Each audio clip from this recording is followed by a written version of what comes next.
Yay, there you go. I think I'm live now. Yes. Alright, I don't need to. Anyway, hello. We are getting started with our charity stream today. I'm very excited. I am running on 3 hours of sleep, so we'll see how far I can go today.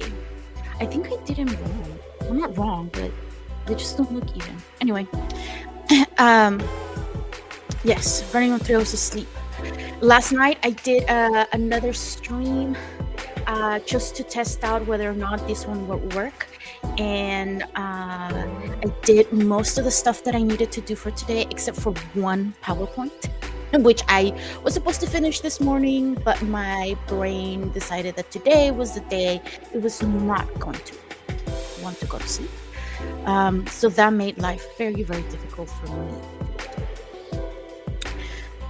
Anyway, I'll probably get it done at one point. Wait, I need to have a thing with the list of things to schedule for today. I just keep forgetting it. All right, cool. So I'm just going to do a brief intro as to what we are going to be doing today and how the day is going to go work. I am going to be streaming until about 8 p.m. today. Wait a minute. There you go. And so we are starting today with just intro of what's happening, which I'm doing right now.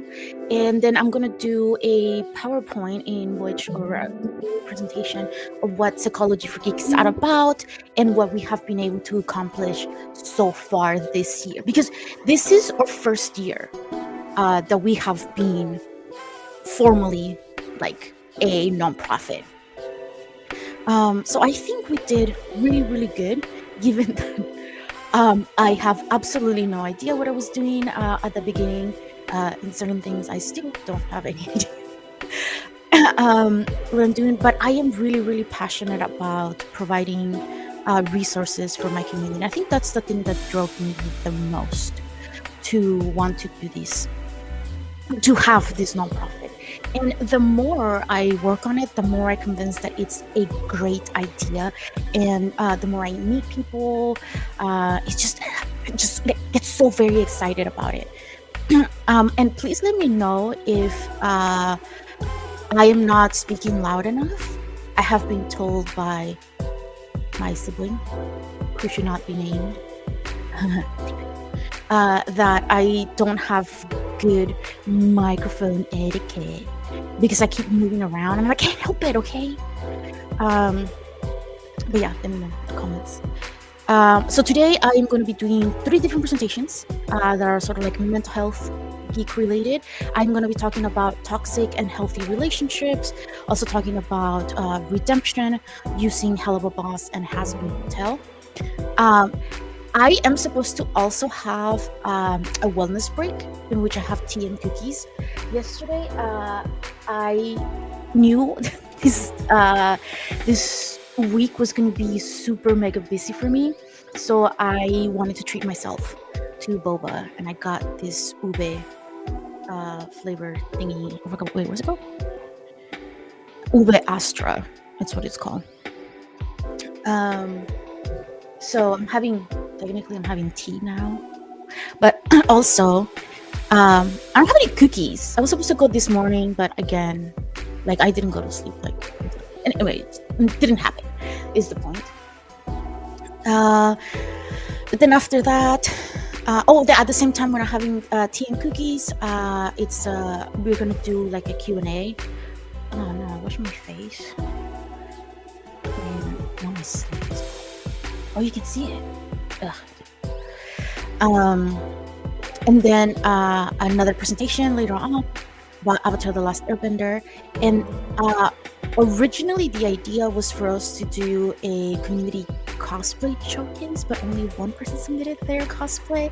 So I think we're just gonna play video games that day. And cross your fingers that I don't get motion sickness this time.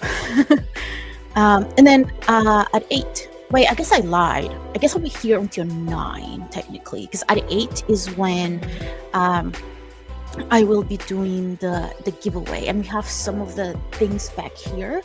So the way that the giveaway is going to work is that we have a bunch of things that got donated to us. um, and wait, I need to open up the document that has all the info. Let's see. I think it's in downloads. It is. I think I posted this yesterday. So you can check out on the social medias, and it should be there. So the idea is to work together to have these awesome raffle prizes. So a donation of $10 will give you one, let's say, one ticket for the raffle. If you donate $50, then that's 5 chances of winning. Right? And once we get to 100, that's when I don't have one, but we are actually going to be doing three things. Once we hit 100, you don't have to necessarily donate $100. It would be amazing if you did. But like once like cumulative we hit 100, that's when we're gonna do the Mind Brain Movies mug that was donated by Mind Brain Movies. And then we're also going to be raffling off 2 NBA 2K25 All-Star Edition video games. I hope this means something to you guys. I heard it's good. But as you guys heard earlier, I get motion sickness with games. I don't play very many video games. Once we hit $200, we will be donating, which I also don't have a copy of, but it's the Alchemy Approach, donated by Alchemy Council. Also the digital handouts. And in addition to, we'll be donating 2 Top Spins 2K25 Deluxe Edition video games. $300 will be raffling off a Dr. Gremlin t-shirt that was also donated by my Mind Brain Movies. I have my shirt here to show you guys. So this is me, and this is the t-shirt that is I should have just been wearing this. That will be raffled off, along with 2 PGAT Deluxe Edition video games. We also have multiple Ghibli posters, which are actually really cool.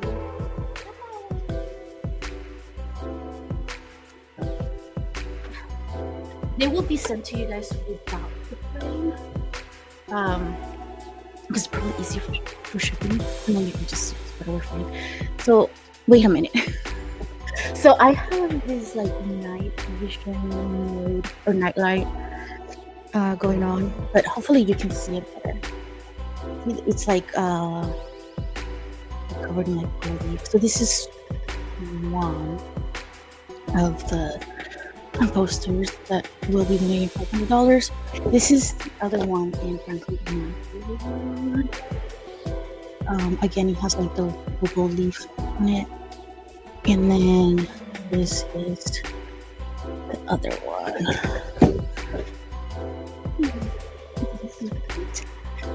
Anyway, so those are the Ghibli posters. Then, at the same time, we will also be doing 2 Tina Wonderland's Great Edition. At $600, we will be donating or raffling off a Demon Slayer manga box, which I don't need. And then we have 2 Borderlands 2 Super Deluxe Edition, and then Borderlands 3 Ultimate Edition. And then at $700, we'll be doing 25 adoptable pets, which is our little like 3D printed pets, and they come along with the self-care booklet. I got off yesterday. Comes with this, and then so on the inside it tells you about how Dr. Gremlin is the one that trained these pets and how you can do self-care. It comes with like a different activity. Then at the end, you see over here the QR code leads you to our website where there's a bunch of free ideas on how you can do self-care on your family. You know what I forgot? Oh wait, did I say at 400? I don't remember. So at 400, we will be wrapping up a Naruto backpack that was donated by Craft. Well, I actually commissioned a fanny pack from Crafty Cody, and one of the things that I really like about it is that they're really soft. I kind of was surprised by that, but I love that it's very soft, it's very durable. It is a handmade from stretch. So this would be at $400, and I think I totally skipped that. We also have, what is it? At $800 is the Hello Kitty Friends. It's brand new. I think it's this stuff with things inside. And then at $800 and $900, we will be raffling off. Oh no, I forgot to add a personality assessment with a 2-hour consultation, which was donated by Organized Messes. And at $1,000, we would be raffling off for limited edition Funko Pop that has been signed by the industry.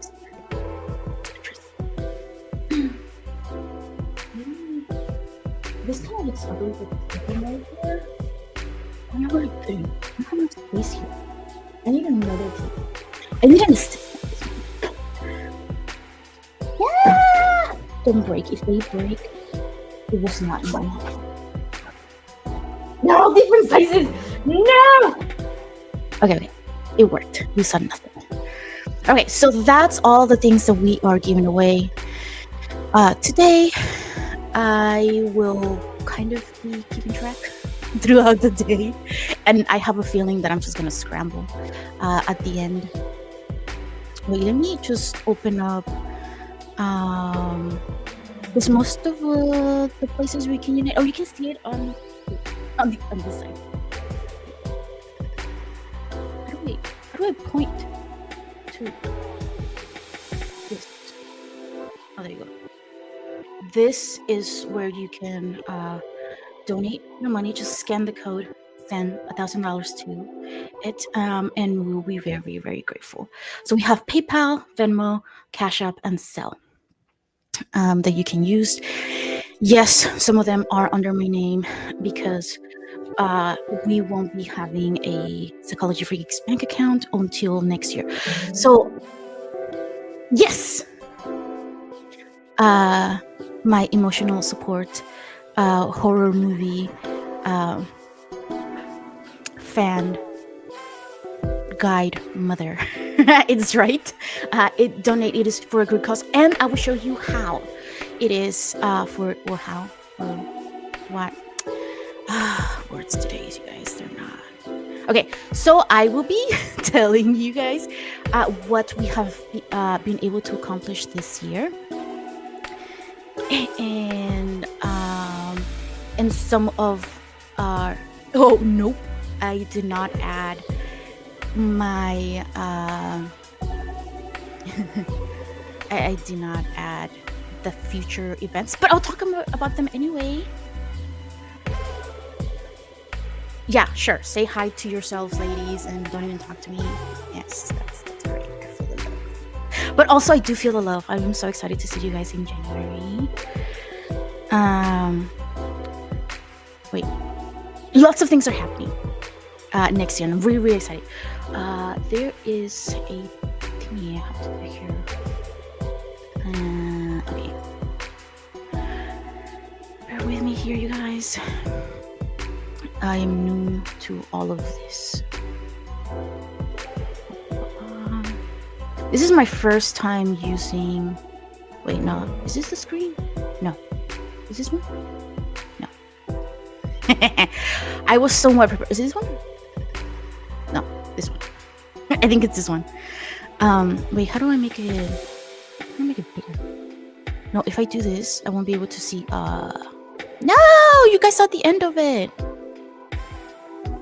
How do I make it bigger?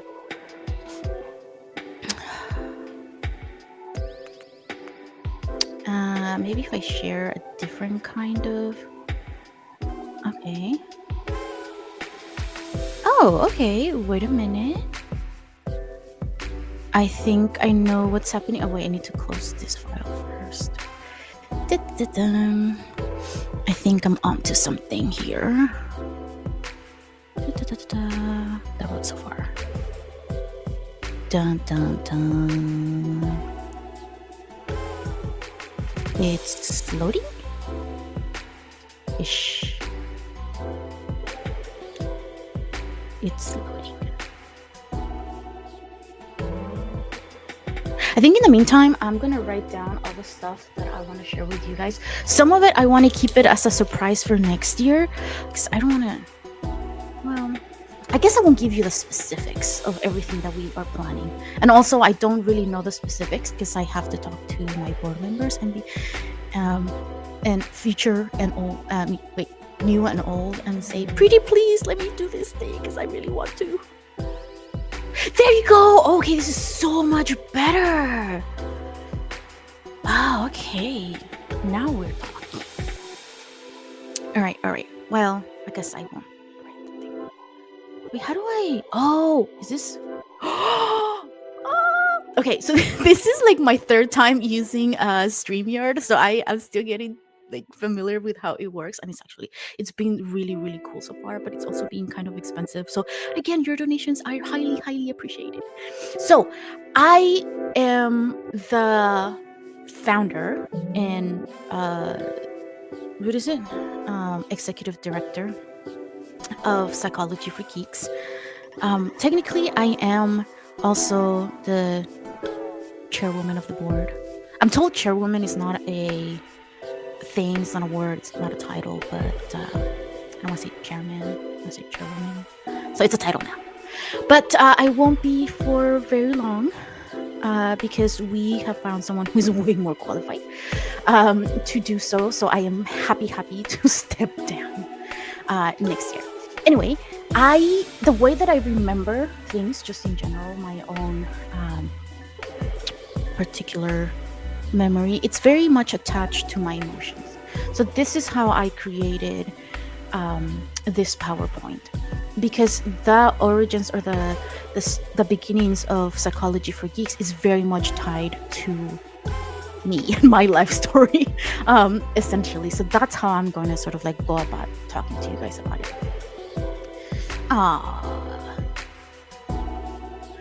So the idea of Psychology for Geeks is to create a world where everyone is sort of like feeling empowered, they have a safe space to be themselves, to learn about mental health, and to reduce the stigma on mental health and the geek community. So again, this is based on my own experiences and what I saw. I grew up since I think from 6th grade on in this town in the middle of nowhere, California. And I didn't realize, I think I always knew it was a town, it was different, because I used to live in the Bay Area for like about a year, then we moved to Central California, and I noticed it's a huge difference. It is a very huge difference. But I didn't realize how little we actually had in terms of mental health resources, or just resources in general, until I've moved back here. Once I finished my internship, and I realized that I wanted to do something to give back to my community.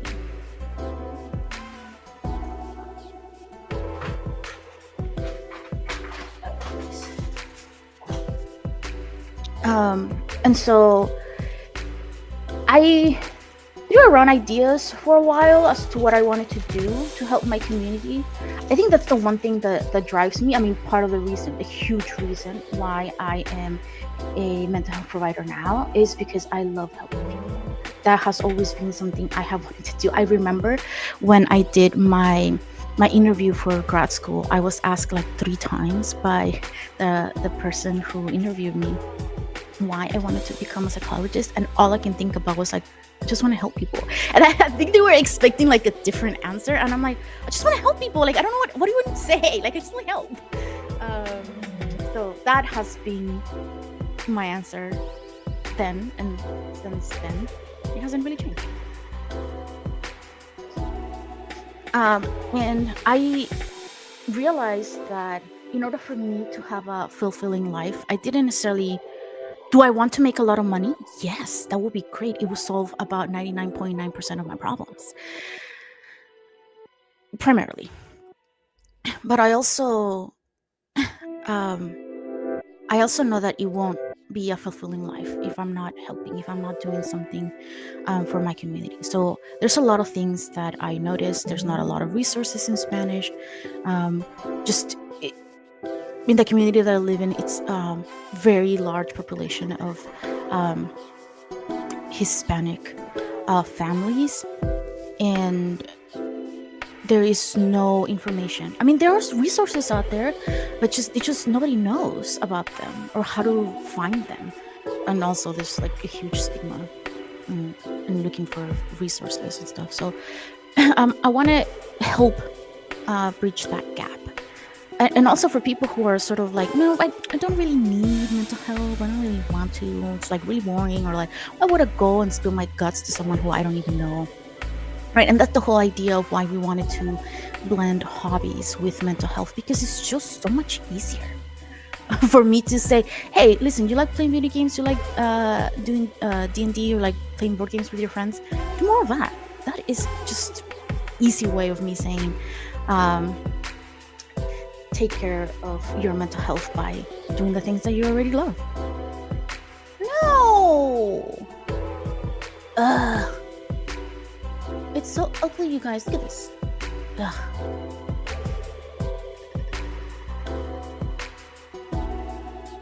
I don't know if I should, but yeah, I'm just gonna do it anyway. So, the first... I don't think I can... Yeah, I can... I wish I could move it. No, the first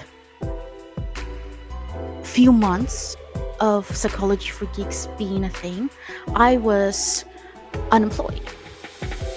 I had just graduated college, but I couldn't find a job because I didn't have money, and all my savings were dried up because I was in school for way too long,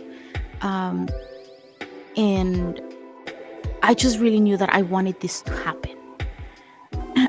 So I was dedicating, and like at the same time that I was like applying for jobs, I was dedicating a lot of my time to the nonprofit. And then so there was just so much stress and anxiety because, again, like I had no idea. I had no money to pay anybody to do anything.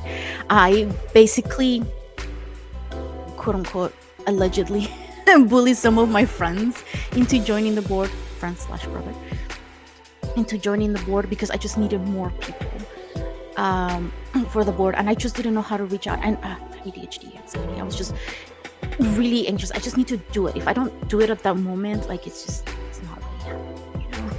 So I did it, and in January 2024, that's when we first created the board. That was our first board meeting, and it was a lot of me doing research, trying to figure out how do I apply to all these things. And then I had to pay money to register the company. And again, you guys, I had zero funding. I had no jobs. I was applying everywhere. And so it was very scary. And I think at around the same time, that's when I started doing free mental health presentations in the community as well. I started within my community, and I started slowly expanding, and now we do them in 5 different communities. And starting next year, we will be adding another community as well. So it all sort of started, but it was a lot of again, anxiety and stress because I had no idea what I was doing, and I was flat out broke. And I think I probably should have just waited for a grant to come in or for like donations to come in. But I, not only did I learn a lot about how to lead, how to talk to people, how to ask for donations, it also helped me to understand more about myself. I was very shy at first. I like I said, I had recently just graduated, so I already had my doctorate, but I kept forgetting to introduce myself and to say that I had a doctorate. I just started talking to people because I would get very excited about things, and it was it went well, surprisingly, because I'm like nobody knew why they should trust me with like all like or they should trust any of the information I was sort of like giving out to them. Um, but yeah, that was very stressful. And then after that, I was even more broke, and then I was depressed because I was working so much to make this happen. And again, like I said, I kind of bullied my friends into becoming part of the board, and so they were still like super busy, so they couldn't really help me with things. And I was sort of like the only one that had the knowledge and experience, like the mental health side of it. So they couldn't help even if they wanted to. So it was just me. I was creating all the content. I was publishing. I created the website. Um, I made all the contacts. It was like all me, and I could see it. Like I could see what the potential of it, and how it can be. So I just kept at it. But again, I had no support. Um, I thought there was no interest um, in any of it from other people. So that's why I started getting depressed. But again, when I said that my life story is sort of like very tied in with the beginnings of Psychology for Geeks, this is kind of what I mean. Where like I wasn't asking for help.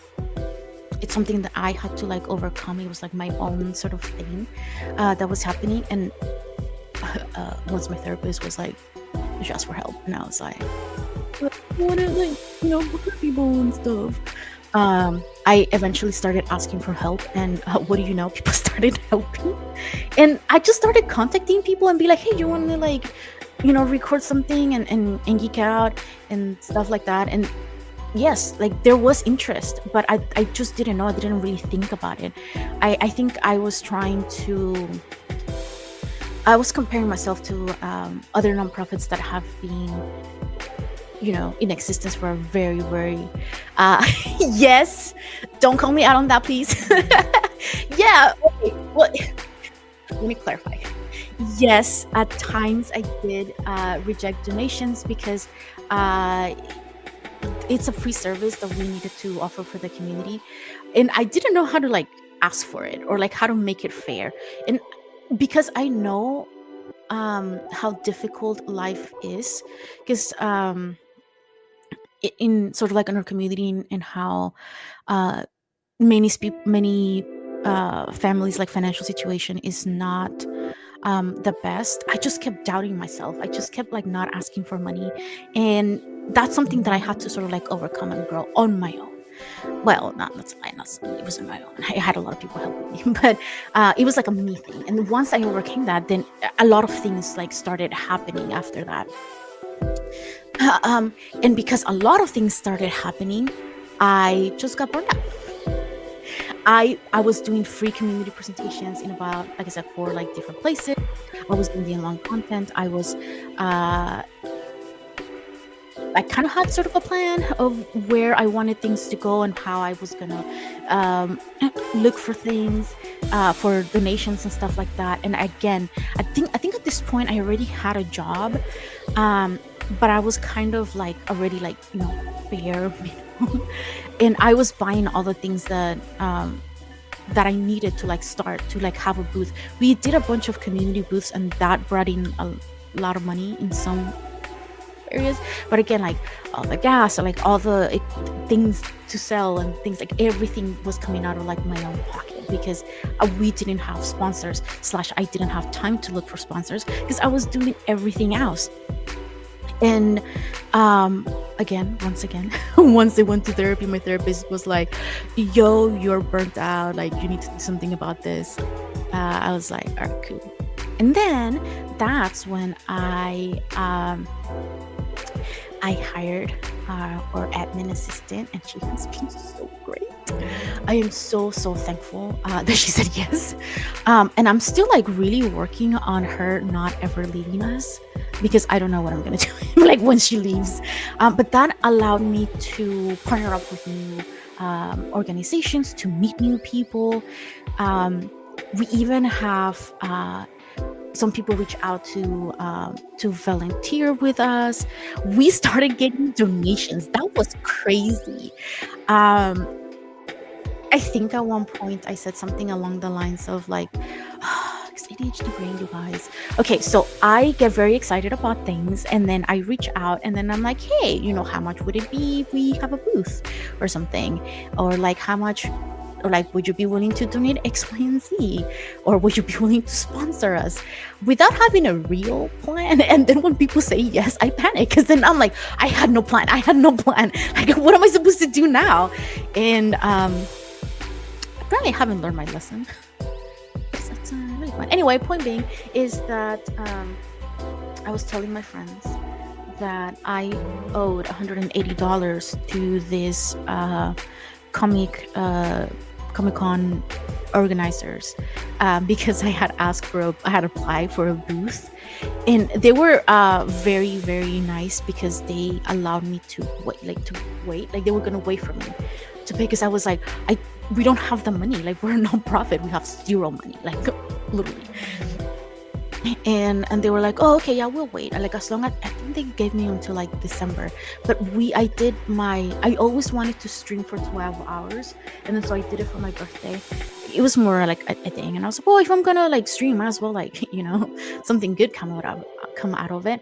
So I did the stream, and people donated. But even before that, the stream was already planned, but one of my friends just like, here, and then they just sent me $100. And I think, well, I'm tearing up now, but I think at that time I was like, wait, why would you? And then they're like, because I said I was gonna help you, and I meant it. And I was like, oh my god, I'm gonna cry. And I think I like, even then I still, like, there was so much anxiety as to like whether or not I was capable of doing this, or whether I was gonna receive the support that I needed. And slowly that anxiety, well, I have anxiety, so the anxiety is never gonna go away. But it has been so much better now, because I can see your support. And then, like, even when my content doesn't reach like a lot of people, usually there is one person that says, hey, this is actually really interesting, or this really helped me out, or yeah, that's what I experienced. That is what drives me. Because if I can help that one person, like reframe their thoughts, or see their situation in a slightly different way that it's helpful for them, I think it was all worth it. But I also needed to take care of myself, so I made a lot of boundaries for myself of like, okay, I'm not gonna do as many things. I'm gonna make sure I had to, like, literally like on my calendar, I'm not gonna show you because there's probably like a lot of like private information on there that I want to show you guys. But I have like days where I just block it off, and I say it's a self-care day, because otherwise I'll just keep working. And part of it is because it's so much fun and I don't really consider it work. But I need to have like time to rest, because otherwise I'll just be working all the time. And I hate that this came out like all twisted and weird. Wait, can you guys see it all weird? No, it is all weird. I thought it was like maybe because I was, yeah, anyway. Yeah, the light at the end of the tunnel was that we are getting new board members next year, so I am putting them all to work. We actually got nominated for an award this year. My hometown is located in Kings County, and so we were nominated for, I think, the most creative approach to preventative care. And that was like on our first year against zero. I was talking to my brother, I think either today or tomorrow is when they have like the award ceremony. And I was telling my sibling yesterday, I was like, given that we didn't get contacted by the organization, I don't think we won the award. But to be fair, we were competing against two other organizations that did have funding and have been in place for a few years. This was our very first year that we have been doing anything, and it was just me that was doing anything for most of the year. So I count this as a huge win for us. Um, we started it this year, but because of the holidays, we're going to sort of like renew it. But we have Beyond the Spectrum, uh, a new parent support group for neurodivergent parents, or parents who have a child who is neurodivergent.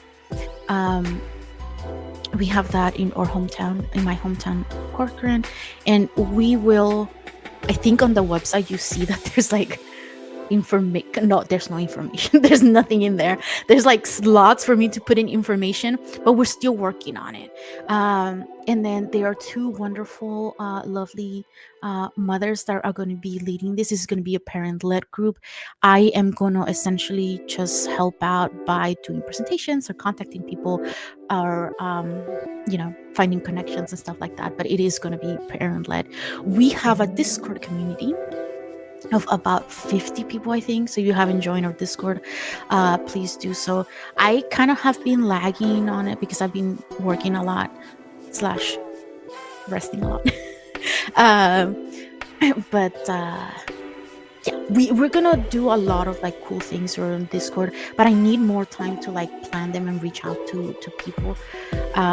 So it's more so we're doing it consistently, because right now it's not very consistent. That's why I'm kind of like, okay, once 2025 starts, that's when like all the plans are starting to happen.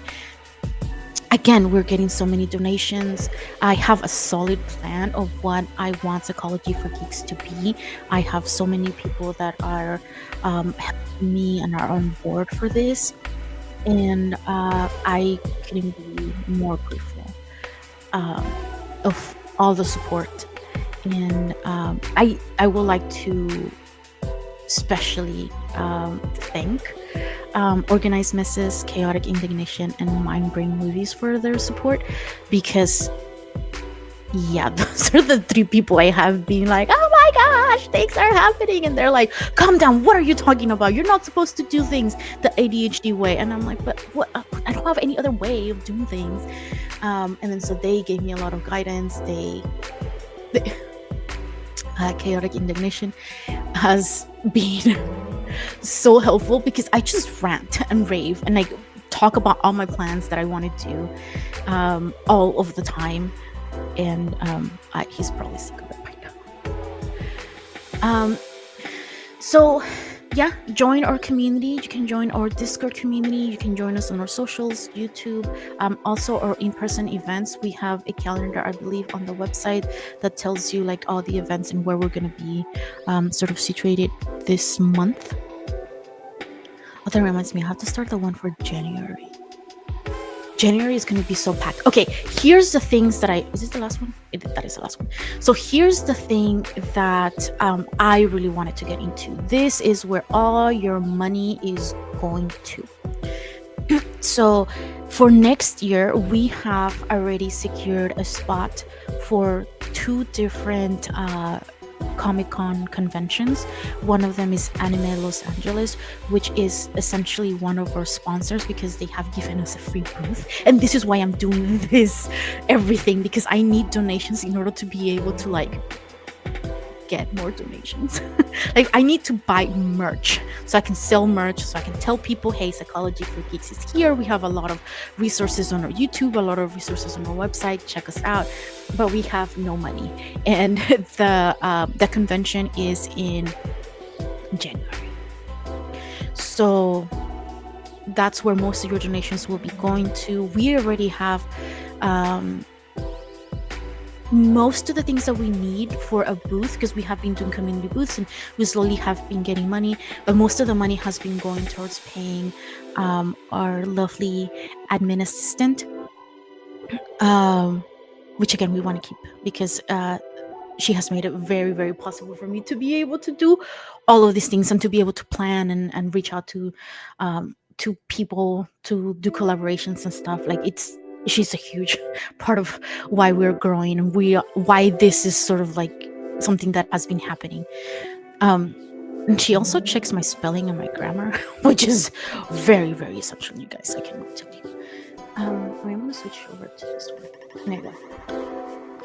So again, we're doing 2 conventions. One, we were fully sponsored for the booth, and we want to be able to showcase. Or this is just my favorite one. It's a little 3D printed like tiger, but it just look just. I just love to hear the noise. It's just something so satisfying. But like we have so many cool ones. So I got Perry, the platypus. Here we have this one, and then we have these 2 dragons. These are just my favorite ones. We have a bunch more. Oh, I think I put the other ones over there. And we want to find a sponsor to help us print out the books so they can buy the adoptable pet, and it comes with the booklet. But again, in the area where we are located, not many people are able to afford to do this, and it's $5 for us to print the booklet. So like in order for us to make money, we have to sell it for at least $12 in order to have like more money to buy more stuff and pay or admin assistant, or at least pay for the booth space. So it's complicated. Again, this is why your donations are so very important. So we have one major con that's like 4-day convention in Los Angeles in January. We have another one in April. In that one's more local. And wait, what else we have? We already bought booth spaces for 4 different community events. We are having a very, very cool thing. We are doing a fundraiser with one of our local boba shops. Yeah, that will be in February 8th. So this is one of the things where I was telling you guys, where I was like, I just reached out. I have no idea how any of this works. So I was like, hey, like I'll apply to this, like to see if they'll let us do this fundraiser. They said yes. And they're like, yeah, let us know what your event is. And I'm like, what event? I had no plans. I have no idea what's happening. Like I thought it was going to take forever for them to get back to me, but they were super fast. They were super lovely. So that's already like full on plan. I panicked. Yes, I did. We have I want to do so many workshops, because whenever I would do a mental health presentation for the community, one of the feedback that I would always get was, can you talk more about, like, have worksheets or have us practice some of these things? And I'm like, that would turn in from being a workshop to being a presentation. I mean, other way around, from being a presentation to a workshop. And I'm like, I don't have time to do that, because that takes extra time and effort. And one, I wasn't getting paid for it. We're not getting paid like any money, because I kind of rejected donations. And also because a lot of the places or organizations that I'm working with, they're like, yeah, you can use our space and whatever, but you can't charge people to come in. We can't pay you, essentially. And I was like, all right, cool. So we have planned so far I'm just calling Adulting 101, and it's basically this 4 or 5 hour long workshop that I want to do with teens, talking about the essentials of what they need to know in order to go out into the world and be adults, which is like how to take care of your health, how to take care of your mental health, because these are all things that nobody like really tells us, unless our parents have gone through like their own healing journey. Then that's how we know most of the time, or if we ourselves are in therapy or like have started our healing journey. But otherwise we don't know how much understanding social cues affects us. We don't really understand um, how to manage money. That's something I feel like even as an adult, I'm still kind of like learning how to do that, and that is still so much tied to your to our mental health in general. So, for example, if your self-esteem is rather low for whatever reason, that is going to reflect on how you manage your money. Um, and people don't know that. Like, people don't know that you need to work on your self-esteem to be able to advocate for yourself, to be able to ask for a raise, to be able to um, look for better jobs. Because sometimes we kind of have this idea in the back of our mind of where like we don't deserve it, or like I've heard a lot of people say, well, I don't have experience, or like I don't have the education. And I'm like, in a lot of different things, you don't need to have a formal education, you don't need to have like all of these things, but people don't know because their confidence is just so low based on years of discrimination and racism and so many other things. But it's just, again, basics that we want to do. So I want to do that sometime in July. I already have about 3 people that are ready to help. It's just a matter of organizing all of that and having funding. So once again, your donations, even if it's $10, it makes a huge difference. Um, Wait, there was like a bunch of other things that we have planned. Wait, what's this? For next year, but I don't know how much of that I would like to share with y'all. Nothing. You guys get nothing. I'm just kidding. Hold on, let me look at my notes. No. Let me find the file. So again, a lot of your funding is primarily gonna go for us to buy merch and all the equipment and stuff that we need to be able to go to the Anime Los Angeles. So then we can reach a larger audience, so we can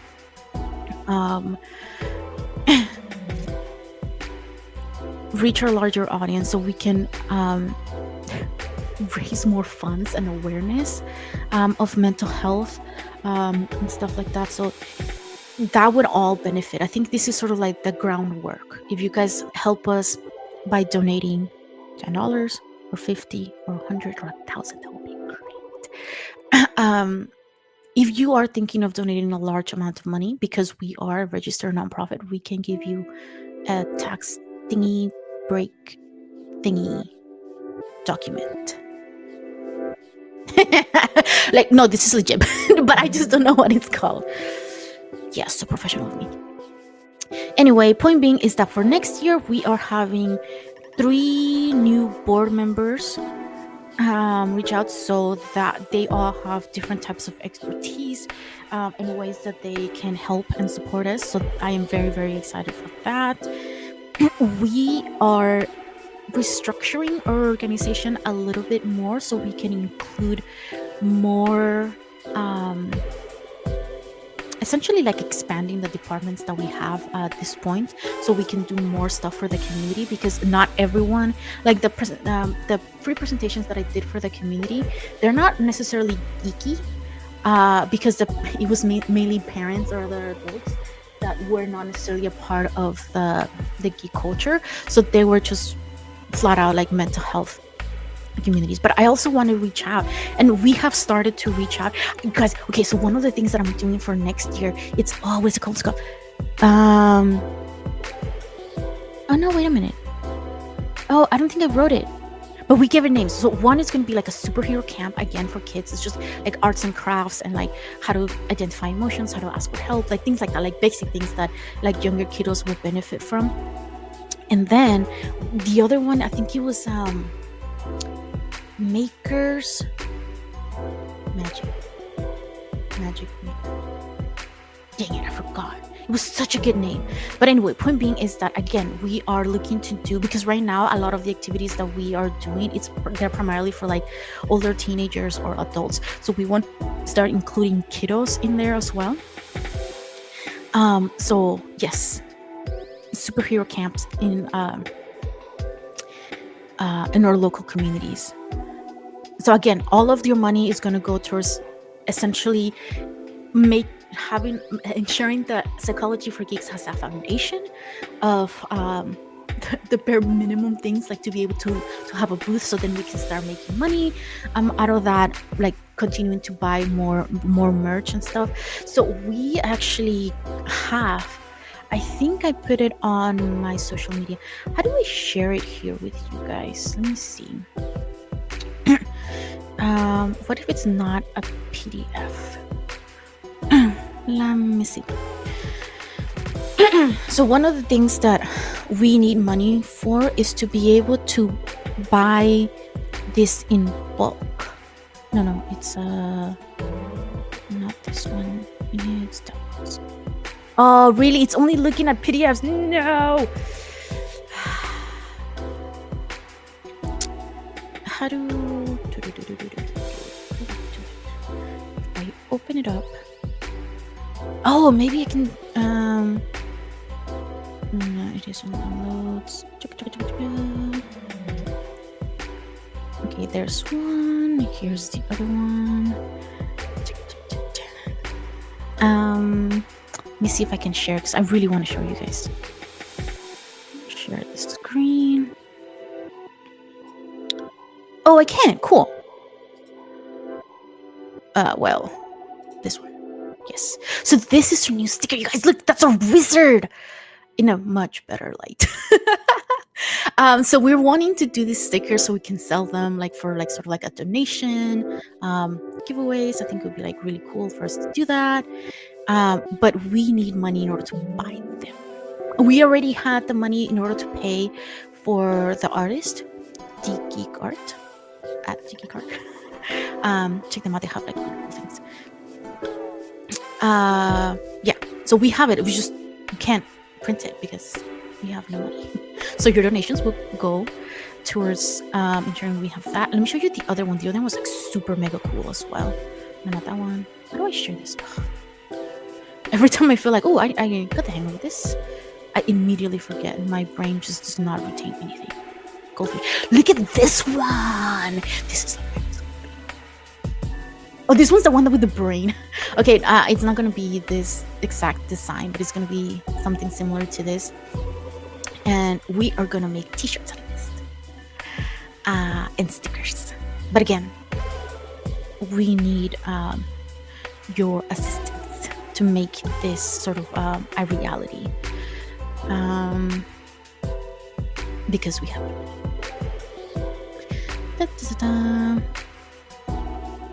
So that will give us all the foundations that we need.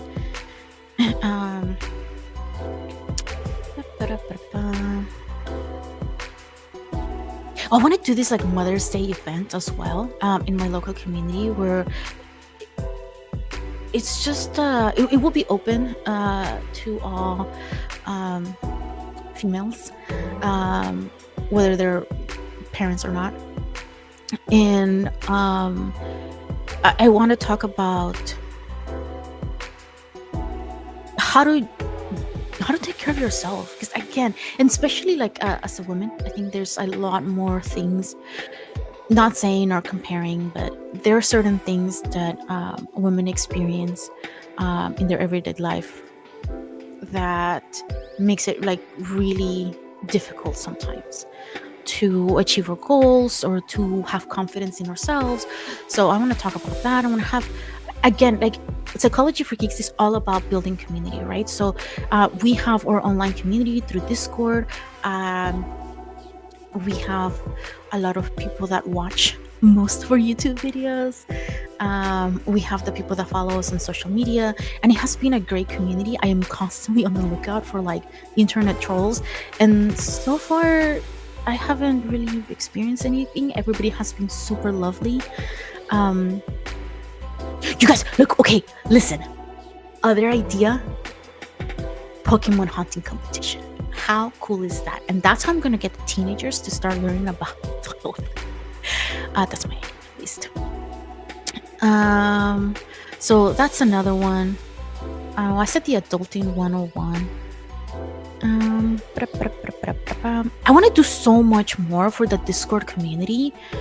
Um, so one of the things that we want to do, because I know a lot of things, I have training experience in the education and blah blah blah, to talk about mental health, but psychology is such a large field, and when it comes to like our well-being, it's not only psychology that we're looking into, like mental health. Like you're also talking about like spiritual health, like physical health. That's all connected. So if your body's not doing well, your mental health's not doing well. Your mental health's not doing well, your body kind of follows along, right? So, and I don't wanna like it would take me so long to like learn about everything. So I want to be able to have people come in and give us like special talks about, I don't know how gut health impacts our mental health, which it does, and more about our physical health and how to make it easier for us to start taking care of our physical self and stuff. Talk about nutrition, like just even like learning how to read like the labels and like all the food packets and stuff, like that would be so good. But again, I want to make sure that these people are compensated for their work. Oh, the other thing that I have now decided Psychology for Geeks is doing, it's again, like I said, the California Central Valley it lacks a lot of resources, and I don't know, I feel like sometimes we are like about 10 years behind the major cities around us in terms of like resources and the way of thinking. Nobody ever answers my emails, you guys. I have to go in person. That's so weird. And it was so much easier if they did answer emails, because I'm like, I could just send so many emails and get so much work done, but I have to go in person because nobody believes in sending emails these days. Anyway, wait, what was I talking about? Yeah, so we're like 10 years behind other people, and I want to again encourage those, like that sense of community, and encourage, like I've met so many people that are like, oh, I think this is such a cool idea, or I have a small business. Like we have we get these little fidget toys from a local 3D printer person who does them sort of like as a side job, and again, it's just to build a community and raise everyone up, because then otherwise what's the point of making it to the top if you're not bringing everyone with you? And I've met so many other people that are like, oh, I can help you do X, Y, and Z, but like again, like it just, we all want compensation for our work, and I really would like to get compensation for my work, because I've been working for a body with no pay.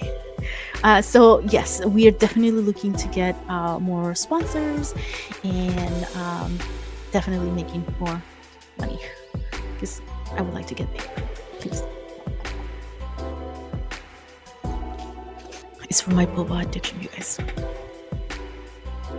We're also moving into getting a bunch I was gonna say initiating, but I did say it. Like initiating a lot of what we are calling Psychology for Geeks mentors, and they're going to be doing a lot of cool things for us, but I can't disclose much more than that because I would like you guys all to be surprised. Ta-da! So okay, I see that hopefully this is not giving me the wrong information, but there's a few of you that have come in like, wait, how do you do this? I do know my left and right most of the time. Hello. Okay, so just if you guys missed it, this is the, no, it's the other way. Wait, no, where am I pointing? Oh my gosh. Okay, I'm not gonna even try. Wait, I have to go this way. It's like the complete opposite. Oh yeah. Okay. Please trust me. I'm a professional. I don't want to do it most of the time.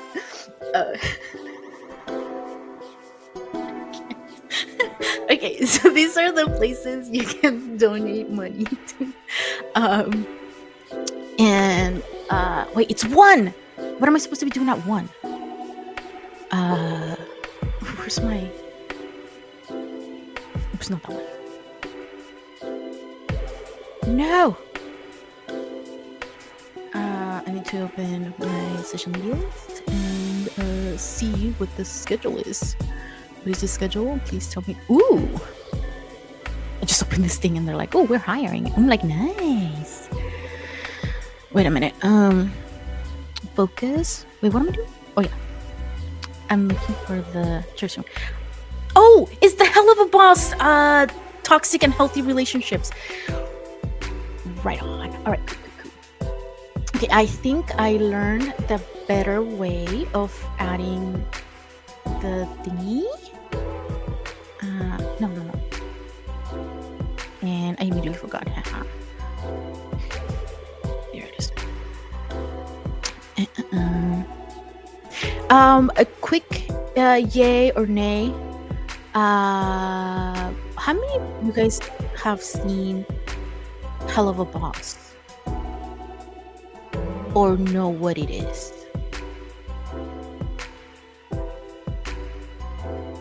You can just write it in the chat. So we're using this really cool program. That's what it's called. That I am actually technically streaming on Facebook, Twitch, and YouTube at the same time, but I can see everyone's comment in like one thingy. So just in the comments if you feel comfortable, no pressure, and if you're able to, because I know sometimes people might not be able to do this. I need to charge my phone. Just let me know if you have oh no. Oh. I like, for those of you who kind of came in later and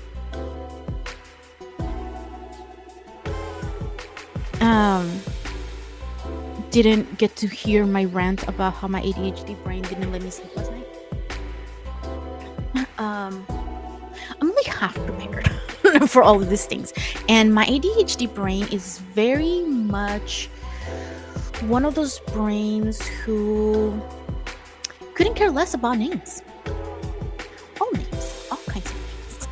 And so I have to have this thing open so I can remember character names. So let me just tell you real fast before I start the thingy. Wait, how do I want to see all the characters. This is the cast. Nope, that's not gonna help. Wait. No, where are the character names? I just need to know the character names. I don't know, like, who got casted. No. Oh, that's why.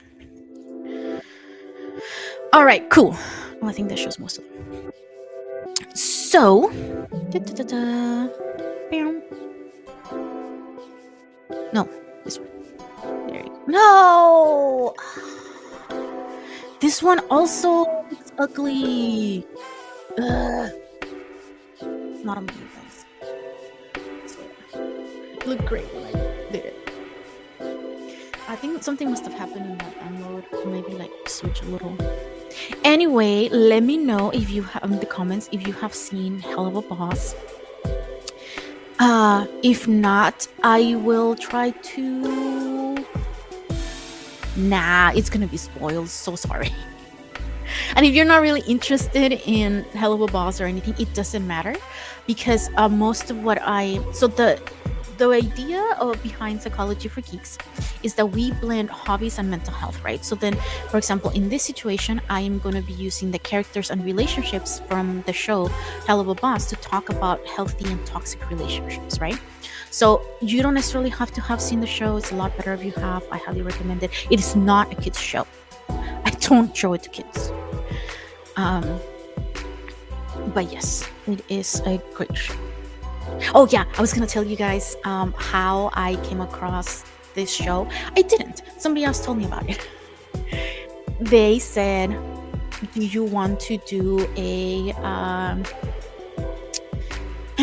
panel with us? And it's gonna be on this." And I said, "Yes, of course. That would be so cool."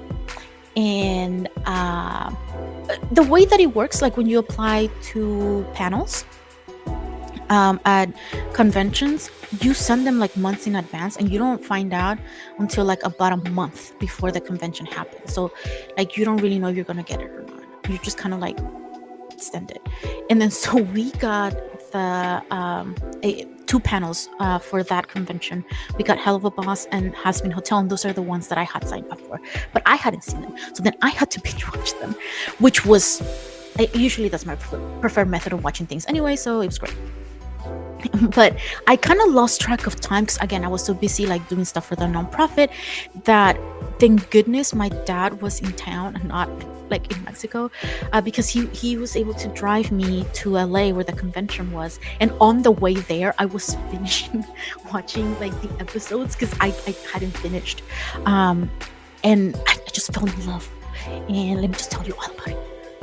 Okay, so that show, if you haven't seen it, it features Blitzo. Well, so in order of how you can see them, the first one is Millie, and then it's Moxie and Blitz. It's a good thing I love the name. And they're essentially these. They are a company of like assassins that you just hire them to go and like kill people, and like throughout the things, so, like there's some pretty like shenanigans and stuff that happens. It's like actually really funny.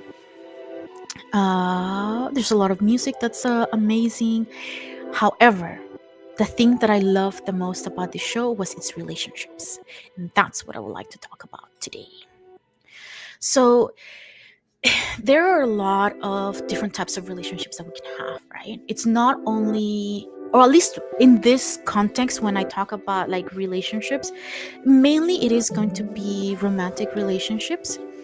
But all of this, everything that I'm saying today, also applies to like friendships. It also applies to like if you're a mentor, if you are a sibling, if you are a boss. Get it? So there are good and bad relationships, right? And I think based on maybe how much how much time you spend on social media and where you spend your time in social media, you have heard about like the green flags and the red flags of like relationships, primarily romantic relationships. Like if he doesn't call you after like, I don't know, 3 days or whatever, then it's probably ghosting you. So that's a red flag in a relationship. If they're not respecting your boundaries, again, huge red flag. And part of what we need to understand about whether or not these things are good or not, the reason why I go on and on about how essential it is for us to have a community, it's because let me use this. So if I show you guys like this, you can kind of tell that it's like a piece of paper or something, right? We can't really. What? I'm not doing that right. So you can kind of tell that it's a booklet, right? But if let's say that this was a flag, right? Like when you're in front of it, like you can't really tell what its shape is until you turn it around, right? So people around you are able to tell that, hey, maybe that's a red flag. And that's why we need people who are supportive of us, but at the same time open and willing to let us know when we are making a mistake. And also like letting us know in a kind way, because I've met so many people that are kind of like, well, I just tell the truth. I just tell it how it is. And I'm like, yes, you can tell it how it is, but you don't have to be mean about it. Like you can tell the truth, you can tell like how you feel or how you see the situation, but a lot of people just get very aggressive and mean when they're just telling it how it is, right? So those are things that we need to look out for when we're thinking of our community.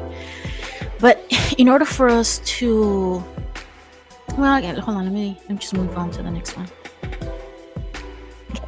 This is my favorite ship. This is my favorite. They're not actually a couple.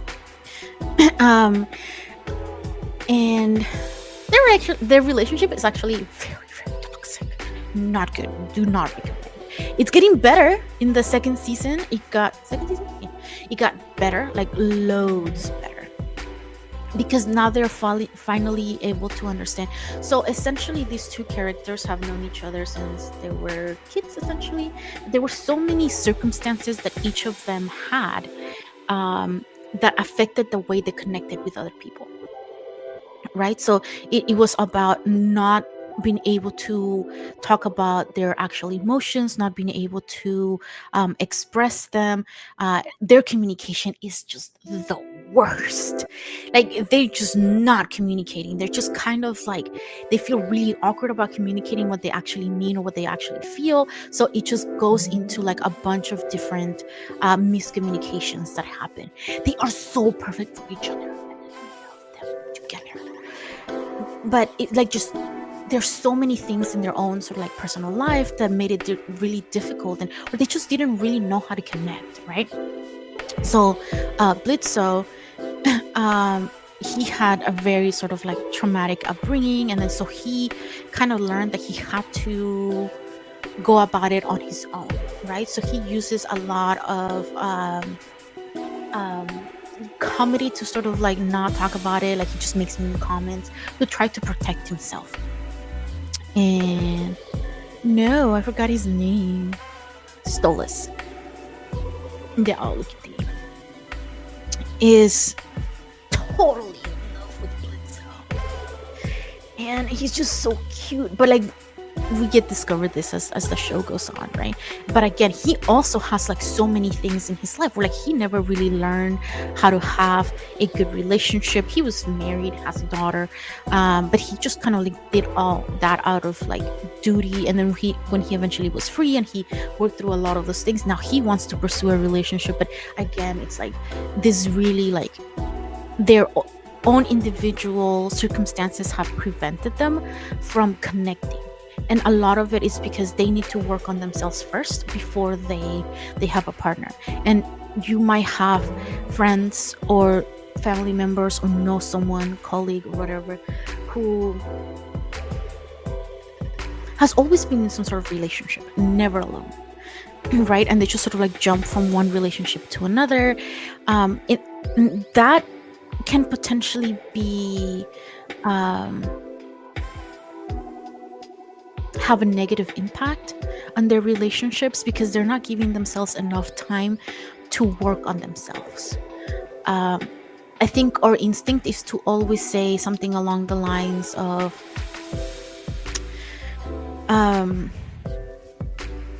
well, you need therapy. You should go seek therapy because you have anxiety, because you have blah, blah, blah. You should do it. And I'm like, yes, but also ourselves. If you're in the relationship, you kind of also need therapy too. So if your partner needs therapy because they, they're autistic, they have ADHD, or they're neurodivergent in some way, or they have previous traumatic experience or something that they would like to work on, it will also be helpful for you to go to therapy, for you to learn the skills on how to connect with that person, on how to be patient, on how to fully support them. Because a lot of the times we have an idea of how we want to support the other person, but it's always my idea. And what if my idea of supporting another person is hugging them, and that is like the worst thing I can do? I say this all the time, and I kind of hope my friend is not here to listen to this, but I have a friend who will told her partner, like, whenever I'm upset, just give me a hug and that makes me feel better, right?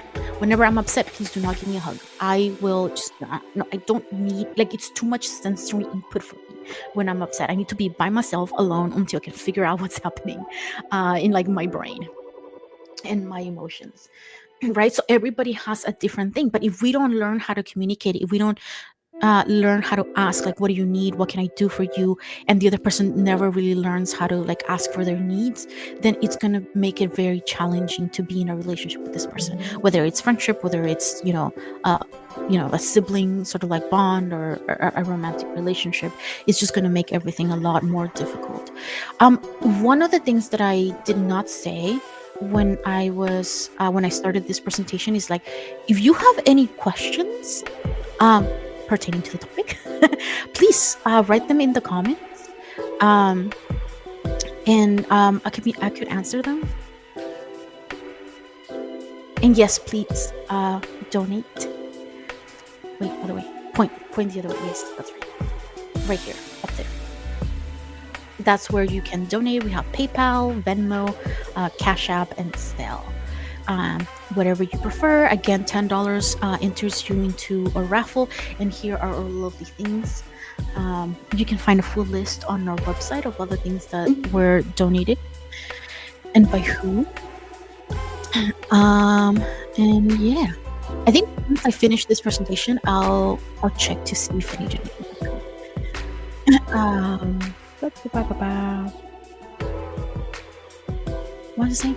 Oh yeah, write your questions in the comments, and I'll be happy to answer them. Right. So I talked about how Blitzo and Stolas have the most toxic relationship I've ever seen. That's a lie. There's probably more toxic relationships on screen. But I want to compare it to, hold on. So Fitzarelli is the little bunny character here. And then, wait, who's this? I've seen this, guys. I promise.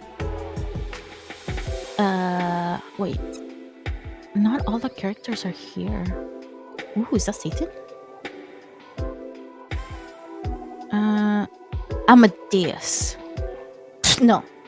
Asmodeus. That's the wrong name. So Asmodeus and wait, what's his name again? Dang it. So it's Asmodeus and Fitzarelli. There you go.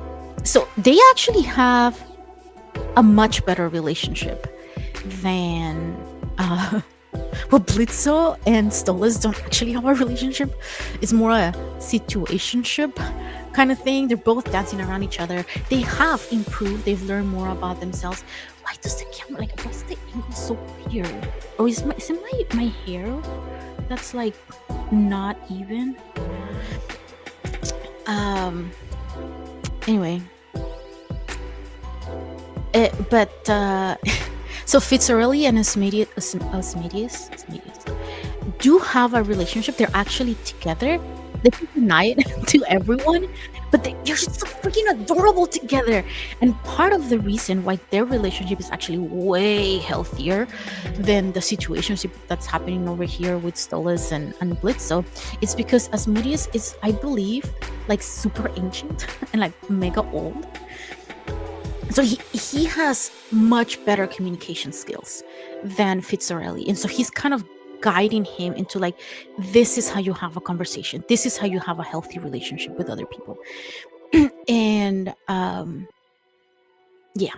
So their relationship is like way, way healthier, right? So as long as one of the partners has a better understanding and can set expectations and boundaries with the other partner in terms of like, hey, I really want to be with you, but you really need to work on your communication, or you really need to respect my boundaries, or you know, anything along those lines. It's the relationship can be, it's kind of so on a scale from 1 to 10, 10 being like the most healthy relationship you could ever be in, Fitzarelli and Asmodeus are probably like I don't know, like 7. Blitzo and Stolas probably like 2. They're like way down there. They are not. It's not a healthy relationship, right? Because there's so much information as to what is a red flag in a relationship and what you should be okay with and not be okay with. I have heard a lot of younger couples talk about, well, yeah, he needs to text me right away. Like, he needs to be like available for me 24/7. Like, he needs to be doing X, Y, and Z. And I'm like, no, he don't. He doesn't need to be any of those things. Because that's not a healthy relationship. That is very much codependent. Your partner doesn't have to text you back ASAP. What if they're busy? what if they're doing something and they or their phone died or whatever? Like, can't set those expectations. Like, we have to have boundaries for our partners and also have boundaries for ourselves. And the thing about boundaries as well is that when we set a boundary, we mention it to, like, our partner, and we say, hey, please don't eat my chocolate. If you want to eat chocolate, I will buy you more chocolate, but this is my chocolate, right? And they don't listen. It is up to you to sort of like reinforce that. Don't leave it in a place where the partner can easily accessible for them. Remind them once again that this is very important to you and you don't like sharing your chocolate. Like, you don't mind buying more chocolate for your partner, but please don't eat that chocolate that's yours. And it's really up to us. The other person may not understand the boundaries that we're saying, may not care, may forget. But so it's up to us to ensure that other people are respecting our boundaries. If you are spending time with someone who's not respecting your boundaries, it's completely okay for you to be like, peace out, I'll see you guys later. Then if they say, why are you leaving? Just come hang with us. And be like, no, I already talk about how, I don't know, I don't want to talk about religion or politics when I hang out with you guys. You guys didn't listen to my boundaries. I'm just gonna go and we'll see you guys later. And hopefully you guys don't talk about the things that I said, please don't. So, I don't actually know. That number keeps like switching between 7 and 10 people watching. And I don't know how many people are actually watching. So, what are some things that classify as a toxic relationship or as a healthy relationship? You will say, please write in the comments. Wait, can you guys still hear the music? I think I had like music on loop. No, I don't think you guys can hear the music anymore.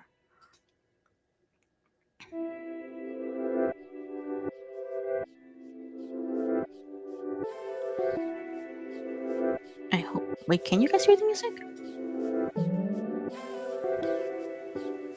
I don't know.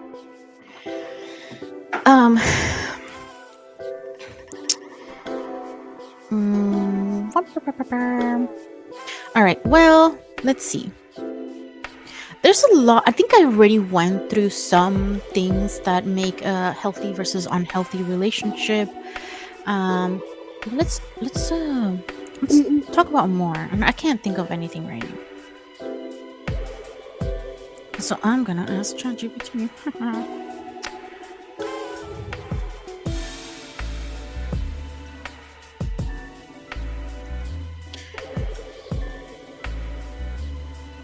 And then I will pick and choose the things that I would like to talk about.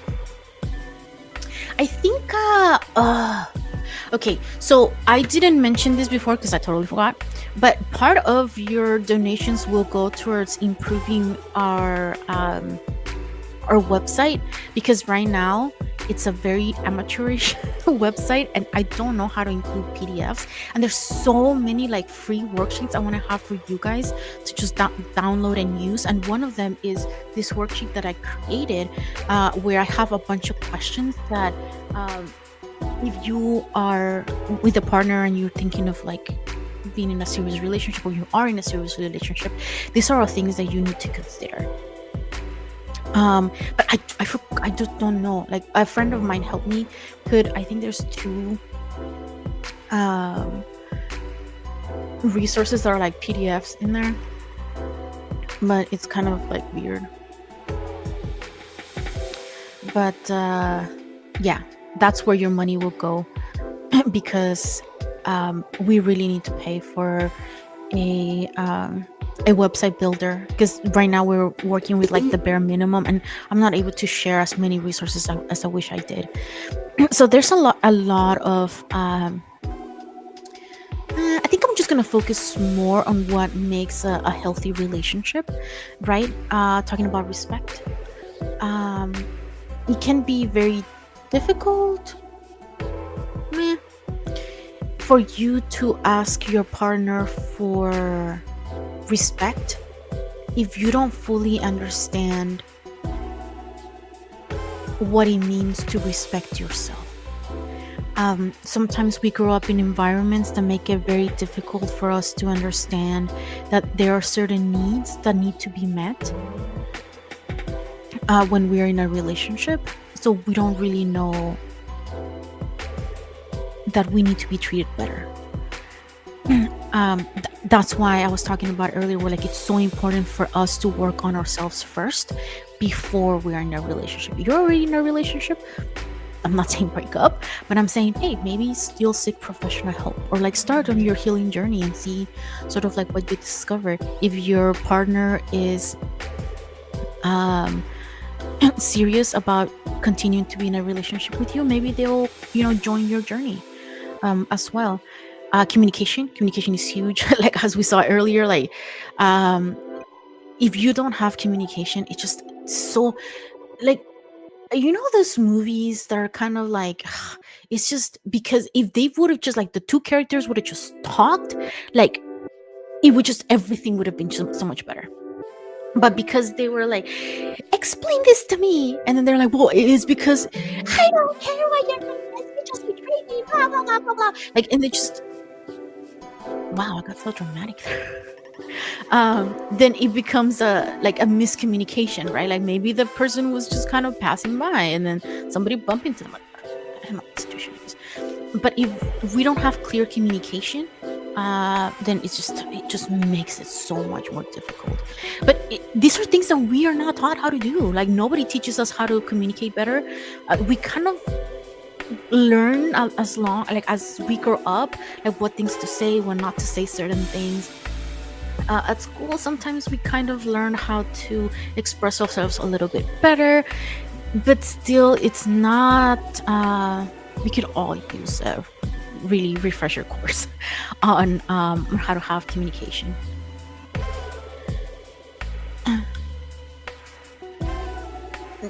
Yes, there's also it can be very toxic if you enter into a relationship without fully understanding what you need or what you want from the relationship. It can become very toxic. They changed. They weren't like that when I met them, and I was like, well, yeah, but how long were you actually, like, acquainted with them before you started the relationship? Like, did you actually know them? And people change. Like, I am not the person I used to be 10 years ago. I'm not the person I used to be 20 years. I am so old. But anyway, yes, there are you kind of have to have an understanding of what you want from your partner, what kind of partner you want. This is something that I talk to on the side, my actual paid job. I get, which I took a day off today to do this, so please donate. It will be very much appreciated. um Man, I forgot what I was saying. Trying to be funny. Wait.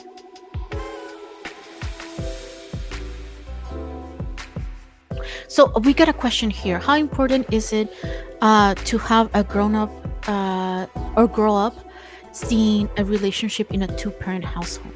I think it really depends. If it's like a toxic relationship, you were probably better off having parents who were divorced. That's something that I talk to the people that I work with a lot, and I say, hey, yes, a lot of people, they have this idea, especially in Latino, Hispanic families. There's this idea of like, we're together for the kids, and I'm like, I think it's worse for the kids to be at home knowing how much you hate each other. It's better to have like two different households. When the parents like are feeling better, they have their own space, they're able to dedicate more time. Because so I do a lot of the presentations that I ended up doing, actually they were so good for like my own growth as a mental health provider. So again, like it's about building a community, right? So I share all my information, people share their wisdom with me, I learn, they learn, we all win. Anyway, point being is that a lot of parents say things like, I feel bad leaving my kids, or I just don't want them to grow up like doing X, Y, and Z. One of the presentations that I tend to get the most people to come is when I talk about how to teach your kids emotions, like how to identify and talk about their emotions. And the first thing that I say is like, you can't teach your kids something you don't know. Okay, so if you don't know how to express your own emotions in a healthy way, you can't teach it to your kid, because your kid is gonna learn from what they see and not from what you say. And I don't know how many of you grew up hearing your parents say something along the lines of like, pay attention to what I say, not what I do. Yeah, but you do that thing like 20 times a day and you say the thing once a week. So like I learn by looking, right? Like mirror neurons. That's how we all learn how to like talk, how to walk, how to do a lot of things. Um very the same thing, right? If you grow up in a house, and that's kind of what happens in toxic relationships. If you grew up surrounded by toxic relationship, that's all you know. Even though your partner might treat you a tiny bit better than the relationship your parents had or other family members around you had, it doesn't necessarily make it a better relationship. um, so I think it all again, it all depends. If it's a super mega healthy relationship that the parents have, it's great for the kids to grow up seeing that in the household. But if parents are miserable and they hate each other and constantly fighting, it's probably better they just separate. It will be better for everyone involved, because parents can't be there for their kids if they can't be there for themselves. And this is the same thing in a relationship. If you don't know how to value yourself, if you don't know how to ask for the things that you need, the things that you want, if you don't really know what kind of relationship you want to be in or what you expect from your partner, because sometimes we get, if I ask someone like, oh, well, what are you looking for in a partner? It's usually like for them to be beautiful or handsome, or to be kind, to do this and that. And it's just very superficial sort of things. And I'm like, yeah, but what more beyond that? Like, how do you want them to treat you? Like, do you want them to be ambitious when it comes to their career? Did you want them to have hobbies? Like, those are all things that are very important to like them, their wellness, like individually, but also as a couple. Because if you are with someone who needs to be with you 24/7, that is a sign that maybe seeking professional assistance would be highly, highly recommended. um because I think we all need to be okay being alone. Not all the time, of course, but we need to be able to go out with our friends without bringing our partner along and have fun, and let our partner go and have fun. There has to be that trust, right? There has to be that respect of, I trust you to go out and your friends and like make decisions, essentially, right? And like be accountable for their actions, right? Kind of got sidetracked. But okay, so the key things that we need in a healthy relationship is mutual respect, open communication, trust and accountability, support, and balance. And when I say balance, I don't necessarily mean 50-50, because there's a lot of relationships out there where it's like 70-30. And if that works for the couple, that's great, right? I don't have to go in there and be like, well, it's not 50-50, so your relationship is totally toxic. No. If it works for them, if they both okay with it, then fantastic. Nah. I think this is where I'm supposed to talk about healthy relationships, and then I just never do.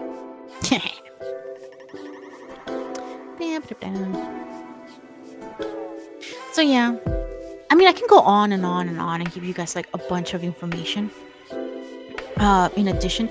But I think for the most part, we all know what it means to be in at least we can identify with other people. If you're not completely sure if you are able to identify a toxic or a healthy relationship for yourself, then go see a health provider, like a mental health provider, and be like, hey, I just want to explore to see if I understand what I'm getting into or what I want. I just want to build the skills in order to be a good partner for my future or current partner. And That would be a great first step. Okay, so here is a relationship that is so healthy and so freaking cute. So that's Millie, and that is Moxie, right?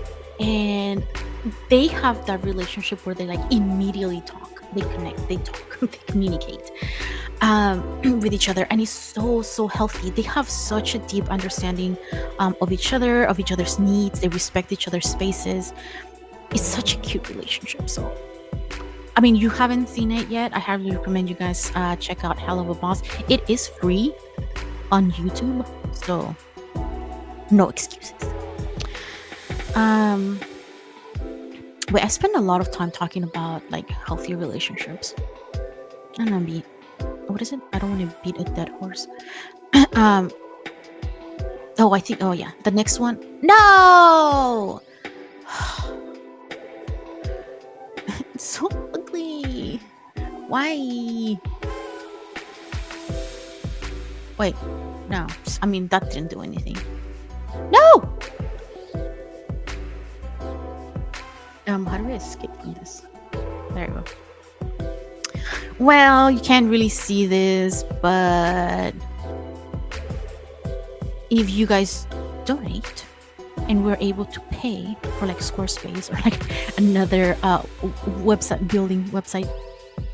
builder, you will be able to see this, because I have a PDF that you guys can download, and I will happily give it to you guys, except I don't know how to put it on the website. So having a website builder will be like really good. But here's some questions like for you to sort of like ask yourself. I'm gonna have to sort of like read them out. It's kind of hard to see.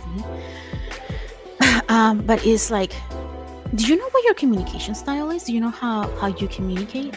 For example, my ADHD brain sometimes, I'm pretty sure you guys have noticed, when I talk, I use the word like a lot. Sometimes I don't finish a sentence because another one sort of like came in. I tend to interrupt people. I need to talk with my hands, or I sometimes communicate a lot better if I can just draw what I'm trying to say, because otherwise, and I do that with my clients all of the time, and I'm like, I don't know how to say it, so let me just draw. And my drawing skills are the worst, but that's a better way for me to communicate what I'm trying to say. I communicate a lot better when I am telling stories or giving examples of something, as opposed to just talk about the concept itself. So that's kind of what I mean. Like, do you know how you communicate? Do you know like ways that you can improve? Do you know what your partner's communication style is? Do you know what they can improve? And I'm not saying, because I feel like a lot of the times people are like, yeah, you need to improve your communication. You never talk about them. Like, it just becomes this like just super petty fight between couples most of the time. And I'm like, no, I think you need to step back and think about this in terms of, I guess, more logically. And you can't be like, well, that one time like 2 years ago you did X, Y, and Z, and then so therefore you don't know how to communicate. And I'm like, no, you can't do that. Like, again, like if you're not feeling well, or like you're very upset, or like you're having a stressful day, maybe not have these conversations, or not have, do not take time to reflect on this until you're feeling a little bit better. Are you comfortable asking? Oh, you know what I could have done? I guess I could put some of these questions, or all of these questions, on our newsletter. So you can sign up. Maybe I'll do that for next month. I think the December newsletter already went out. If you didn't receive it, then feel free to sign up for our newsletter. You can do that so on the website. But again, like, how comfortable are you asking? Like, do you feel asking for help? Like, do you feel safe expressing your emotions and your like concerns with your partner? I think it's important for you both to talk about what your boundaries are, like just personal ones, and when like in terms of our relationship. I can't really see. How much do you actually trust your partner? Because I feel like a lot of people who are like, no, I trust them. And I'm like, really? You trust them to take care of the kids? You trust them to like be able to reach out to you if like something's going on with them? Like you trust them to like be there for you when you need them? I think we don't think about like all these like little tiny scenarios, but those are the tiny scenarios that we experience on a day-to-day basis a lot more often than the I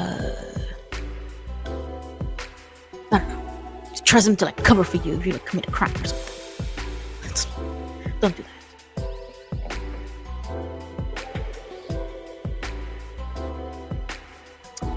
And then thinking about what's the evidence? So if you trust them, why do you trust them? Have they given you a reason for to be like for you to trust them? Have you given them a reason to trust you? Or has it been this sort of like jealous, like who are you with? What are you doing? Like what's going on? Like why aren't you answering my text messages like all that fast? That's not very helpful. So again, I think this over here said that I do have like this like relationship question like worksheet that I want to put on the website soon, but we don't have any money to pay for Squarespace because I had to pay for StreamYard. And actually I had to pay that out of my own pocket because we didn't have any money as a nonprofit. So again, your donations are highly, highly appreciated. So in about a few hours, let me consult my trusty, not that one. Where is it? Nope. Wait, how are there so many of these? I don't know what's going on. Oh, it was on Instagram. That's where it is. Actually, at 4 today, I am going to be talking about Hasbin Hotel and about redemption for ourselves. So stay tuned, stick around. I'm gonna see how. I think I'm gonna try to play Power Wash again. So I played a computer game that was not Tetris, and I think the last time I played Tetris was like years ago in undergrad. So let me see if I remember how to play Power Wash. So what I'm gonna do is I'm gonna play some music somewhere. Where are my headphones? Oh, there is some music. Oh, couldn't hear it because I didn't have my headphones. The only problem with me playing Power Wash Simulator is that I can't really see the chat. So I'm gonna have to open my phone. So please give me a few minutes while I set up my laptop and then we can get started. Should I switch the music to something else? Blah, blah, blah, blah, blah, blah, blah.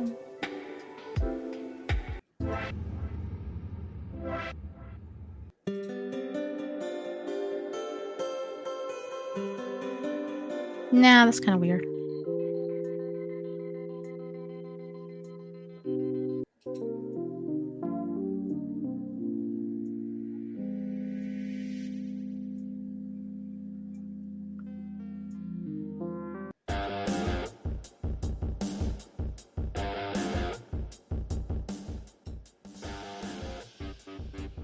Let's go with that one.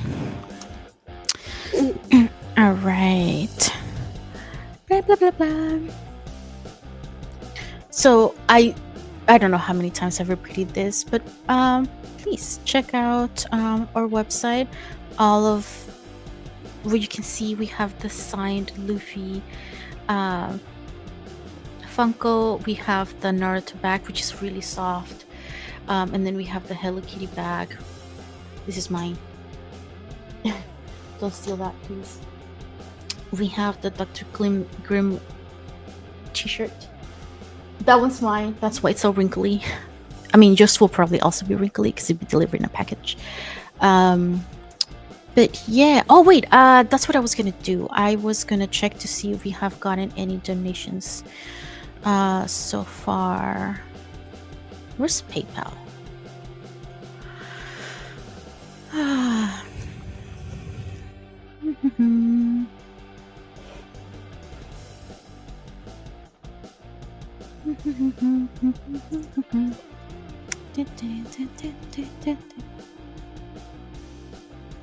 I hate when he locks me out. Do I even remember what my login information is?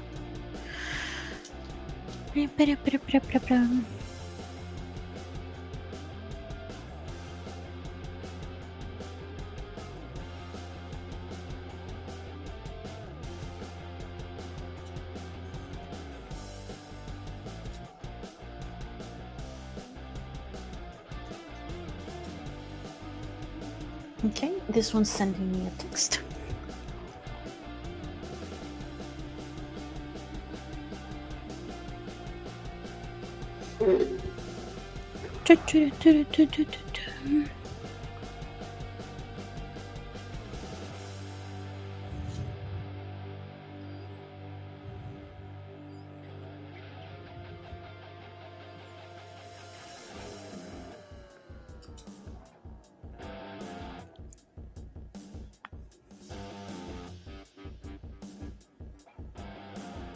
Okay, we got a donation of $10 on the PayPal. So thank you very much for that.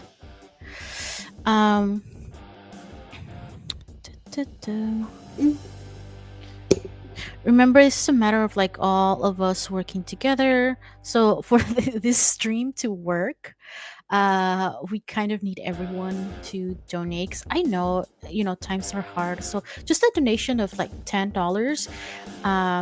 Everybody making a donation of $10 is probably enough to raffle off the first few things.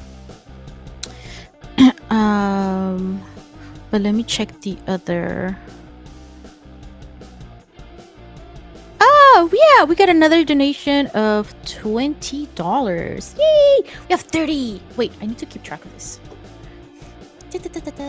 So every $10 you donate, that equals one chance of winning.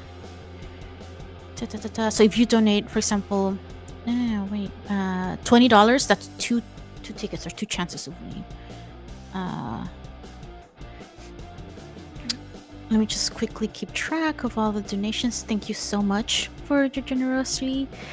And again, like I'm very much wanting to. Wait, how do I? There's not enough space here. I move my tissues and stuff over here.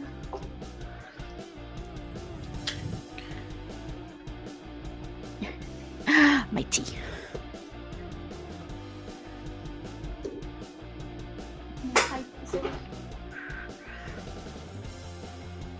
This over here, so I can put my laptop over there.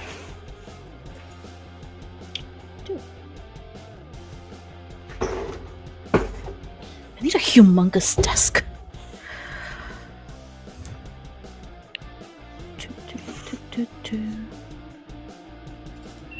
Okay, I'm gonna start adding the donations in here.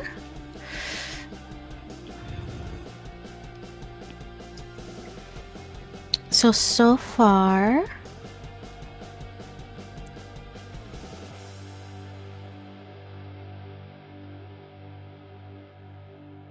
wait, why is kind of froze.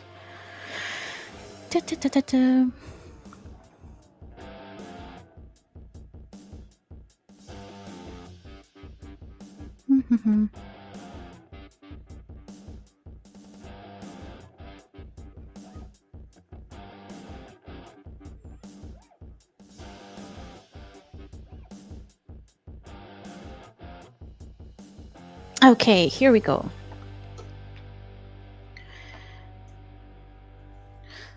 So we got 2 donations. This is a 10.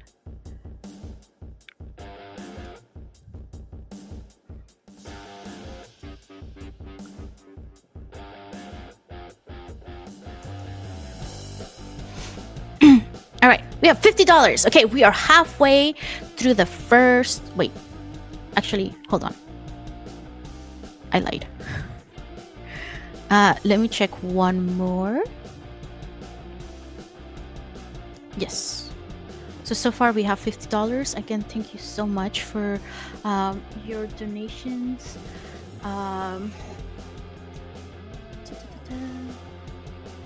We are halfway there to the first.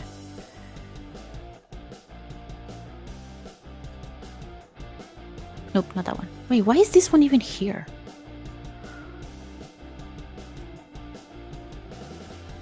Where's the other one?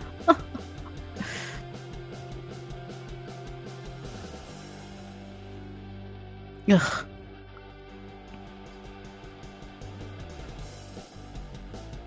Wait, and no. Technically, I still have 6 minutes before the thing. Is it downloads? Oh, here it is.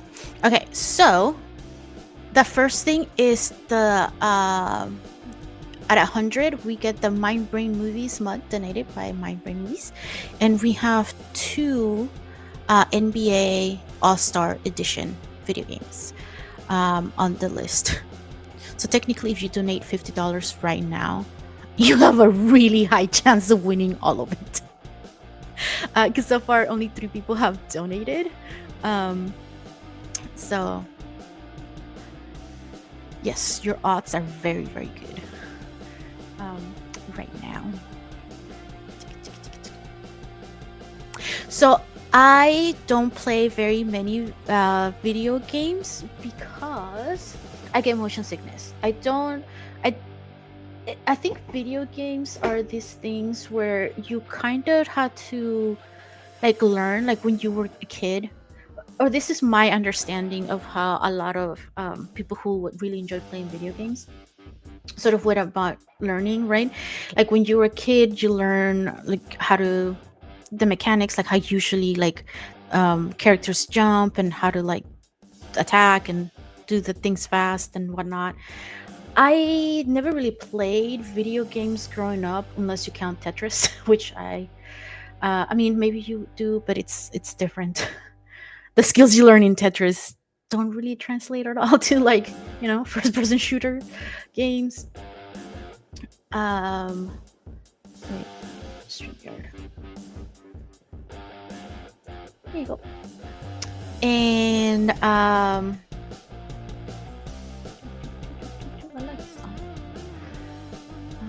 Studio. I need to be able to see people's messages as they come in.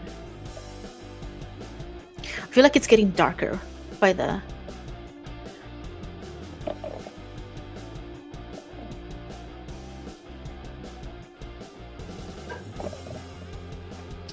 I learned this time, you guys. Yesterday, when I was trying to use my laptop to enter the. No, it wasn't yesterday. It was 2 days ago. Oh wait, first I need to share the screen. Haha, sorry. There was like this horrible feedback because my computer's mic and this mic were sort of like picking each other up, and he was like, ugh. Horrible.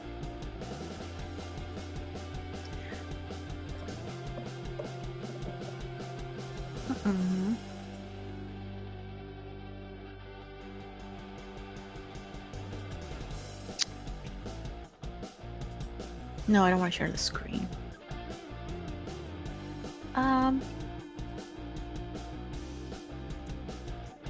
There it is.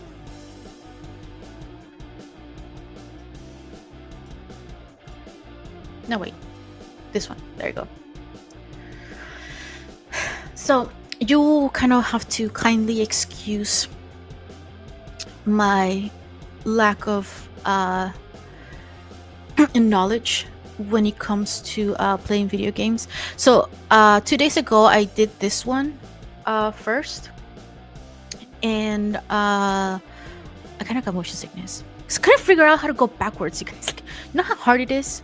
I've never like it was like literally my first time ever playing video games. And then my brother was like, "Bye." He like showed me how to download the video from like Steam. I mean the game from Steam and like how to find it and stuff like that. And then he left, and I'm like, "How do I walk? How do I jump? How do I do anything?" And I was just like clicking buttons because I kept forgetting.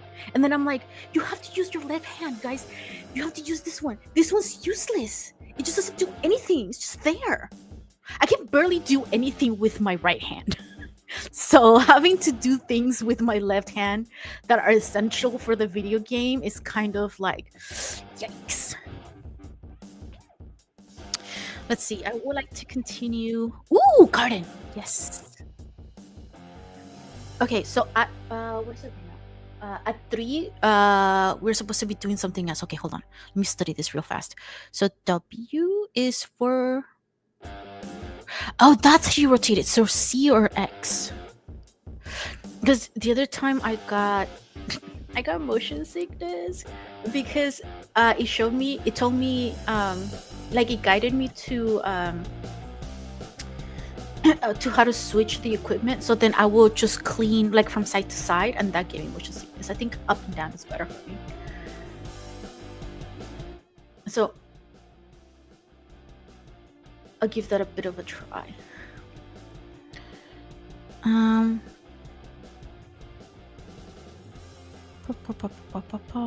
So WASD is for walking. Oh, that's how you put your fingers. Did you know? Like, this is how you do it? I mean, probably. You guys did. Oh, control is for... Oh, you can sprint in this game. Alright, I'm just gonna... Oh, look how pretty. Wait, how to walk? Ooh, I want to start with this shade. Oh.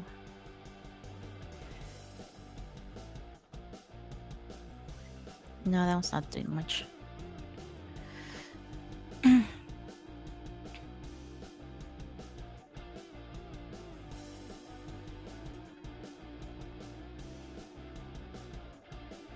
I think my brother showed me this game a long time ago.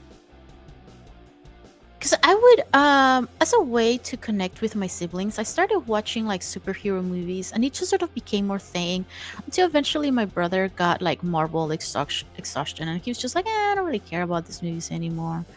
And then my friends went to have their own life, and so did I, and just kind of forgot about it. Then I discovered streamers, and life was never the same. I kind of stopped watching movies. But yeah, that's what I did to try to bond with like my siblings. Hey, how come it doesn't go like blink? Is it still that dirty? Dang. So I think one of the things that I wanted to do, I'm a fan of like stepping out of slowly out of like my comfort zone. Wait, how do I crouch? This one. No, control. Yes. Can I see the bottom of this? No. Control. No. Yes. Wait, what's this thing? I haven't made a doll. Wait, I only have 150 monies. Is this my own?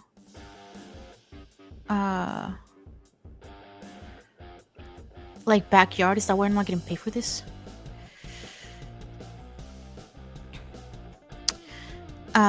Anyway, my brother showed me this because he was very much letting me know that no, yes, you can become a gamer. You just need to know which game is for you. And then I was like, I don't like these games because again, motion sickness. And then like I don't know how to control the thingy because then it just go like I closed my eyes for this because I couldn't hold it. Ooh, that. But how come nothing else has like pink? Oh, that's still dirty. Oh, that was just old.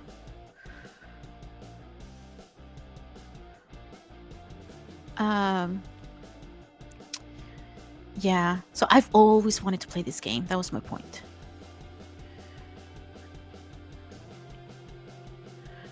And what kind of games do you guys like to play? I know there's like so many different types of games. I made $2. Yay!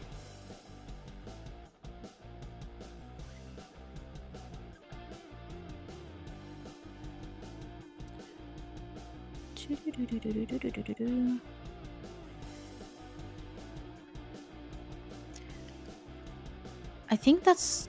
Ooh, it is. Ew, disgusting.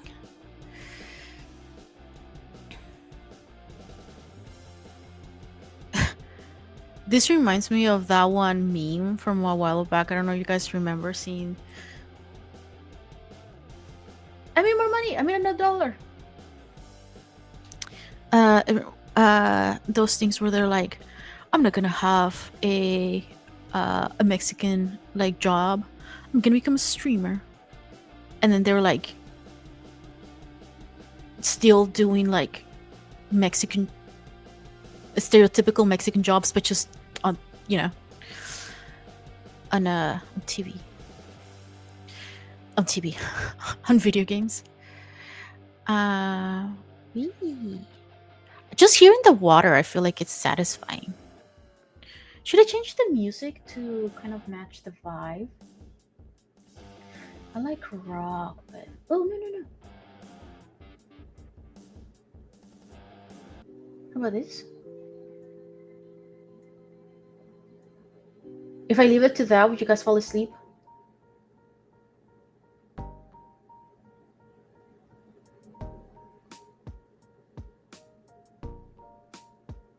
Let's do that one. Just a little bit louder though.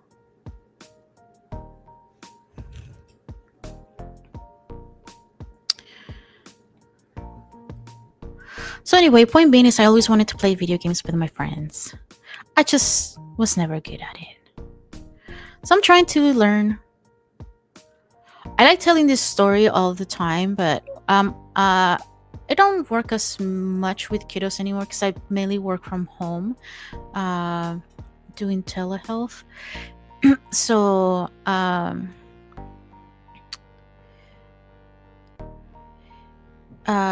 it's not really great for the kiddos. They don't seem to do very well when it's not in person. So anyway, when I was working like in person. This one.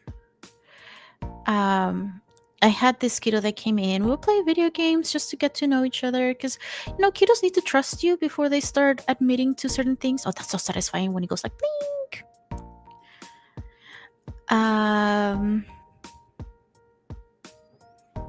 So I was playing video games the first couple of sessions, and we were playing one of the Star Wars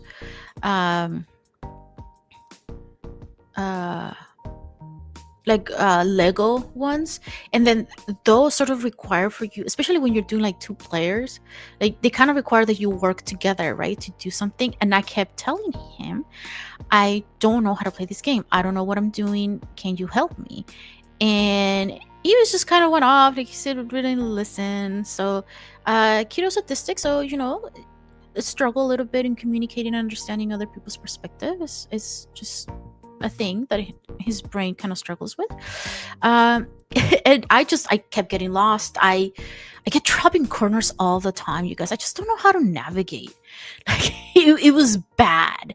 It was so bad to the point where kiddo just started killing my character out of frustration. Is this a line of dirt right here? Gross, it was. And then I just kind of giggled and I said, well, I don't know how to play this game, so I need your help. Until eventually kiddo was like, fine. And then session ended.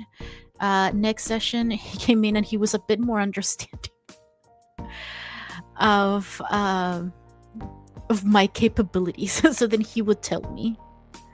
And I had this other lovely kiddo who was like so cute, and he said like, I really want to play Fortnite with you, so I'll teach you how to play so we can play together. And I was like, you're so sweet. And then he would let me like kill his character, so I learned how to aim and stuff like that, which is a little bit I was using my Switch to play, so it's easier because I'm more used to playing with like a control than playing um with a computer or keyboard or mouse or whatever. Oh, this is the nasty one. Meow.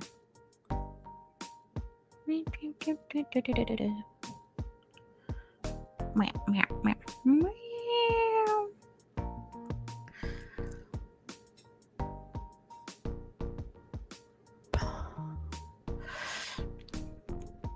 So anyway, what kind of games do you guys like to play?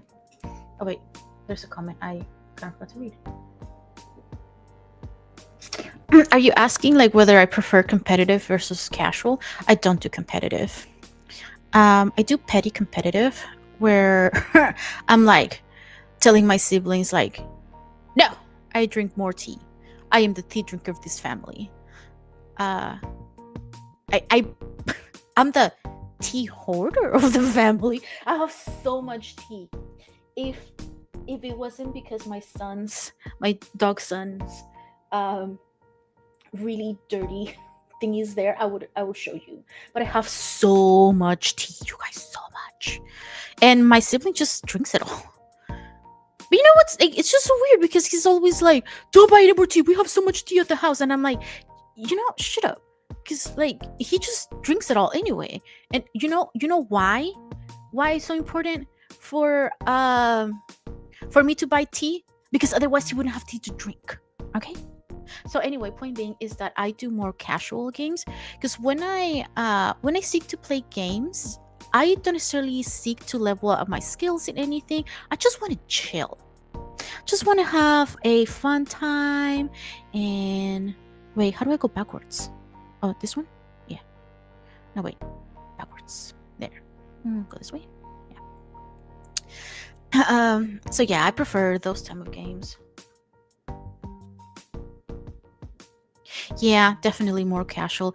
Especially because when I play games, I want to just turn off my brain, I want to be able to like play a game that's kind of like a no-brainer. I definitely do not want to play any game that because so I spoken to I don't know if you guys are familiar with Dr. Gameology. He loves Final Fantasy, I believe. Is it Final Fantasy? And he was like, yeah, you can play, anybody can play, like you don't have to have like a specific like skill level when it comes to video games. Anybody can play it.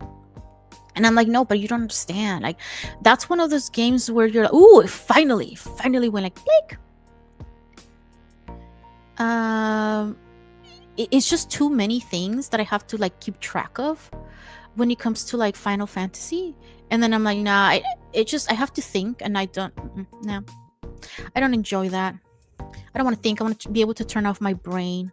And like this game right now, no brainer. Just, yeah, just clean.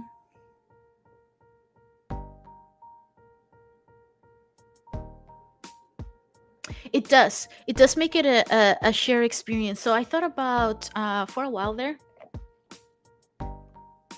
I was gonna play Fortnite Lego, and because that one's more sort of like it is like you play with friends, but it doesn't require like that much skill. It's more like gathering all the supplies that you need and stuff.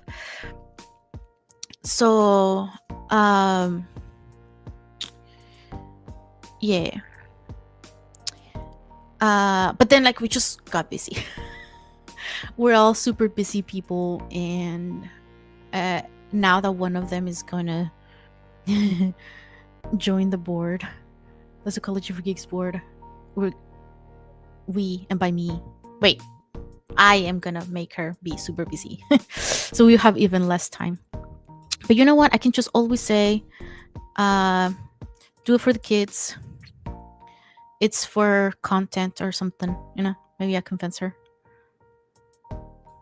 But she also works a ton though. So I'm like, girl, self-care and all that. Oh, that's why it didn't ping, you guys. Look, it was like all dirty on this side. And I was like, why isn't it paying me for money? Why? It was so dirty.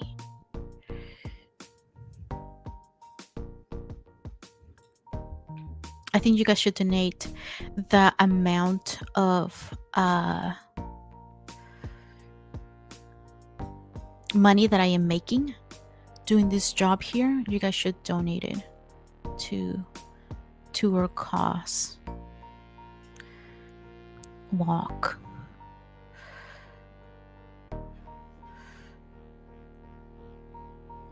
Close enough. I don't know if I'm gonna be able to finish this.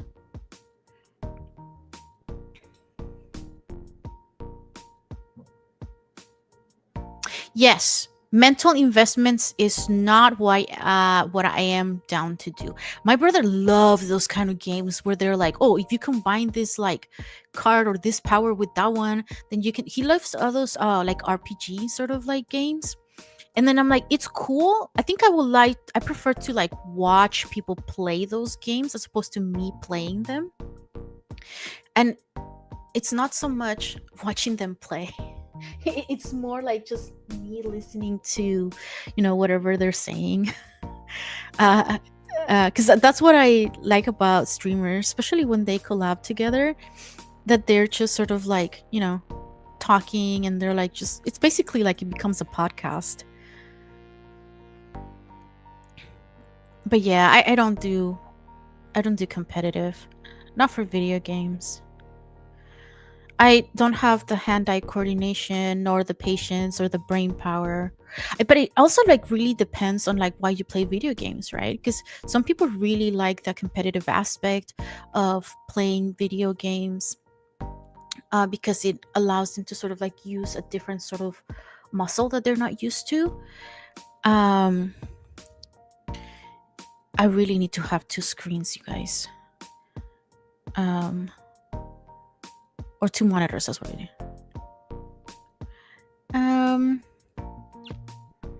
But yeah.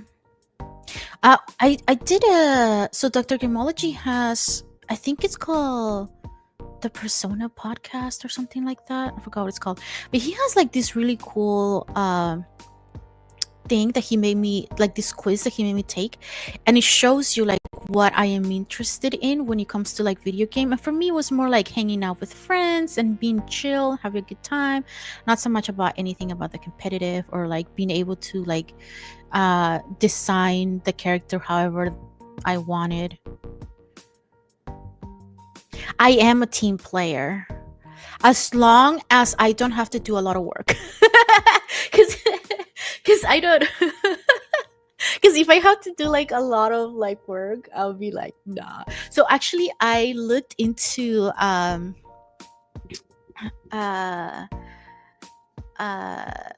didn't look into it. I was watching streamers, and one of them was saying that there's some streamers that are like, they really like the collecting stuff aspect of like certain like RPG games, and other people really like the fighting aspect. And I was like, well, once you're with like a group of friends, like I would rather be doing the collecting and like not having taken part of any of the fight. So if I like have like members of my group who really like doing the fighting, I'll be like, go and do whatever, and I'll just be here collecting firewood, not like having a chill life.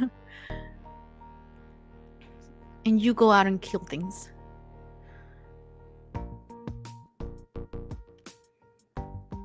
So again, I think it depends on like what you're looking for, like when it comes to like video games. I think it's with anything, right? Like for example, if you decide to like start playing board games or something, it would be like something similar, right? Like there's games where it's more collaborative, there's no like real consequences. Others are like more competitive. So yeah, it all depends on what you like and what you prefer.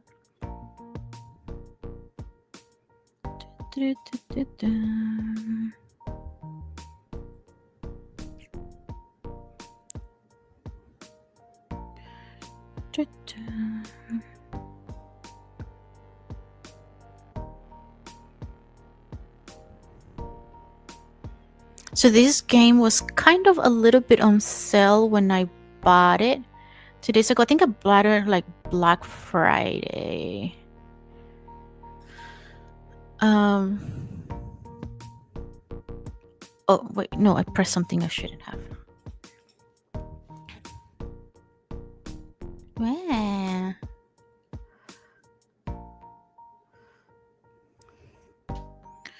And wait, no, this one.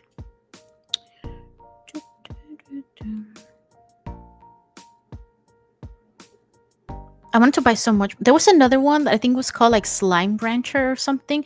That one looked kind of cool.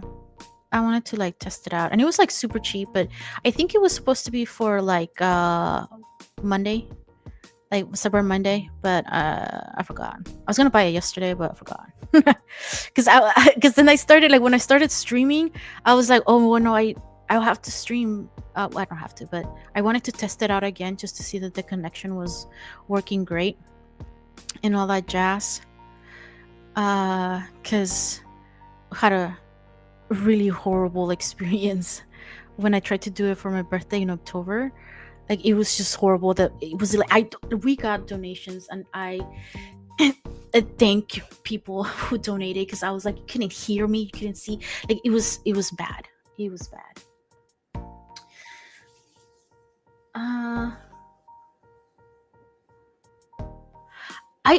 I think I like the idea of playing role playing games. I just it depends on how long it takes because I kind of run out of patience sometimes and I'm like, bruh, like hurry up or like do something or like it depends like how long it takes. Because I tried playing D&D with some friends at one point and it's just I don't have the time to like dedicate to like doing like a long campaign. And then like everybody like similar with like video games, everybody has like a slightly different style when it comes to like playing like even role playing games. Sometimes they just want to smash. They just want to like that sweet action of like pummeling creatures and things. And others just really like doing the role play. So like I haven't really found a group of people that I really like playing with. Also, I don't really have time. My ADHD brain is always kind of like, oh yeah, that's pretty cool, but I just found out this other thing that's like also like really cool, so I just try to do that now. There's too many shiny things for me to focus on one thing.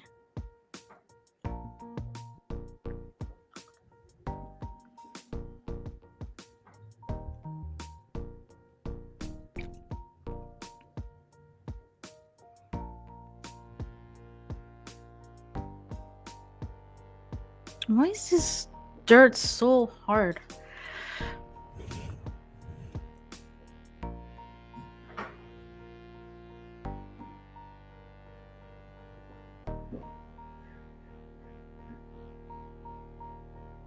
I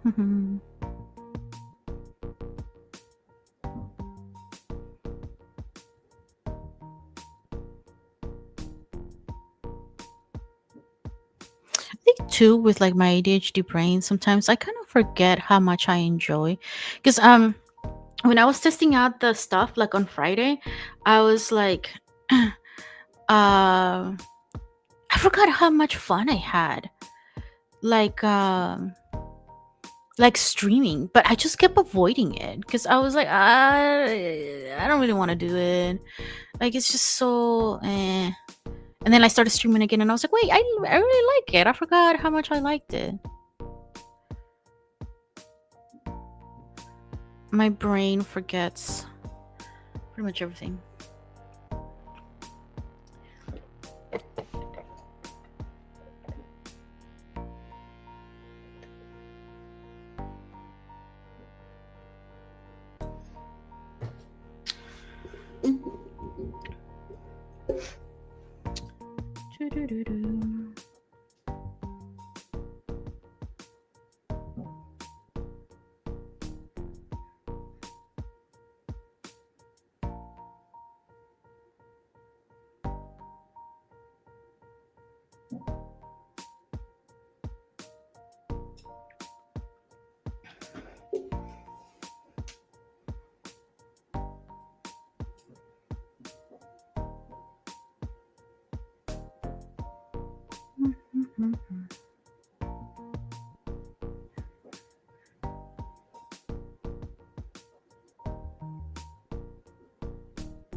My assistant found a banner.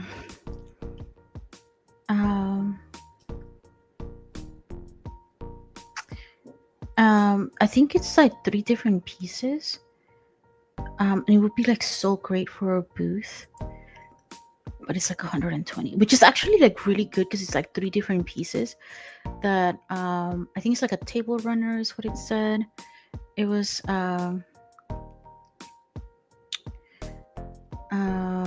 what else? This start over here is like so hard.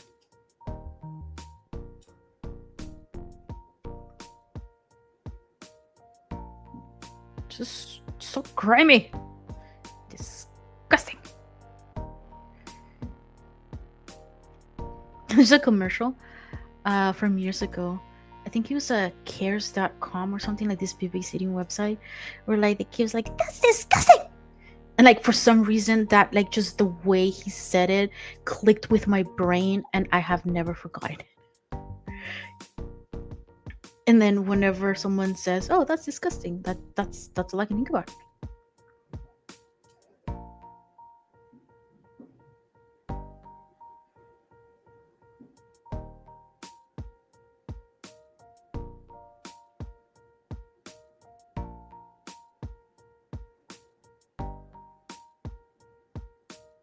Okay, so since you guys are here, so one of the things that I kind of have been wondering about, like, so we definitely need a banner, because when we have booths, like, people don't really know it's a booth. There's no way for them to sort of like identify. Oh my gosh, there's so many little spots, so annoying. Oh wait, what's that there?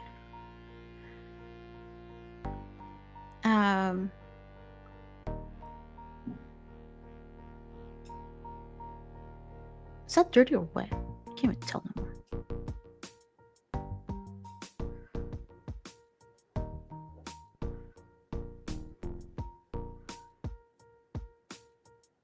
I think I'm gonna totally give up on this one, man.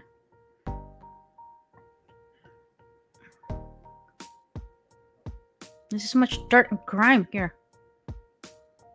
Is that just part of the wood, or is that like dirt? I think that's part of the wood, right? Like, it's just... No, it was dirt. It was dirt all along. Wait, how do... Yeah, I'm bored of this one. Let's go find something else. Ooh!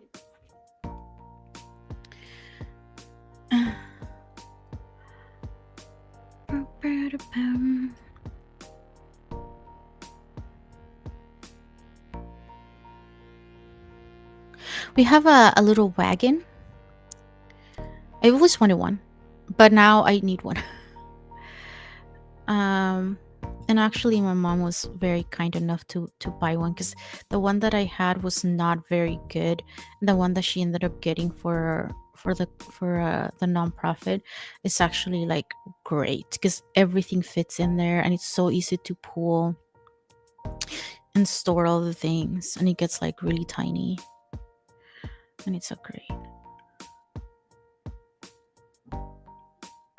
I think this is why I'm like completely okay with kind of not being mega rich, or like just technically I am underpaid in my work.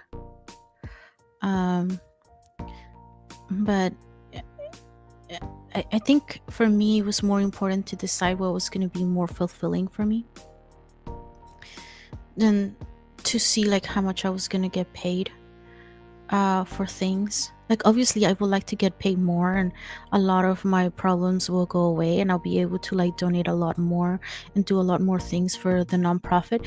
But well, kind of, I would just be able to donate more money, but I will not have any energy or spare time, which makes it really kind of difficult, right? So for me it was a matter of deciding, like, okay, because right now I'm just working part-time,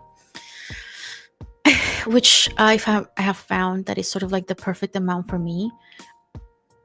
But yeah, my financial situation is very tight because I'm only working part-time. um yeah, this is why eventually I would like to get paid for the work that I do for the nonprofit. So again, like, I mean, it might not seem like much asking for, like, a $10 donation or something, or maybe it does. If you're not, and the thing too is that if you don't have the resources at this time to pay, because $10 is just too much, or it just not within your means, I think that's completely fine. Just, share our content, follow us, join our cause, join our community. And I think that's still a great way to help, because the whole point is like sharing our resources and like our vision with other people. And so if you're able to do a little bit of that, you can volunteer with us too. You can do it from home.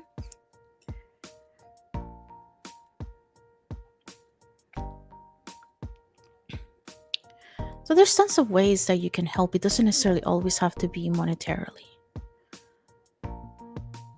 I know you guys to feel bad too if you're not able to give more or give it all. Times are hard, and we understand. Again, this is why having a community is so important, right? Because when someone's having a hard time, that's when we can come in and like step up and help, because we're able to do so. um and then eventually will be our turn. If we need it, maybe somebody in our community will be there to help us.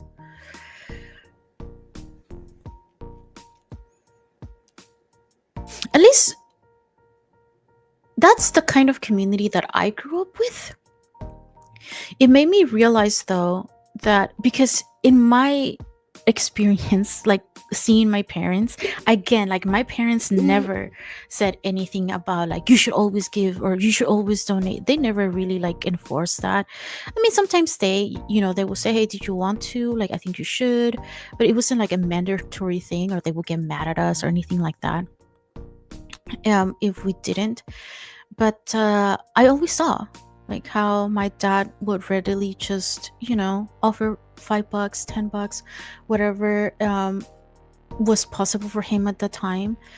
And he readily shared with others without like asking for anything in response. So that's why when I started like the nonprofit, and sometimes I'll ask for like donations and stuff, and people were like, yeah, okay, well, it was nice to meet you, and then they just kind of walked away.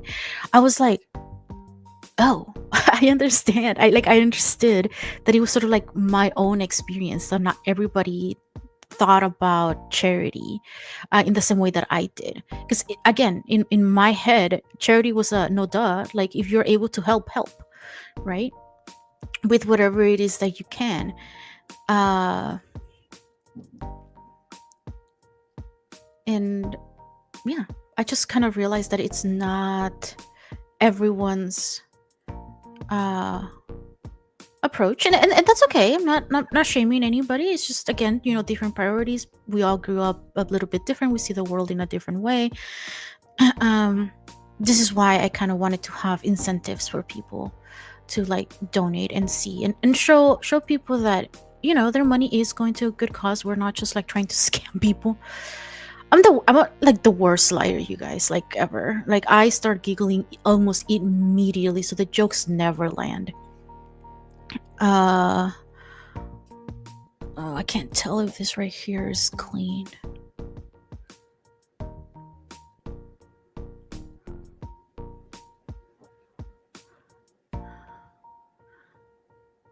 These dumb little corners.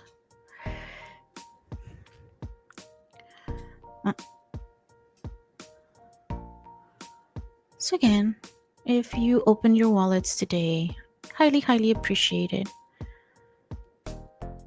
Again, we started doing all of these things with like absolutely zero funding. I met another mental health provider. Ooh, blinked.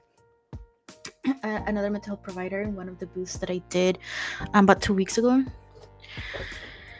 Um,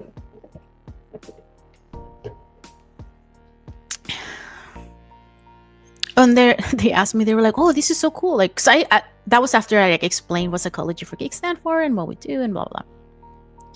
He's like, "Oh, this is great! Like, I love what you guys are doing. I would like to help. Did you guys have any funding?" And I was like, "No, wait, I think it was C. No, control. Oh, look how dirty! Oh, disgusting." Um, yeah, I just kind of laugh because I'm like, "Yeah, we have no funding at all." And yes, I understand. I probably went about it the complete like wrong way, like in creating a nonprofit. But I think it just works for me, you know? This is a much better way for me to learn and understand like what my community needs. And I think I've just been really enjoying it. Whoa, whoa, whoa. I would like to clarify. Once I began to really enjoy it, once I started having boundaries for myself, I think, because I did not enjoy the part where I was like completely broke and burnt out. I'm still broke. I don't think that's really going to change ever. Given that I spent so much on the nonprofit. So, I was not kidding when I said that if you guys donate a large amount or are able to donate a large amount, like we can provide you with like a statement for the IRS letting you know that, you know, the significant amount you donated to us. And so I'm gonna get one of those because essentially I donated a bunch of money, but I don't know how much money. I just been buying stuff that we need. Um, so I guess I'm kind of looking forward to see at the end of the year, because our fiscal year is uh, it's um it's in December, or like it ends in December, and then so that's when we will release like all the information of like how much donations and earnings and like where they went and what we bought and stuff. I am not keeping track of this, so rest assured somebody who knows what they're doing is doing it. um Wait, how do I get up? Yeah, yeah, no, there you go. um so yeah, just kind of wondering like how much money I invested. They're worth it.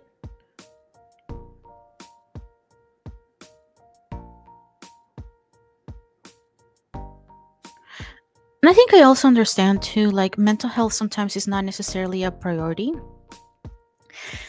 when you don't have anything to eat, or when uh you don't have a stable employment or stable housing. And then so part of what we're trying to do is sort of like meet and connect with other local organizations that do provide these resources, so then if we ever encounter someone that is in need of help, we know where to direct them.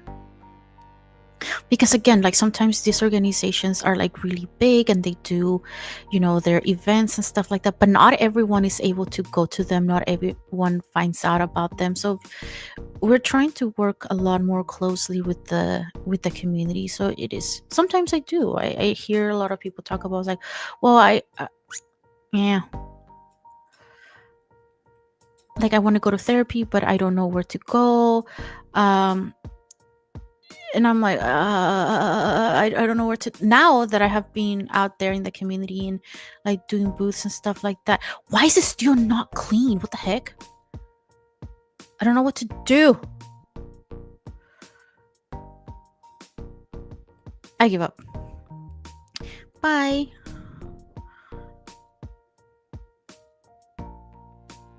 I'm gonna go clean this instead. I find cleaning like these things are like been more satisfying. It's the details, man. Da-da-da-da-da.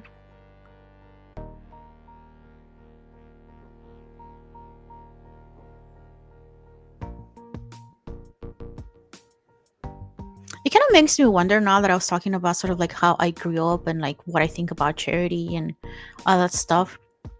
So me think about like, what about you guys? What you don't have to answer if you don't feel comfortable, of course. But it makes me think about like, what is it that you value in life? Like, what makes, because for me, being able to help my community and be there and provide like all these resources and use my knowledge to help and support my people, that's what makes life worthwhile for me. That what makes all the sacrifices that my parents and I had to do, um, to ensure that I like graduated. And even now, like I've received so much help from my parents that I don't know how to thank them. Essentially, and I said, and I tried to be more vocal about how much they were actually helping me. But I think they still sort of like doubt uh, the impact that they have had. Because again, like I said, like my dad drove me to places. Essentially, for my birthday, what he did is that he drove me places so then I can focus on doing other things or napping. Um, my mom was always there with ideas. Um, so yeah, I'm just really thankful. But I think it's good for you guys to also reflect on. Oh, are you gonna go get cookies? Please. Do we have any more of Dad's cookies? Sad. My dad always drinks coffee with like these particular cookies, and I was kind of hoping to have those cookies for tea.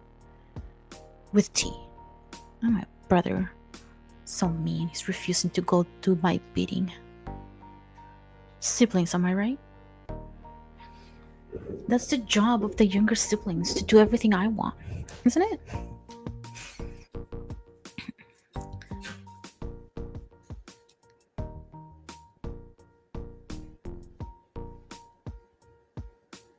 I feel like I need like cleaner or something. Yeah, that's not doing anything. Wait, let's do this.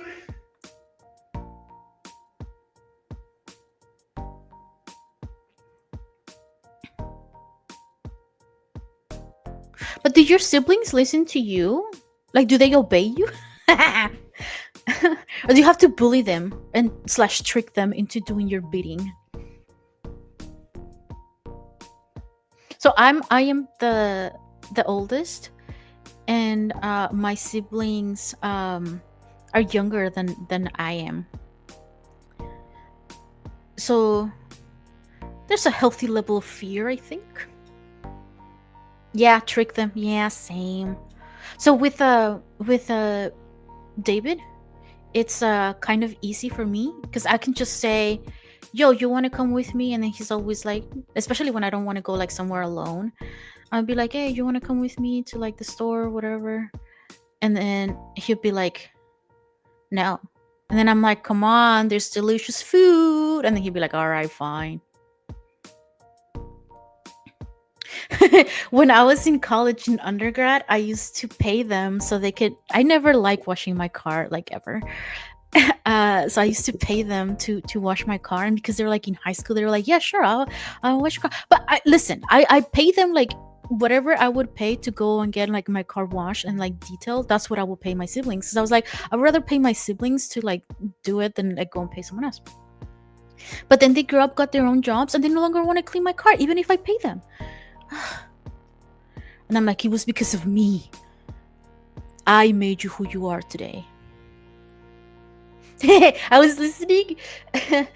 I was listening to no, I wasn't listening. I couldn't sleep earlier today, so I was like on Pinterest, and no, on Pinterest, on Instagram, and the heck, this is just so dirty. on some Instagram, and there was like the one meme. I think it's like a SpongeBob meme where it's like it was wait, what's the crab? What's his name? Mr. Krabs. Like was holding like a trash can, and then SpongeBob was there like crying, and then they were like, "Me to my siblings, this is where we found you," like holding up the trash can, and I'm like, "Haven't you guys told your siblings they were adopted, or you found them in the trash can?" One time my parents were digging through my parents had documents from like way back in the day, and they were finding out like the thing that went around like the mother when they gave birth, like to identify them and stuff, and they found that. And so instead of having like the newborn's name, it was just like it said newborn, right? So for like about a day and a half, we were just making fun of my sibling, be like, "You didn't even have a name, your name was newborn." Good times, good times. But now he's moved out. He's the youngest, and he's moved out. Probably because we bullied him a lot. I mean, because he wants to have his own life. You know, he's an adult. He is a partner. He wants to figure things out by himself. And it's just me and my other sibling. And that one's rude. He just says no to my unrealistic favors that I tried to ask from him. How rude. How dare he? You know what's even worse than saying no to my unrealistic askings? Whenever I want to rant about something, he just uses logic against my argument. I don't like that. That sounds like it's very disrespectful. He should know better.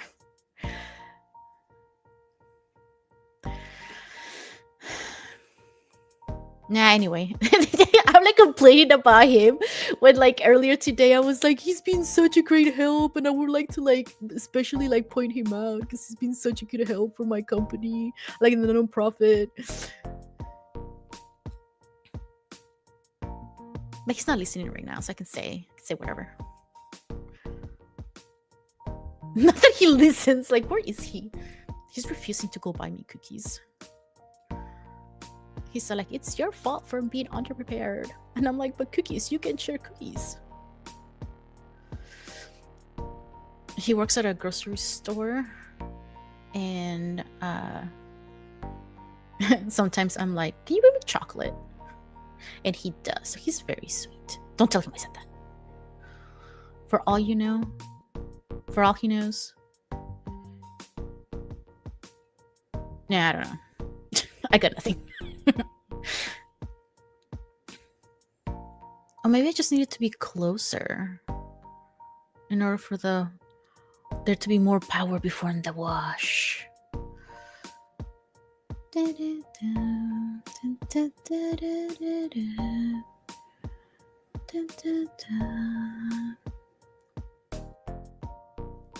Now I just realized I still have one PowerPoint that I haven't finished. So I think I'm gonna have to do that. So I think during tea time, I think it's supposed to be like a 5 or something like that. That's actually gonna be like my tea time / dinner, which I haven't decided what I want for dinner. You know the worst about living in a small town? You can't ask for delivery. They don't really. Well, one, we have only like a bunch of like fast food places, and most of them don't necessarily like deliver. But yeah.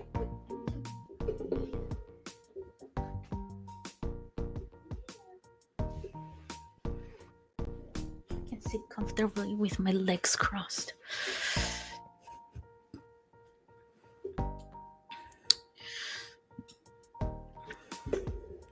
I used to live in San Diego because that's where my school was. And I bought this. I think it was Imperfect Produce, and then they will bring like vegetables and whatchamacallits and fruits to your doorstep like every week, and that was like the best ever. I just had to go and buy some meat and like other ingredients, but that meant I didn't have to go to the store as often. And I also got to try like cooking a bunch of like different new vegetables and stuff like that. And when I came back home, I was like, I'm definitely getting some of those. And no, they don't deliver here. And I'm like, why? We're in the valley. Like, this is where all the produce grows. But yeah, they don't deliver here. So that's sad. I think because I have ADHD, and sometimes it's really hard for me to um,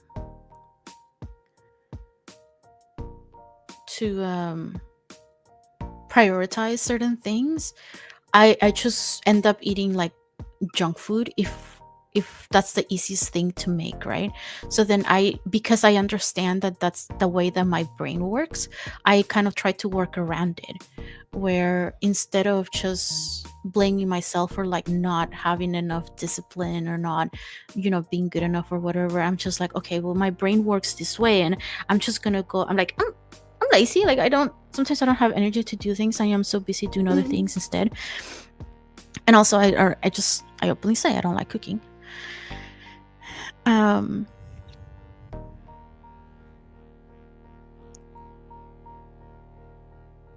Wait, the one thing that was anyway, so I think it's made me have like a better understanding of how I can go about ensuring that I am still eating like healthy enough without having to like force myself to do something that is super uncomfortable for me, or like that goes against the way that my brain sort of works. And part of it was like just get stuff delivered, because it's like fresh fruits and veggies, and like that's good, but like that, just having that was enough for my brain to be like, okay, one less thing that we need to worry about. But you know what I'm concerned and worried about now? We have all of this stuff over here. Can you guys see? Kind of. Well, let me switch the... No, not that one. What the heck? This one? No, this one. Yeah, like all of these things over here that we have, you have to like, what are we gonna do if like not enough people donate? Like what am I gonna do with them? I think especially like, okay, these things we can sort of like keep for like, I guess, another thing, or like another raffle, like an in-person thing, or like another event that we do. But I'm kind of like, we just got 12 different video games that got like donated to us, and I'm like, I feel so bad if we're like, yeah, we just couldn't give them away because nobody donated. And essentially that's what happened last time. We offered this like giveaway for anyone who would like follow us and like went to like made a comment in one of our YouTube videos. We chose a winner and we tried to contact the winner, and they never contacted us. And I was like, what do we do now? So I'm like, yeah, we still have the stuff for the winner. So if the winner is here, please contact us. Send us an email. Our email is on the website. We still have your prizes. I'm like, what am I supposed to do with the I think I just feel bad because of all the people that were involved in trying to get this like video game donations to us, and then at the end we were like, yeah, well, nobody, like, we still have them. Nobody wanted them.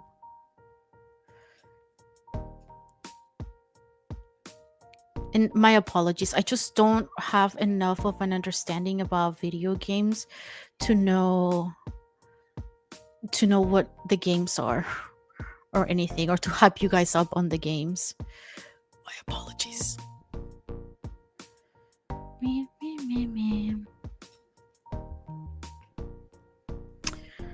kind of hungry.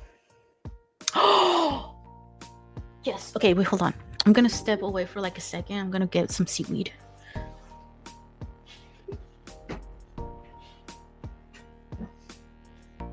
Canoodles, you have some seaweed?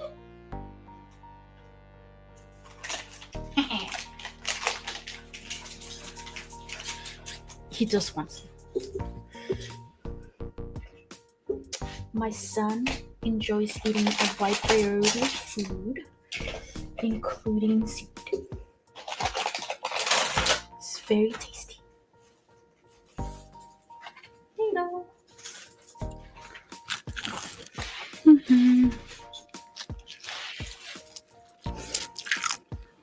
I don't think I have.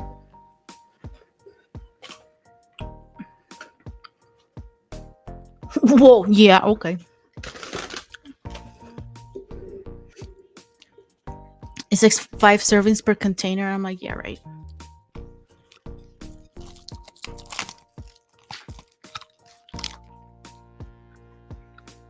Oh, there's a little piece. Oh, here it is. Here.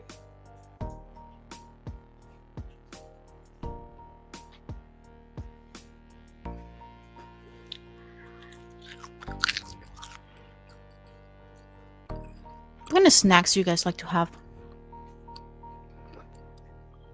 I really like fruits.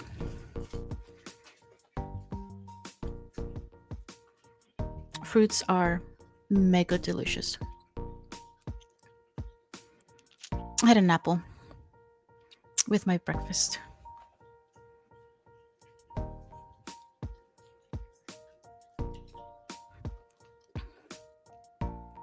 I don't know if you have any more fruits. It's sad. I kind of want pumpkin though. Cream curving pumpkin. Or maybe sweet potatoes. Ooh, roasted sweet potatoes sounds so good.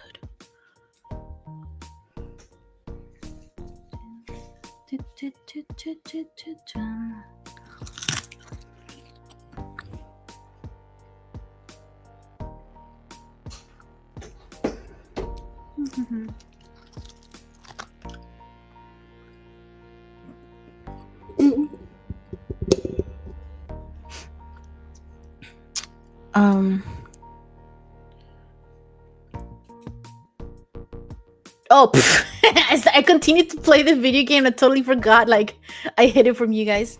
Sorry. Wait, I want to check the socials really fast just to see if anybody made any comments or anything like that. I may be able to answer. Oh, I got logged out of PayPal.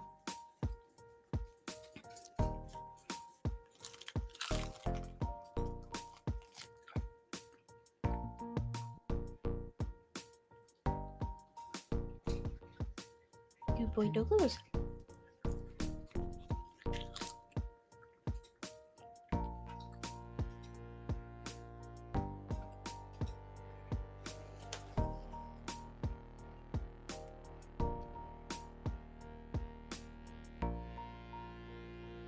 Dun, dun, dun.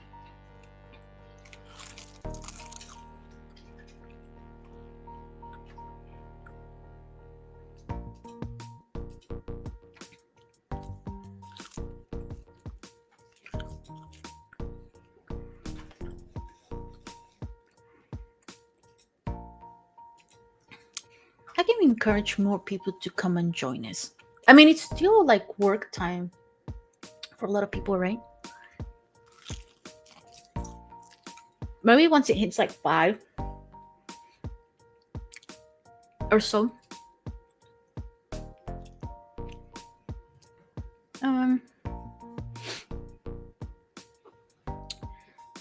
Wait, I checked this one. Oh wait, I haven't checked Instagram yet.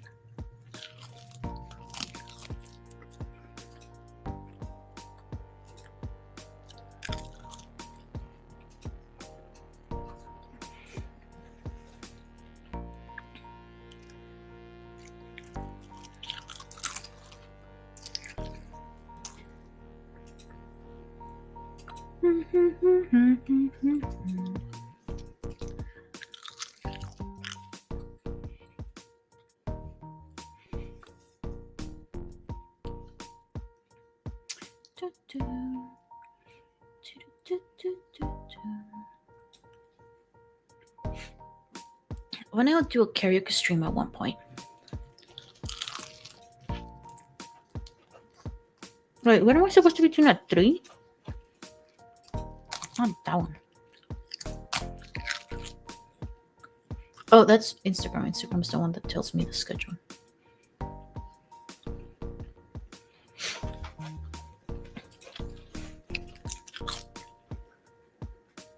Do you want another one?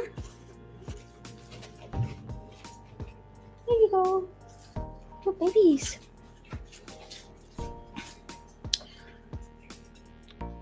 At 3. Oh, no, wait a minute.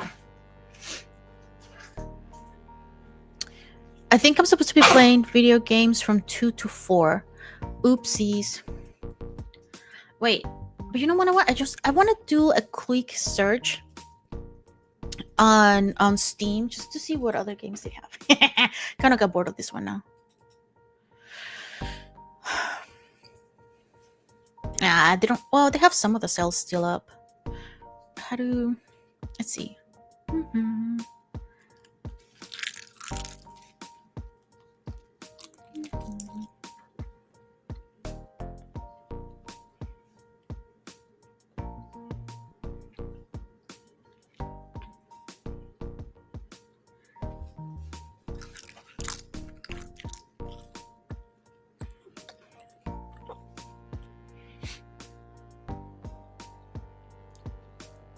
Subnautica.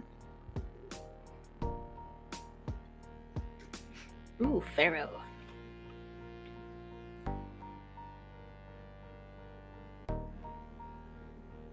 Oh, this is the one that we got for free. Tiny Tina's Wonderlands.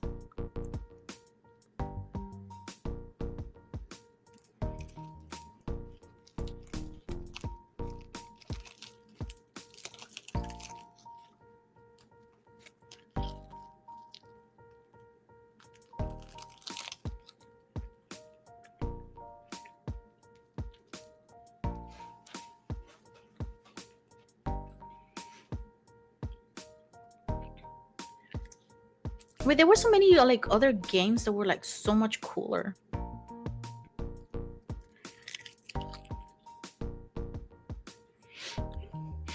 Oh, they have Power Wash.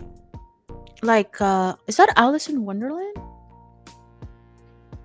They have the Warhammer one. They have Back to the Future, SpongeBob.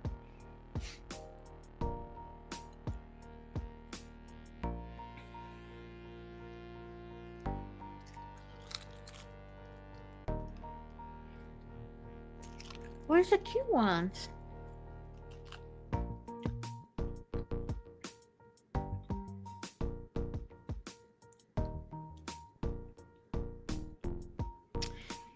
There's one that's called Spirit City.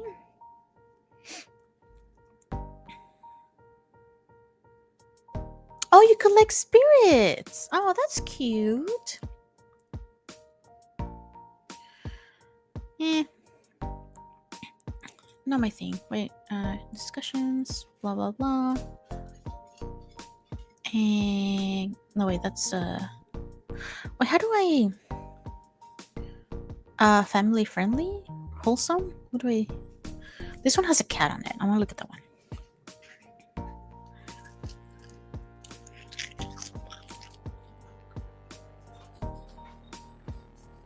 Cookies?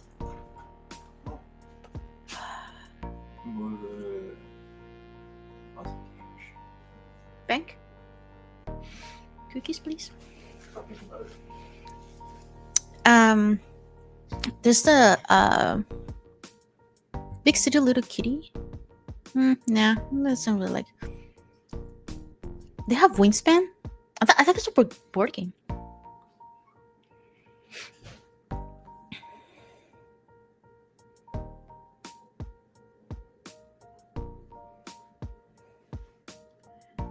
Cat Cafe Manager. Ooh.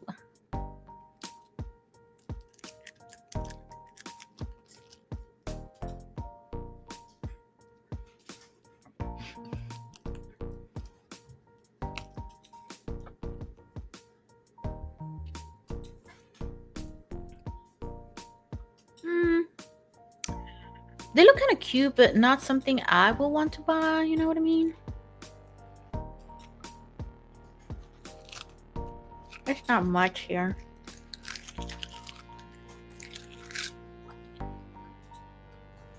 These are the same.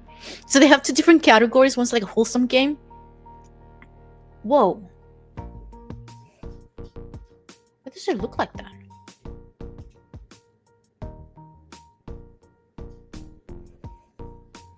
Wow.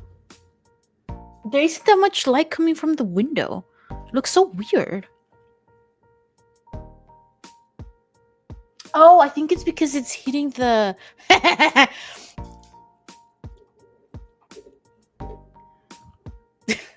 Well, did I put a little thingy? My camera needs those like horse thingies on the side. Wait, what do I put on there? Oh, I wonder if I can just use like a sticky note or something.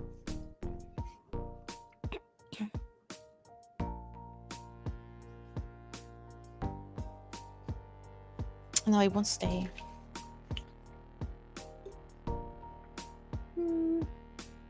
Maybe if I move it this way. Oh, there you go.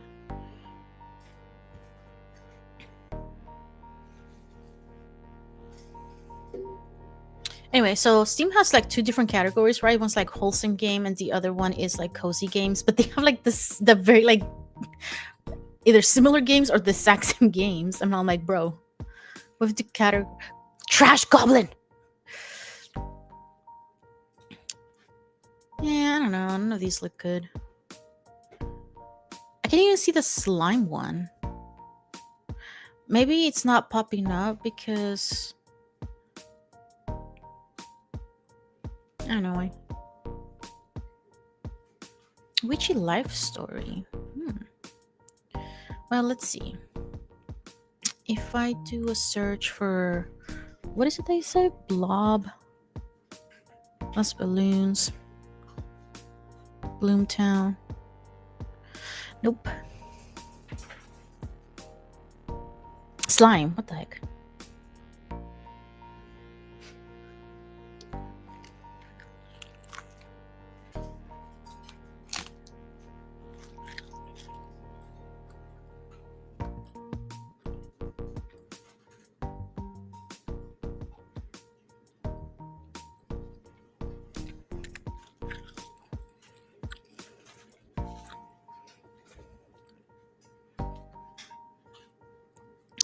I kind of have to settle for continuing to play Power Wash because my I think it's not connected. Oh wait, let me share the other screen with you guys so you can see my work and appreciate it.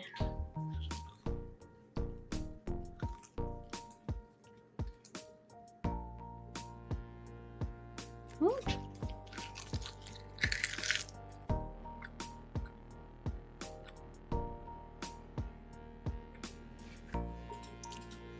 Wait, how do I get out of here?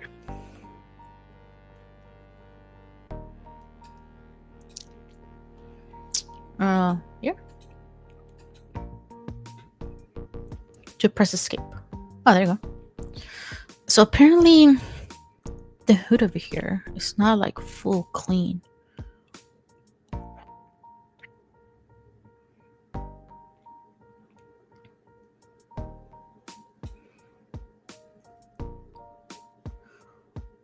I don't know where the dirt is. I can see anything. Do you guys see it? Oh, is it because of that weird... That just looks burnt right there. And if I came over here, I do like this. I see that dirt. Wait, one more. It's not doing it. Oh, it's because it... Ooh, whoa!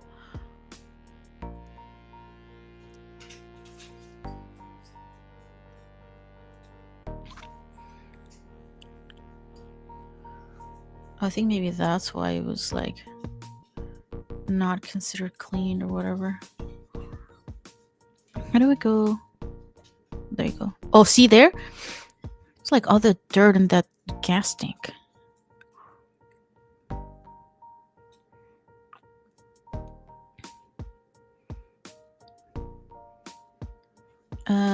Okay.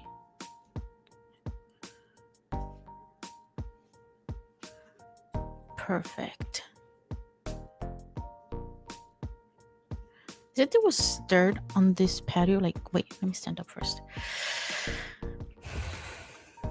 Oh, there's a little bit of dirt in that corner. I see it. Or is it the shadow? No, it's dirt.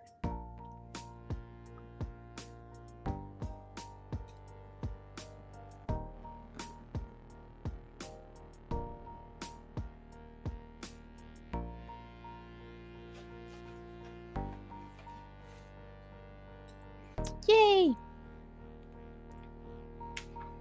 I did the car. I was working on this. Oh, look at that grime. Look at that there. Disgusting.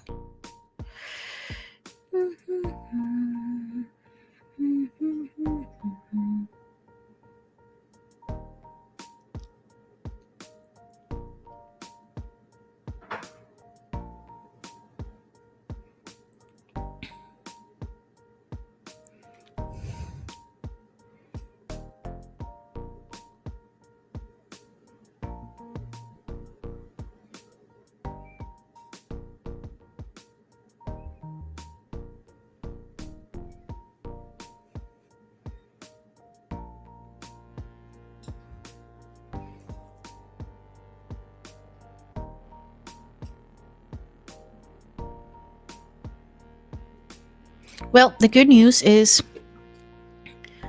I don't feel motion sickness. Bad news is, how do you guys get like hooked into like video games? ADHD brain is kind of like, I'm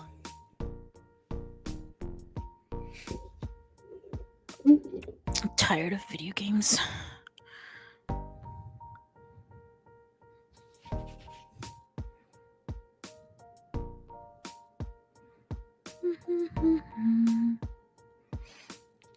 So right about 3, if you guys know anyone on the East Coast, have them join us. Share the link. Let them know we are live. They're probably out of work. They can listen to us in their commute. Very chill vibe. Wait, speaking about commute, one of the things I wanted to do was, which I forgot to do earlier, was let our Discord family know we are streaming today.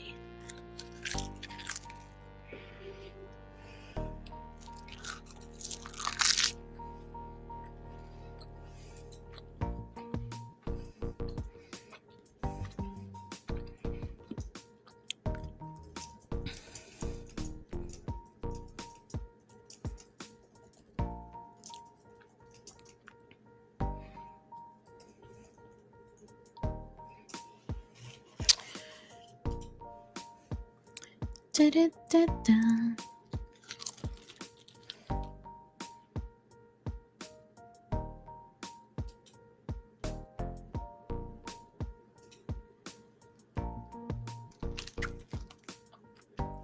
I'm at $61.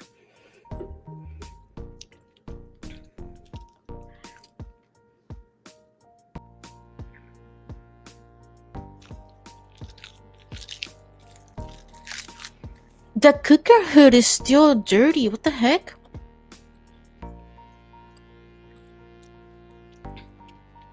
Where? Oh, it's a huge ass.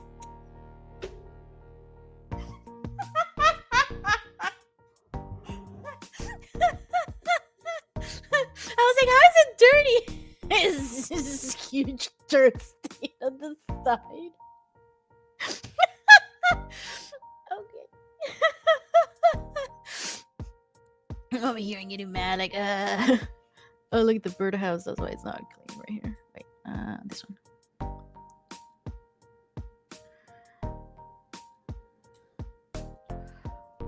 How do, wait, this one.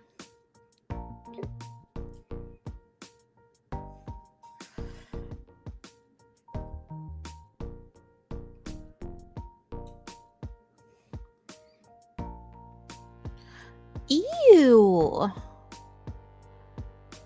Look at all the disgustingness. Wait, how do I stand up? There you go.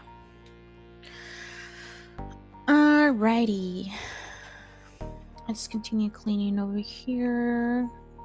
But before we do that, I'm gonna take a mini break of like 5 minutes or so. Please don't go away. Take this time to stretch. I want to stretch a little bit because I've been sitting for a while now. I want to see if I can decide what I'm gonna have for dinner, lunch, whatever.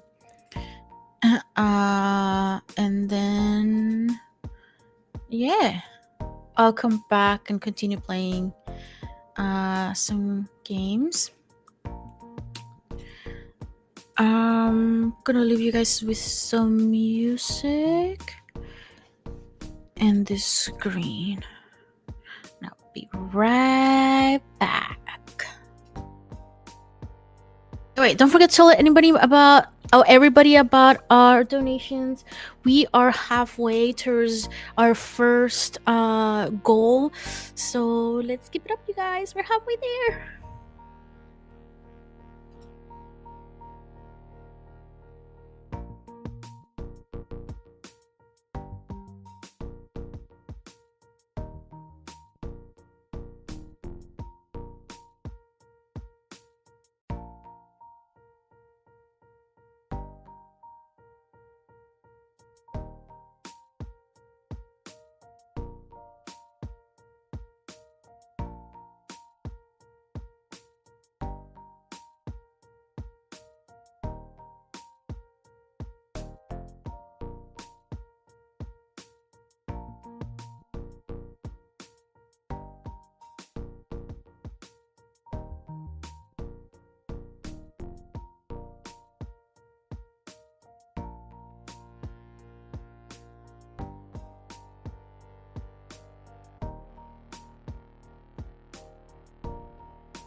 I'm back. But before I return to the game, I really need to send this email out because I was just checking to see if we got any additional donations and stuff, and I ended up coming across this post. The WonderCon is happening soon, and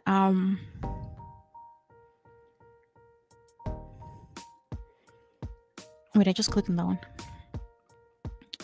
Stop it. And I want to see if they'll give us a booth for free because we're poor.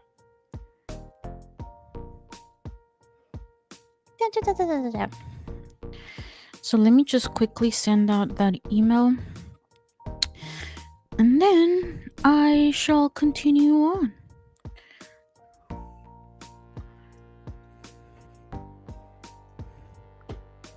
I can actually tell like who is here. I know there's like 4 people watching, and I got 5 hearts and a thumbs up. But I don't know if that includes me because I'm connected. Well, maybe not because I'm on StreamYard on 2 different computers. I don't know what's going on. Anyway, let me send this email. And hope with me, you guys, as hard as you can, that they give us a table.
Okay, luckily I had this thingy saved.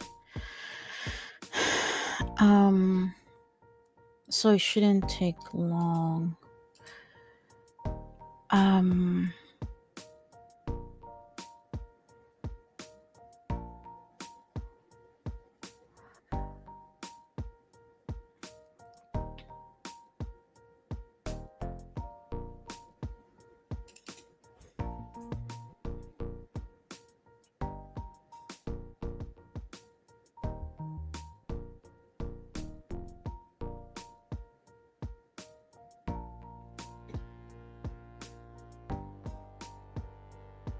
All right, sent it.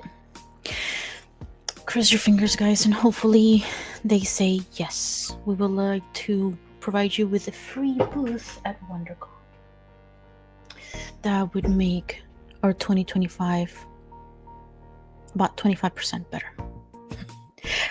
I only say 25% because we still don't really have funding to sell merch. Like, even if, like, because I'm already paying for like the gas to get there, the hotel stay, like, on my food and all, like, the things that I need to pay for that. But if we don't have like funding to like buy like merch to sell, oh no. Ugh. Apparently I sent it to the wrong email. Great.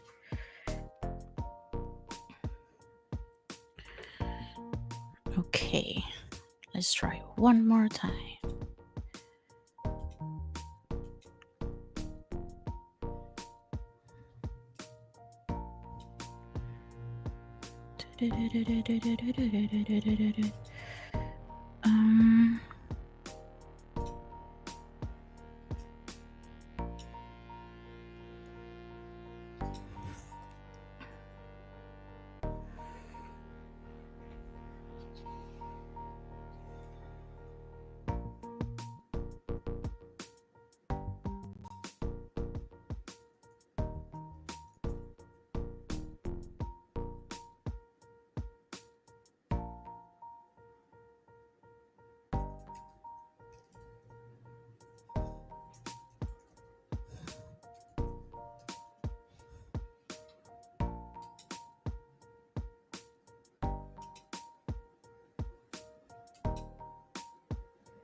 Okay, I misspelled that org as jorg. Gore.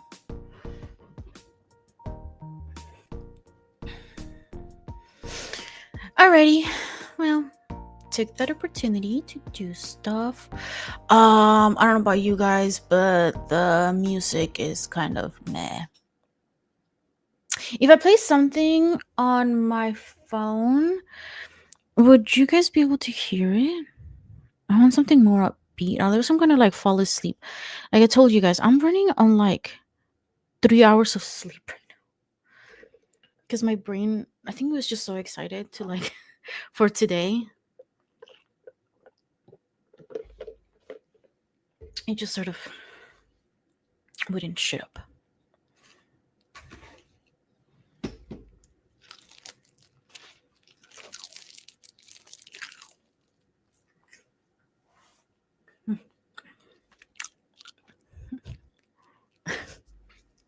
My son has abandoned me for the comfort of his uncle's bed.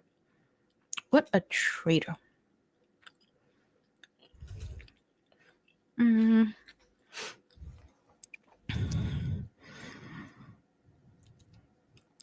So I know that if I were to play like actual like licensed music, I think Twitch would just sort of like mute the VOD. But I don't know if Facebook or YouTube do that. And I don't really want to run the risk. So sadly, we're going to have to go with free, copyright free music. Nope. Copy.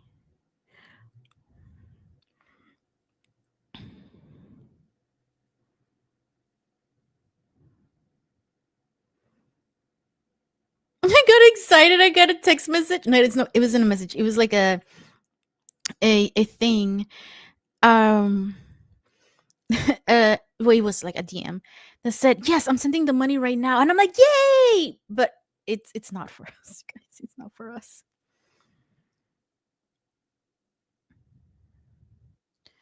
I mm, you guys have any suggestions or like copyright music that I can listen to that's kind of like more upbeat? Because I'm just gonna. Oh, here. This one says upbeat background music. All right. Can you guys hear that?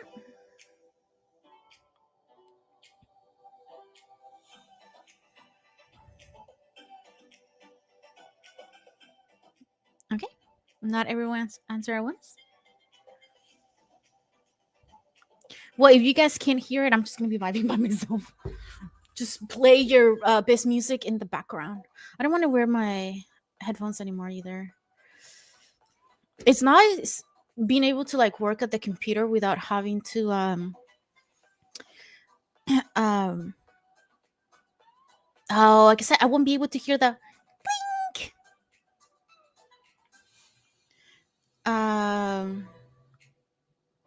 What was I saying?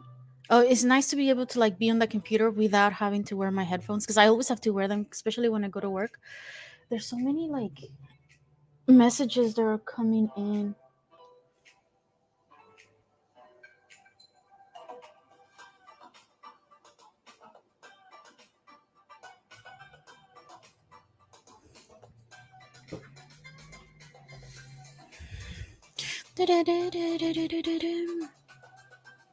I have to update the website to include our sponsor, which is Anime Los Angeles, because again they gave us like a free booth, you guys. Like that is like the best thing that they could have.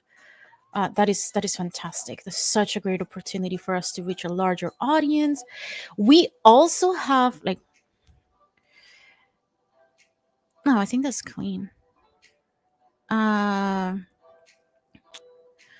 I think we also got accepted to a few panels that I'm gonna be. Oh my gosh! Okay, listen. Anyone out there who is watching a fan of One Piece, because we got accepted for like One Piece panel, and I totally forgot about it. And it got accepted, and I haven't. I wait. I can tell you guys. I am in New World, and I need to like binge read for like the next month to be able to like do this panel. And then someone said like, "Oh, you can just like watch the movies and stuff, and they'll like do like a recap of like everything." And I'm like, "No, you don't understand. Like we're doing a YouTube like react to like every single arc of like One Piece." And I'm like, I have to read it. So now I'm just gonna binge read. Good thing that like there's a bunch of like holidays, and usually like a lot of my clients won't be. They already told me that like they're going home for the holidays or they're doing stuff, or so I'm not gonna have as much of a thing happening.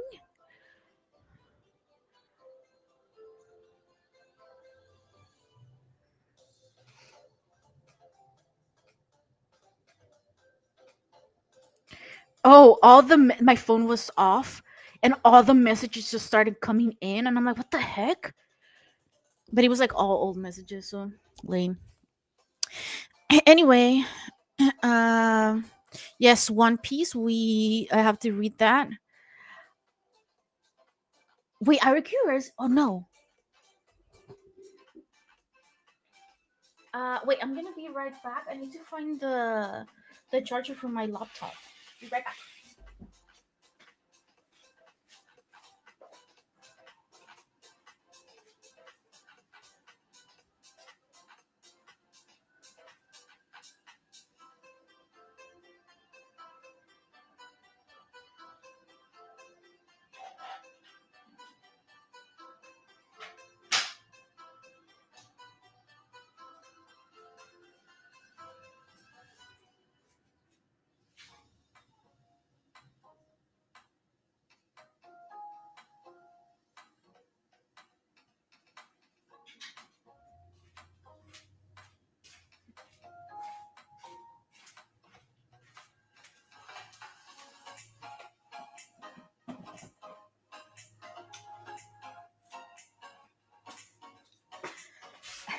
My apologies. I found it right away, but I had to pet my dog.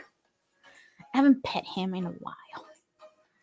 He's needy, and I spoiled him. All right, that is charged. Now back to my signature pose.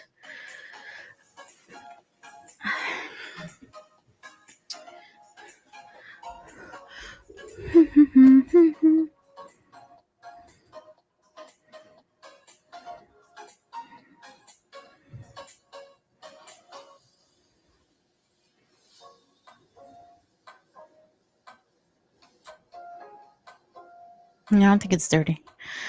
All right, stand up. Walk.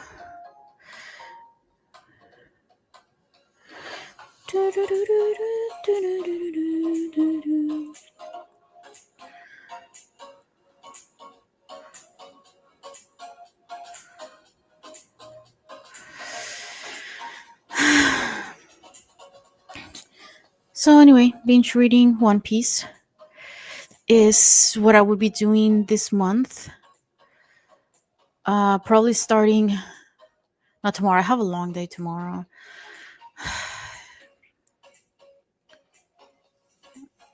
I think it's like a 10-hour day or 12.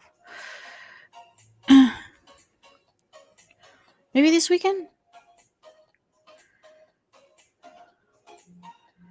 I think we have a couple of booths coming up. Usually, I think I might be able to get some reading done while waiting for the booth, because sometimes they ask us to set up for the booth like super early, and because we don't have a lot of stuff to like set up for the booth, it's mainly just like information and the little like fidget toys that we're selling. Like it just takes me like 20 minutes to like completely set up. Sometimes I take longer just to like be chill because I have like a long time. um but yeah, I'll have time.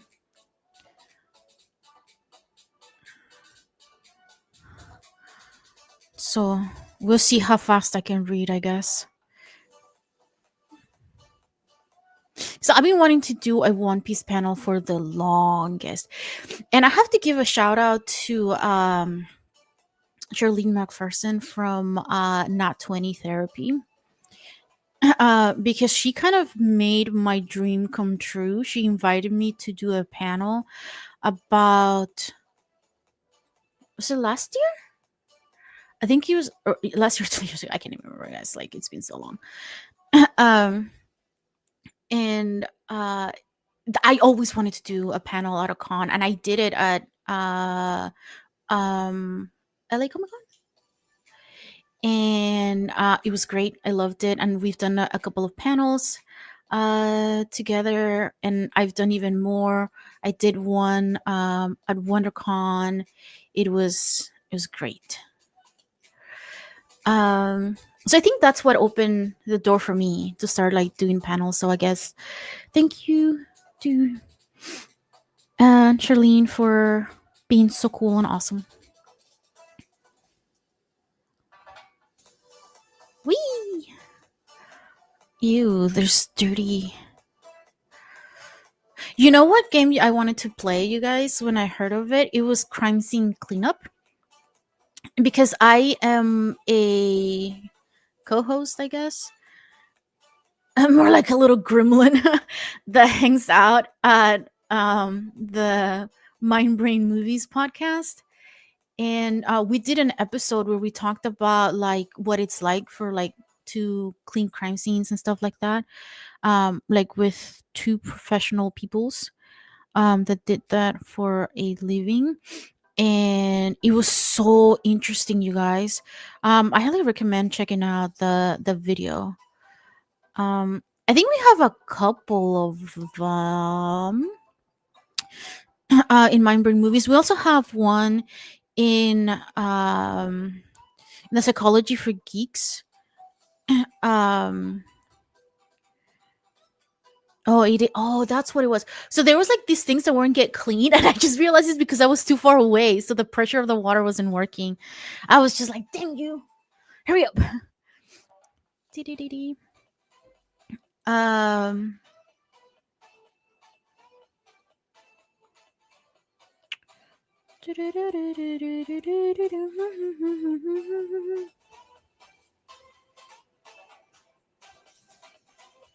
Yep, no water pressure in that.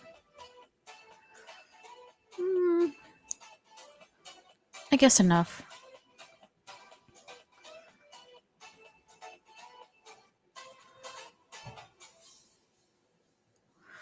All right, guys, let's form a bet. My sibling went out to run some errands, and I asked him to bring back some cookies, and he said, I'll see how I feel. Right? Place your bets now to see if he actually brings anything.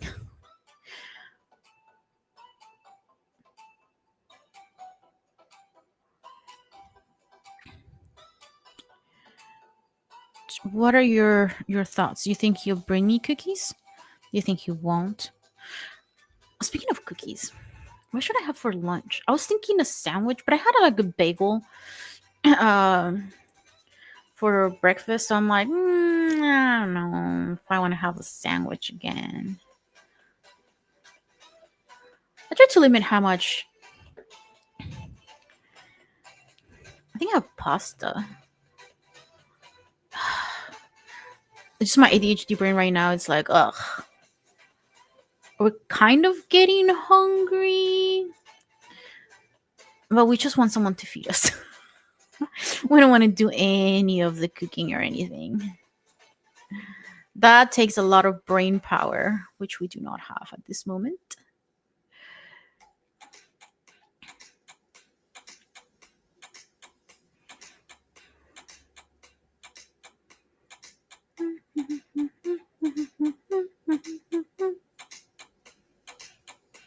Oh, what the heck?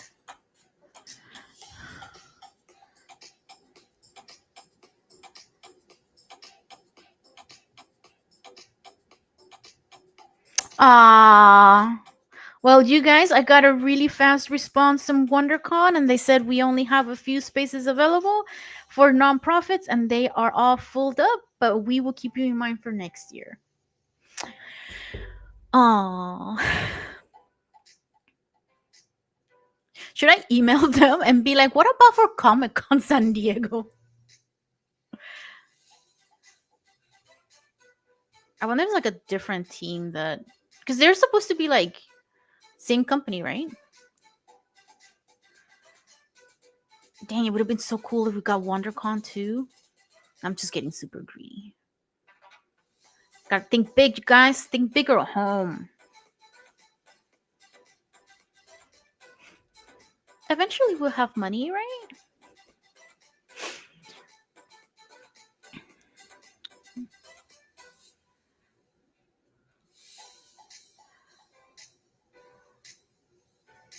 I hope we eventually will have money.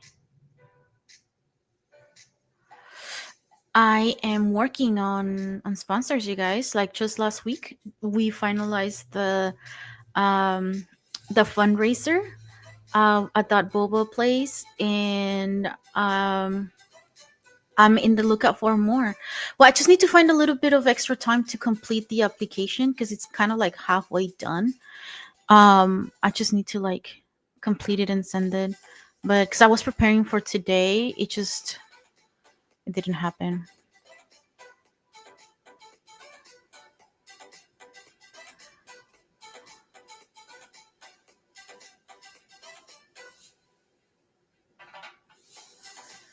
So yeah.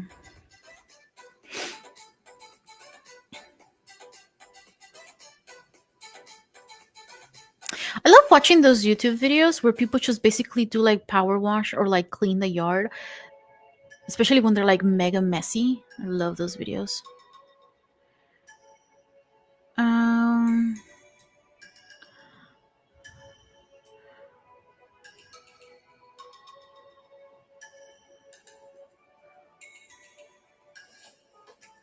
I think maybe that's why I find such joy in this game.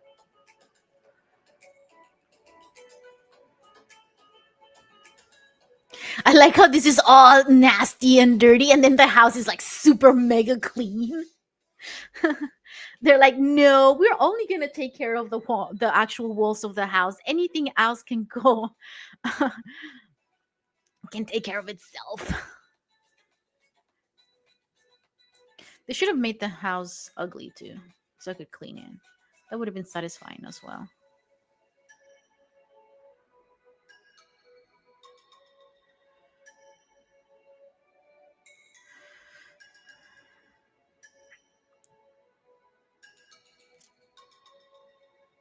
So last time I did the a stream. We got about almost $100,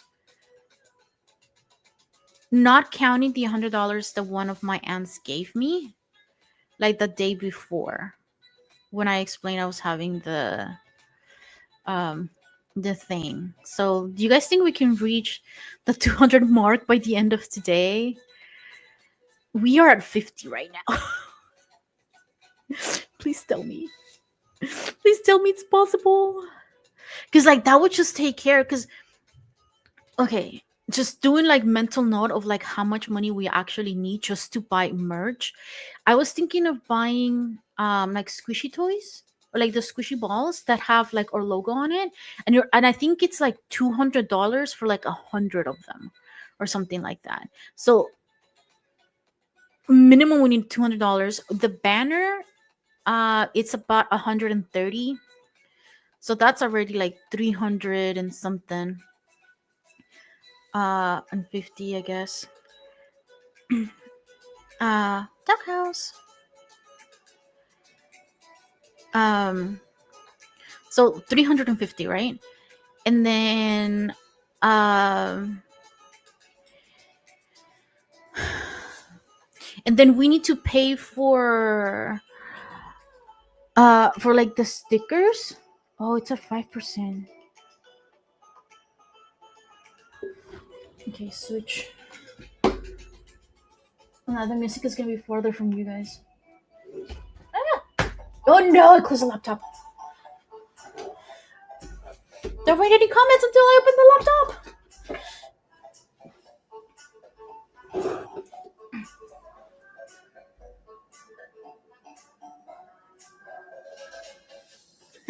Oh wait, I wasn't even reading the messages. Oh, you think you bring cookies? Yeah, maybe. He's very grouchy, but in the end, he always comes through. Yeah, I think I'll email them like once I finish this game. I'll email them back and just be like, "Hey, just curious, like, are we able to apply to see if maybe we can get a booth space at the San Diego Comic Con, or when can I apply for it?" Maybe a good idea. I think I'll still do it. um Okay, so I was calculating how much money we need, right? So I started like 350, 330, because like then we need to pay like tax and stuff on the things that we order. And I don't know how many stickers. We have two different designs for the stickers. Um and we fully paid for one. Now we need to pay for the other sticker. The other sticker design, that's like $70. Um and then we have to like buy, like order the stickers like in bulk to see if we can sell them. So it's tricky, you guys. We need about $500 minimum.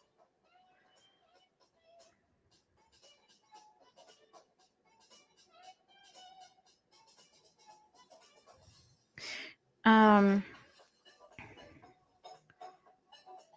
and I'm looking for a sponsor that will help us like pay for the printing of these booklets, so then we can sell it along with the little adoptable pets, without having to increase the price of the adoptable pets. But that's the one application that I just need time for.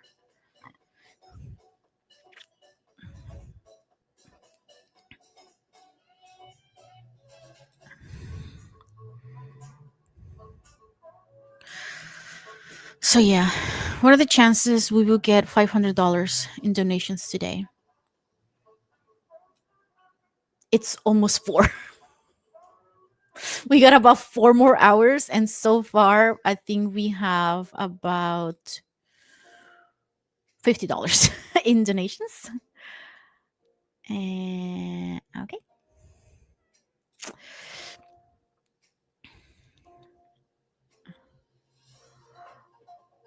We have a couple of more booths um coming up. So hopefully those, because not all of them sell very well, you guys. Some of them just like not a lot of people go to the event, or just not a lot of people are interested in what we're offering. Um so it varies. So there's still hope for us, but if we can make it to like $300 a day, that would save us like a lot of anxiety and a lot of worries to me. Because I'm broke. So if I were to submit my tax returns like ASAP, how long would it take for me to get a response? I think I also have to be mindful of like, ew, so disgusting. Um, Mindful of like how I am spending my money. Um, because I also have to take care of my own, needs and stuff. And I think, well, if you missed the beginning portion of today, I was talking about how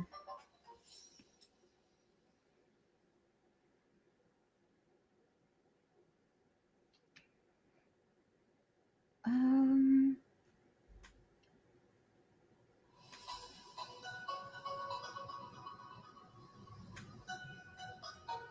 no, that's not what I want. So I actually want to delete this video or this comment.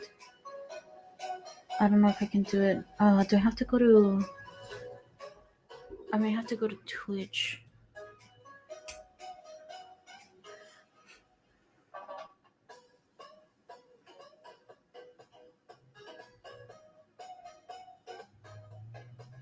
Wait, is it still showing the comment? I don't want the comment to show. Okay.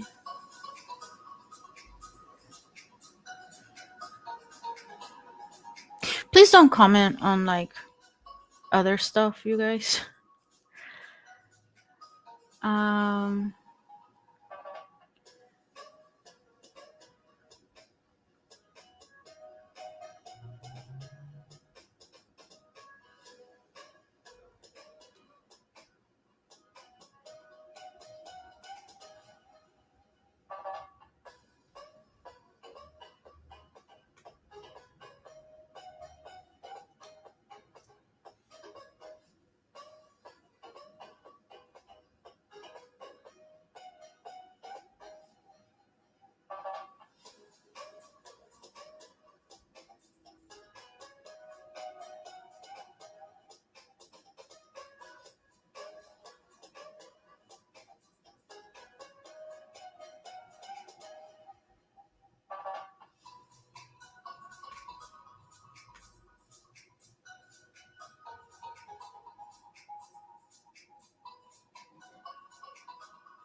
I think this game is back to being satisfying again.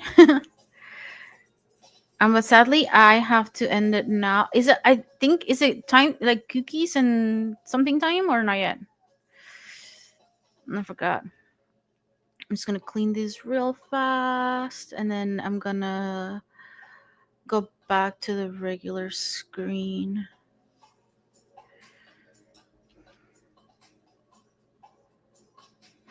There you go. Okay.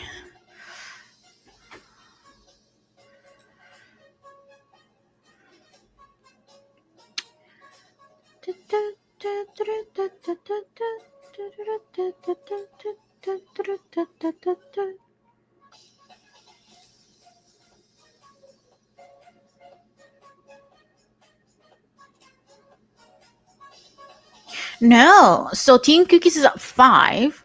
We still have time. Right now is the Hasbin Hotel redemption presentation. All right. Cool. Cool, cool, cool, cool, cool, cool.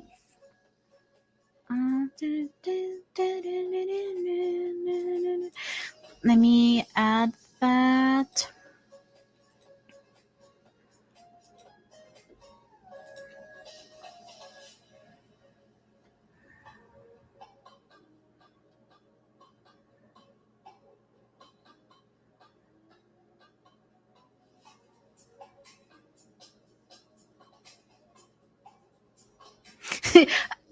I downloaded the did I even download it? I think it's this one. I didn't name it anything that I could recognize. I think it's under photography is the best thing ever or something like that. And that's not how I name my things. Okay, it's processing. I didn't check. Yeah, it is. It's that one. I was like, why is it so weird?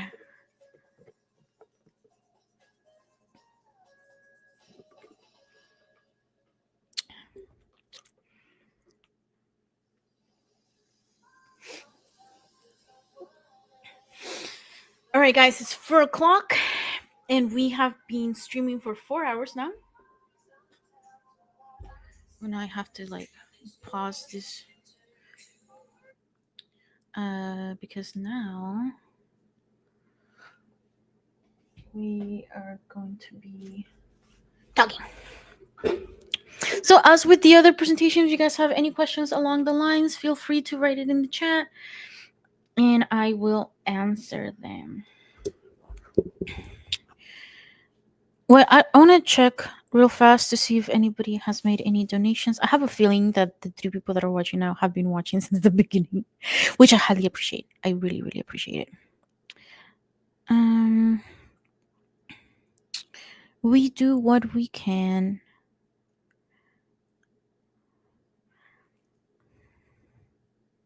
And we pivot. We pivot if until we can pivot no longer.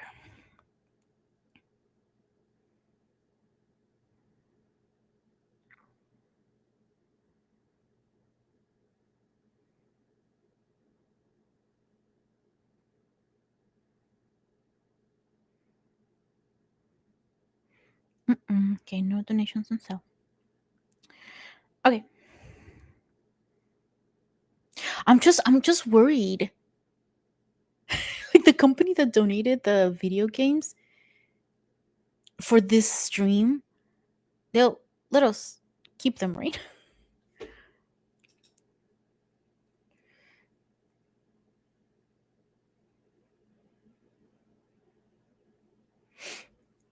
Anyway, here's the thingy. All of them are so off. It's so annoying. I was like, okay, maybe the other ones because I like downloaded them like a long time ago. But this one is too. Is it gonna be all ugly? You know, I am glad I didn't add that much info to these. Are we worthy of redemption? That is the question. Are we? Are we worthy of redemption? I didn't practice this one, you guys, honestly. So I would like it for it to be more of a conversation with you guys, if possible. So here goes. Okay. So I think I know all of us at some point in our life have made a mistake that still haunt us today. It could have been done out of malice. It could have been done on accident or just because we didn't know any better at the time and we totally regret it.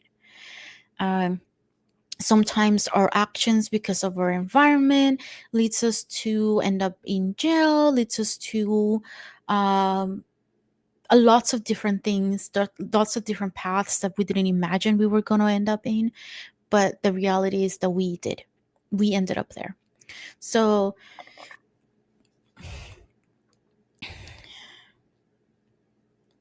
a lot of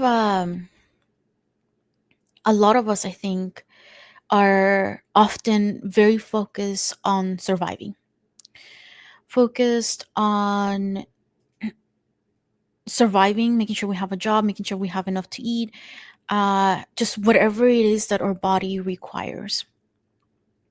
And we don't spend a lot of time thinking of whether or not we should forgive ourselves, forgive other people. Um, and sometimes we might even go as far as thinking, well, I have been such a horrible person in my past life that I am not worthy of being redeemed, or I'm not worthy of having love. And sometimes, even if you haven't really done anything that can be considered like super bad, like we may still have that idea because of the way that grew up, the ideas that society puts in our head, the things that we heard while growing up. Sometimes like, our self esteem may be so low that we just have this idea of um, we're just not worthy, right? Um, have you guys seen Has Been Hotel?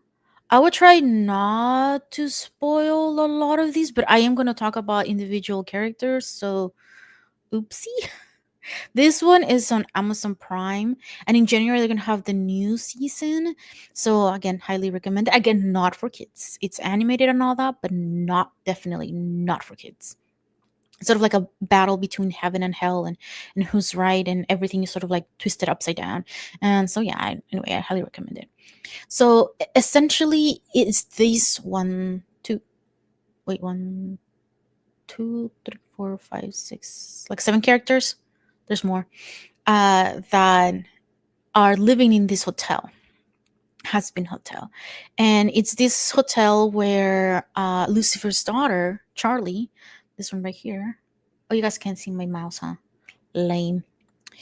But the one that's holding the key, essentially.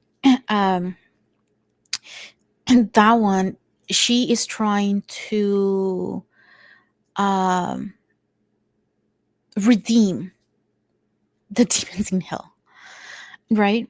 So they can go to heaven. And there's this like really weird like system that is in place in hell. Like there's like, so many horrible things that are happening, right? But these characters, for some reason or another, sometimes we don't really know the real reason why they're like collaborating or not together, but they are together. That's the whole point. And that, like, the protagonist, that's what she's trying to achieve.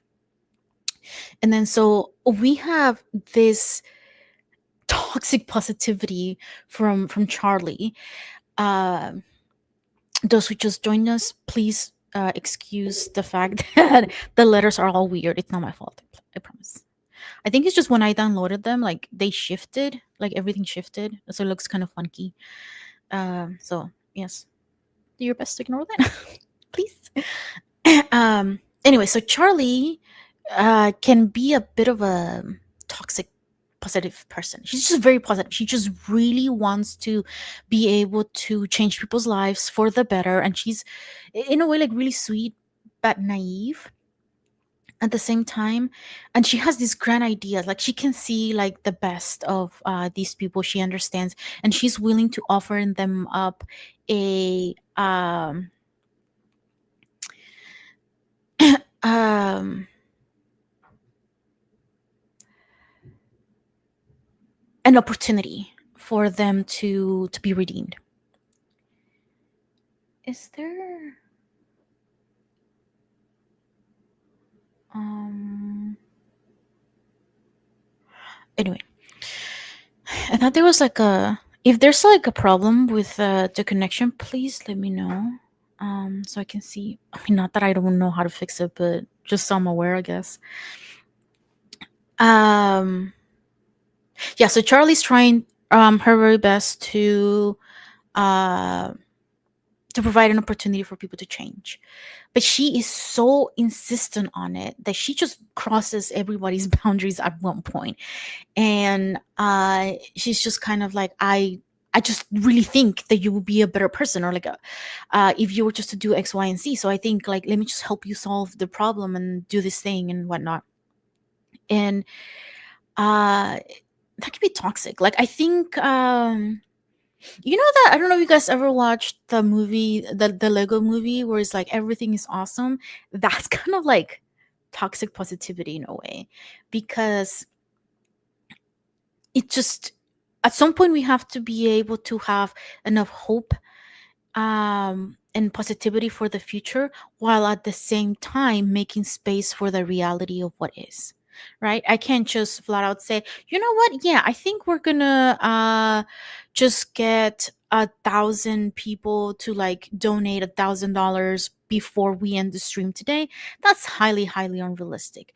I can keep my hopes up that maybe people will join the stream and donate what they can once they're off work, which I guess I am California, like in California time, so that would be in about 45 minutes or so. Like, I can keep up the hope, right? But if I just insistently push, like, no, no, you can't like think of anything bad, you can't think about anything being sort of like realistic, you just kind of like push and think like, "Oh, everything's gonna be fine, everything's gonna be okay," like that doesn't lead us anywhere.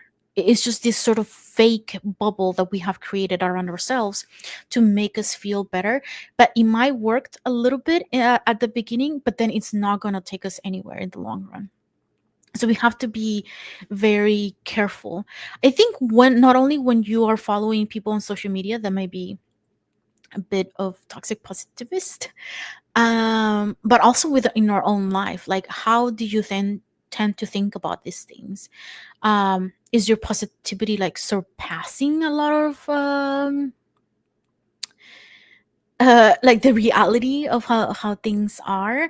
Is it just blinding you to potential like harmful consequences, like being in a toxic relationship with someone else, or allowing other people to take advantage of you just because you want to see the best in them?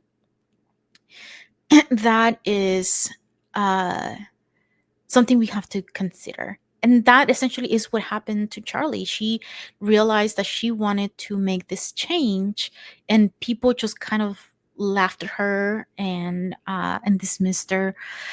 Um, we also have this character, Angel Dust, who has uh, such a traumatic life story in general. And I don't want to spoil it for you guys, so just go and watch.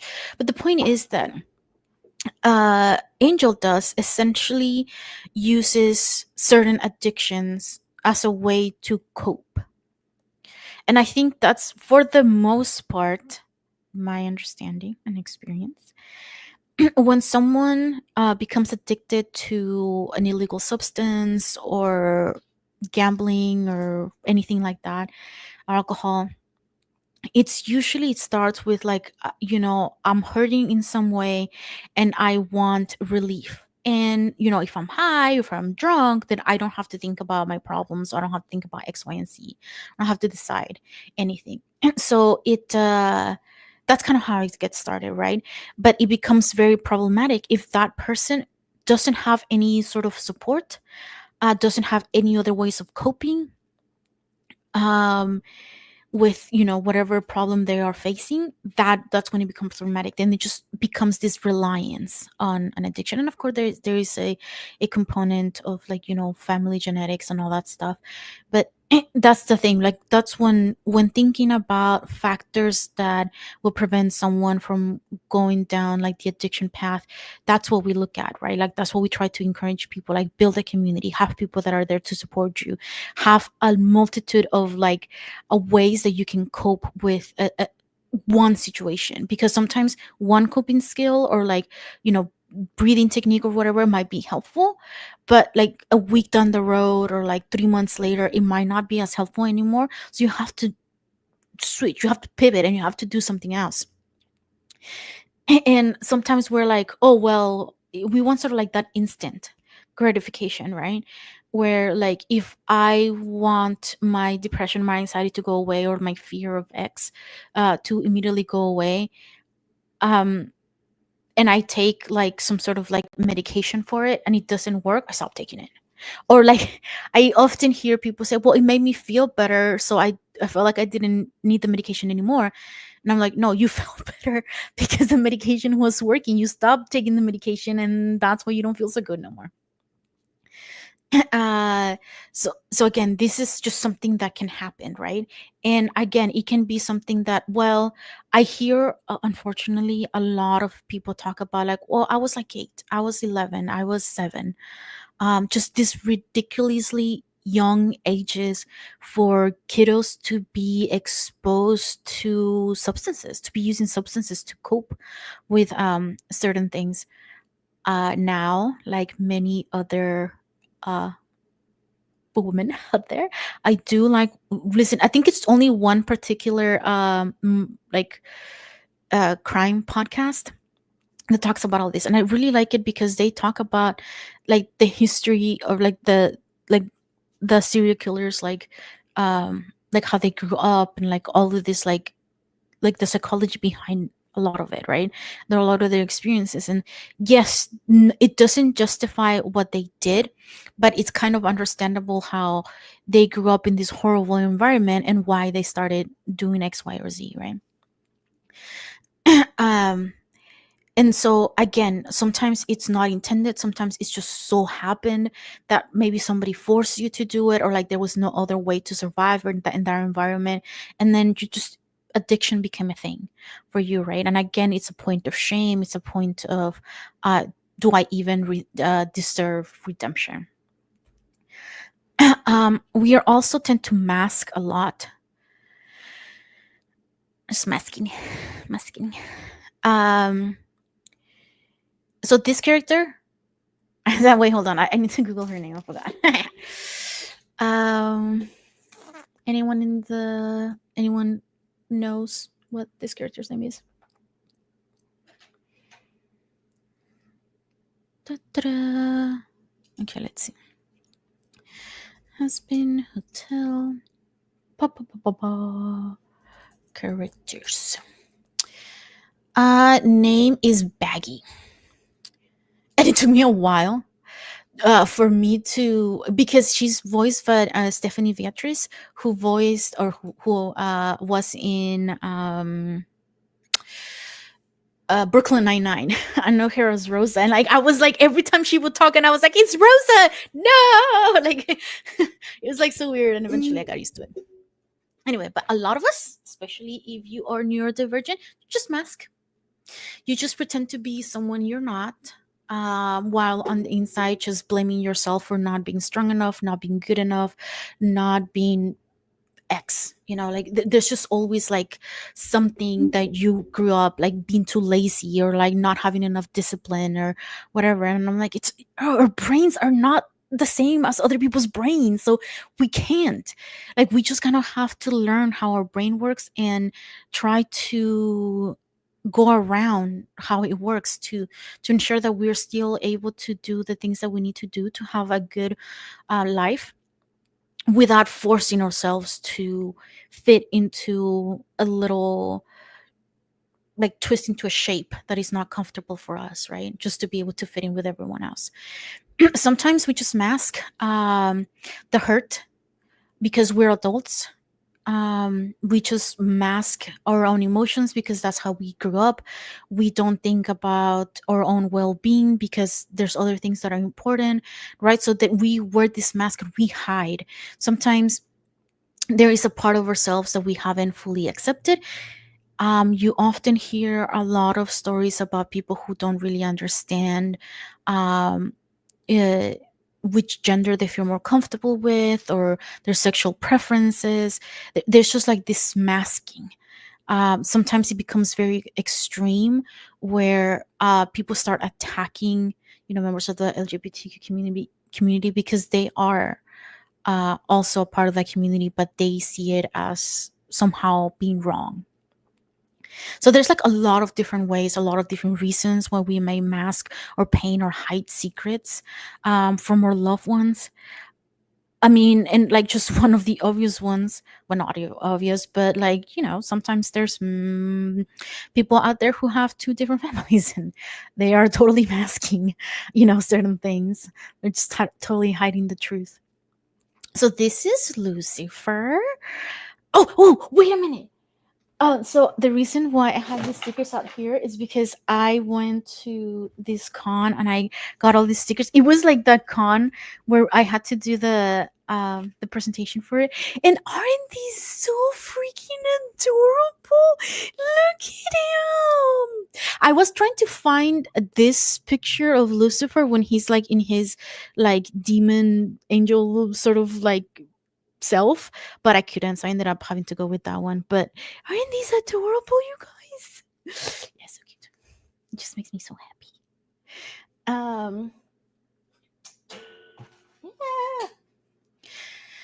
Yeah. Anyway, so yes, Lucifer um just kind of gave up. Essentially, I mean, he's supposed to be like the ruler of hell or whatever, but he just kind of gave up.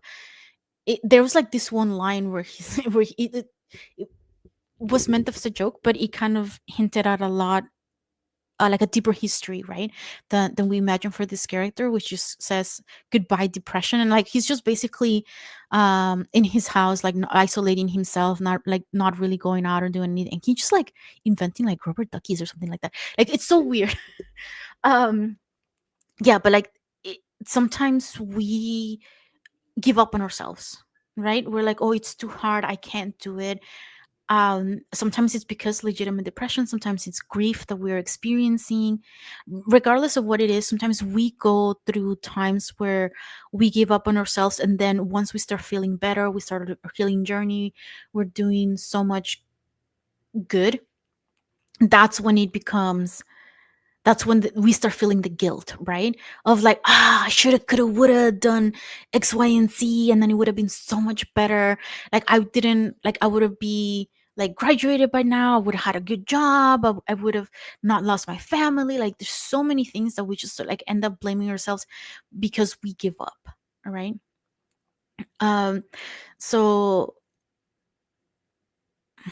again, that can lead to that thought pattern of maybe I'm not worthy of redemption. Maybe I not someone who should seek this. I just sometimes people I work a lot with neurodivergent individuals, and I often hear things like, "Oh, I'm just lazy. I just need to try harder." And I'm like, "Yo, bro, no, like you're trying really hard already."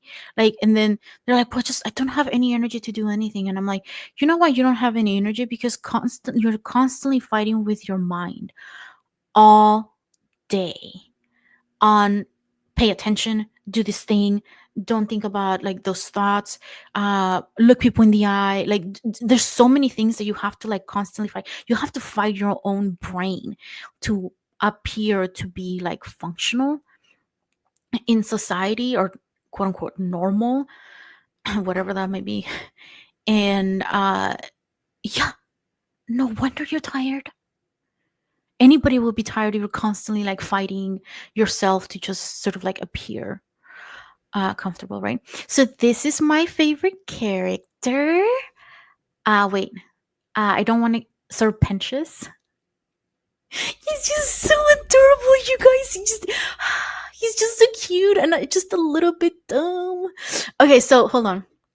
let me go back a little bit and show you this family picture over here. So this character right here is Nifty, and she's just like a little chaos gremlin. She's kind of like OCD about certain things. We don't really know much about that character. Slash, I don't really remember much, but I would like to picture myself as Nifty.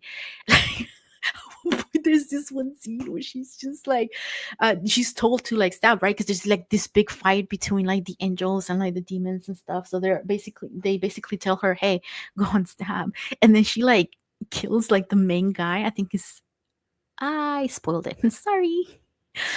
Adam. And then she just stabs him, and everybody's like, what? And then she's like, she said stab. So I did. And I was like, that's what I like to picture myself. Like just like super sassy, like gremlin, like doing all these things. And being like super cool. But I'm actually more like Serpentious. He's just like this, he's just so awkward. He tries so good to like be evil, but like all his inventions like don't really work. He has these little eggies that like follow him around and consider him his leader, and they're just basically like his friends, and he takes care of them. And like it's just this adorable little thing, right? So at the end, I think in the first episode he just kind of comes in, and then like he's evil, and then Charlie eventually is like, okay, well, everybody deserves a second chance, so I'm gonna go ahead and give you a second chance. And Serpentius is kind of like working with it's okay. He got caught because he's supposed to be like a double agent, but he got caught so fast. And then he was like, abort, get me out of here, getting me out of here. And they were like, you're so like the people he was supposed to be working with, they're like, you're so dumb. How did you get caught already? And they just didn't even go to help him, right? So they were like, okay, fine. Like, what did you do? This he's like, I was just told. And he's not like really like evil really. So he learns how to like be better and work with people and stuff like that. And so through the season we see like his sort of like character development, and at the end it's just the weirdest thing, because he ends up dying in the fight between angels and demons, and then everyone's grieving him, but then he just appears in heaven because he sacrificed himself for his friends. And then so that, I guess, that was his act of redemption.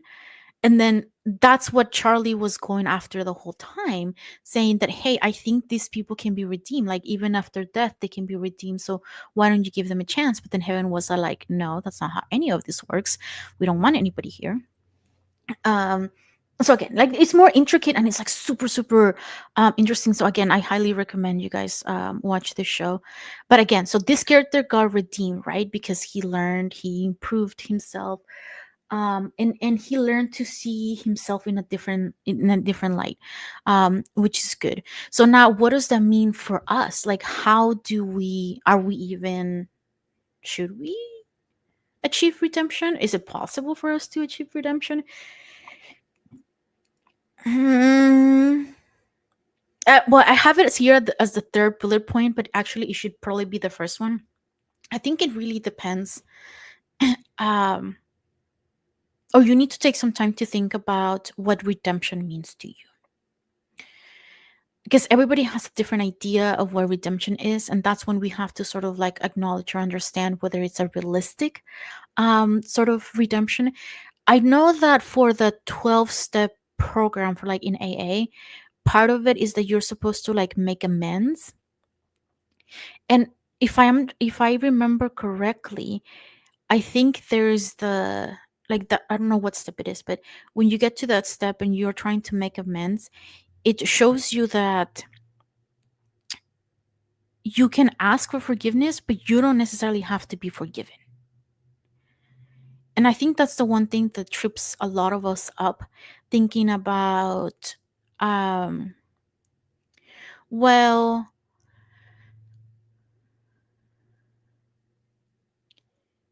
I said I'm sorry, and therefore they should forgive me. Right? I'm really, really sorry. Like, I'm honestly saying I'm sorry. Therefore, people should forgive me. And I'm like, that's not how any of that works. Like, no, you can't. Like, it's up to the other person to decide whether or not they forgive you. And you can't force someone to just forgive you. Same way as you can, like, one of the things that I ask my clients when I'm working with them, I ask them, well, have you forgiven yourself, right? Like for whatever they did. And if they say, yes, I have, then I get quiet for a little while and I'll be like, but do you believe it? Because I think sometimes we just say, yeah, I've forgiven myself. Because I, like, logically we understand that maybe it wasn't our fault. Maybe it was just a situation, it's, we're trying to do better, blah, blah, blah, blah. But we don't actually believe it. We don't actually believe that we are worthy of being forgiven, or again, seeking redemption. Um oh, just before I move on, I think this might be like next to the last slide. But before I move on, I really wanted to invite you guys to check out the interview that I did with Asher Johnson, because he has just a different perspective and his experience is different. And it's very much in what this is about, what we're talking about. Talking about like redemption and people like who end up in jail, or yeah, usually who end up in jail or prison, how he goes about encouraging them to seek that redemption, or like just to see it and believe it in themselves, right? Let's see. um okay, so once you reflected on what redemption means to you, it's a matter of like working on acknowledging and accepting what's happened. Can't change the past, but we can try to do better. Like even when you do an apology, like a true apology has 3 steps. One of it is being sorry for you said, like saying it to the other person, and then changing, right? Because if you're committing the same mistake over and over again and you're not doing anything to sort of like change, then that kind of becomes problematic. um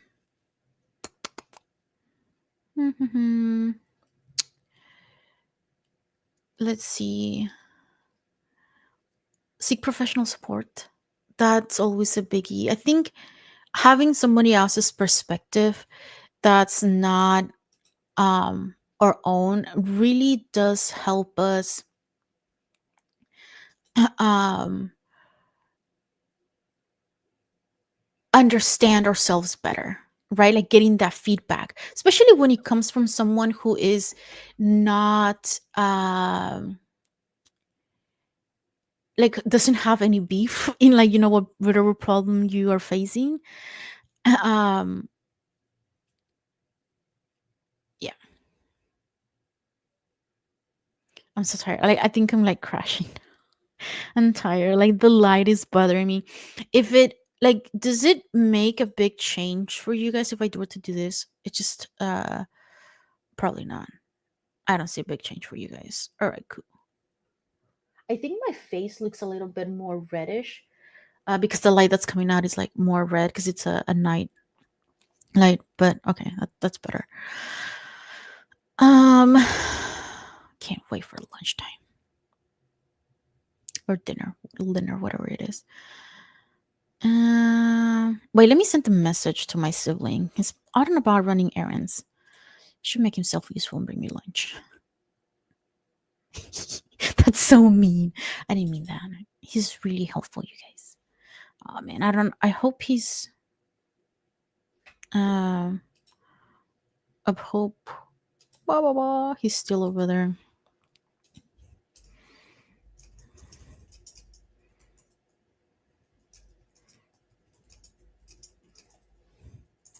Okay, I send my message.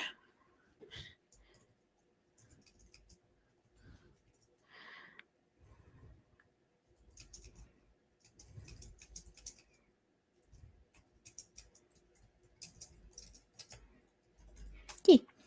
All right. After this presentation, I have to work on the avatar presentation because that one's not finished. I don't even know what I'm gonna say. It's gonna be great. It's a good thing I have a lot of experience just like talking about all these things because it's things that I talk about with like my clients all the time, or like little bits and pieces of this is I talk about. Isn't this cool? Look at this. I talk about it like when I do presentations for the community and whatnot. Okay, hold on. He's already eating, so I have to wait. He is at Wendy's. He's gonna bring me some Wendy's. What do you guys recommend? Do you guys like Wendy's? I haven't been to Wendy's in a long time. Uh,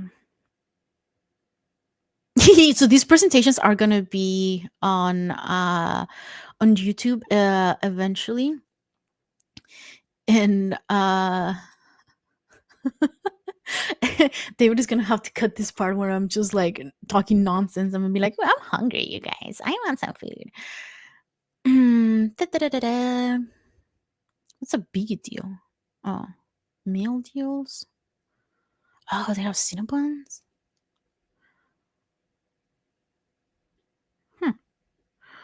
Hmm. Just get a combo. Mushroom. No nuggets. Wow, the Baconator. I'm so hungry. I want all of it. Wow, ghost pepper ranch chicken. I feel like that would be too spicy for me. What is this one? Uh, uh, uh, uh, uh.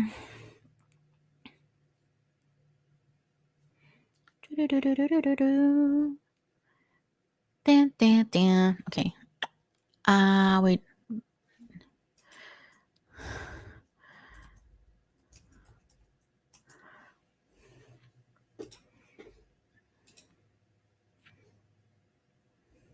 Well, they have salads.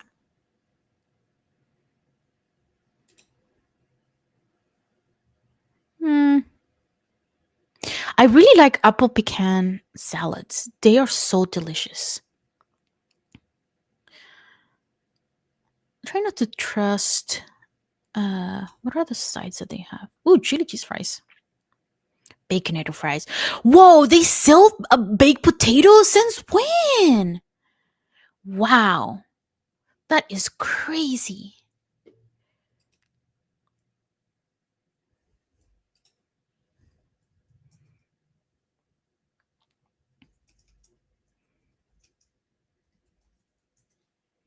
I spelled the name so wrong.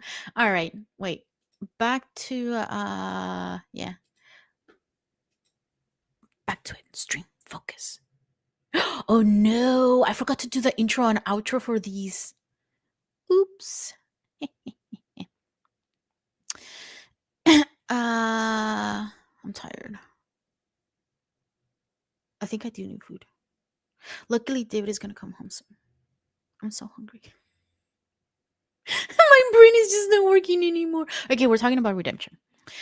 All right, so once you reflect on what redemption means to you, you acknowledge and accept your past, which is not hard usually. And just in general, I would really, really recommend you seek professional support. And if you do decide to seek professional support, I highly, highly recommend that you have a questionnaire where you interrogate your mental health provider and ensure that they are a good fit for you, that they have experience, that the type of therapy that they do is something that you'll be comfortable with, and then you kind of like vibe with each other, because if that's not the case, it can be very, very difficult for you to sort of like achieve any sort of progress. They released a video, I think I called it horror stories in the therapy room or something like that, and it's just things that I hear clients tell me, like other therapists telling them racism doesn't exist, or like it's just so many like horror stories that I hear. And then I'm like, in my personal opinion, um therapists shouldn't do that. Do therapists make mistakes? Yes. But this is why I think it's so essential for us to um focus on what we want and what we need in that moment from our provider, because you're paying them, you're essentially paying them. And I think the other thing is, like, if you don't agree, let them know, like, you don't agree with diagnosis, you don't agree with what's happening. um sometimes having a conversation, it can, because I always, I do like feedback from clients. At one point a client told me, I understand what you're saying, but I don't like when you do that. And I'm like, cool, please, more of that. Tell me all of the things that you don't really like me doing, because then I can change, right? Or I can become aware. Because again, like, I'm human, we can all make mistakes. But again, just be sure that the person that you are uh going for professional support and professional help, are giving you the things that you need in the moment. And I think too, like, once you get to the point, like, rebuilding the trust in yourself, like knowing that you're capable of overcoming these things, knowing that you're capable of change and redemption, that's also essential. um and focus on your own personal growth. Again, sometimes we can, we can see, um how others have a different opinion of us now based on what we have done before or failed to do. We can become an utter saint afterwards, but that doesn't mean they're going to forgive us. That doesn't mean things are going to go back to the way they used to be before. And a lot of the things that I tell my clients is that, do you even want them to go back to the things the way they were before? Because they could be just so much better, right? I think we have this nostalgia of like, well, I remember when I was little and these things would happen and my family would do this, and now as adults we don't do any of that anymore. Eh, and I'm kind of like, yeah, true, but like, is it better now? Can it be better now than it was before? And I think everybody changes, so like, you can't like force people to, like, whatever. So yes, focus on yourself, um and just do the best that you can. I think one thing that I always encourage my clients to eh, uh practice as part of their like new, uh like, cognitive reframing, or like, changing their thoughts into a more positive way, and sort of reminding themselves that they did what they could with what they have. I am totally stealing this from someone I interview as, one of my geek therapy videos. um, so if you did if you made the choices that you thought were the right choices at that time, well, now, like, looking back, you're like, whoa, that was the horrible choice. But at that time, maybe you didn't know, maybe you didn't have all the information, right? Only thing you can do now is acknowledge, accept, and move on, right? And like, try to prevent this thing from happening again, um, by, setting boundaries, putting up barriers, protecting yourself, whatever, um, it may be. So I think what I'm trying to say with this presentation is that we're all worthy of redemption. um Maybe not in the eyes of everyone that we know, especially people that we have harmed or caused harm to in the past, whether it's intentional or not. um but I think we can become better people. And I don't want to go into the, oh yeah, well, what about, like, serial killers? Are they worthy of redemption? I'm like, that's a different case. And I think it's just, um again, what I said earlier was, just because we understand, like, that maybe a lot of the trauma change, who they were or their habits or whatever, led them down the path that, was horrible and it hurt a lot of people, it doesn't mean that we're excusing what they did. What they did was still horrible, right? Can I acknowledge that they might change, that they might become better? Yeah, I think so. I would like to think the best of humanity. I know it's really hard. I know it's going to take a long time and a lot of people might not believe you.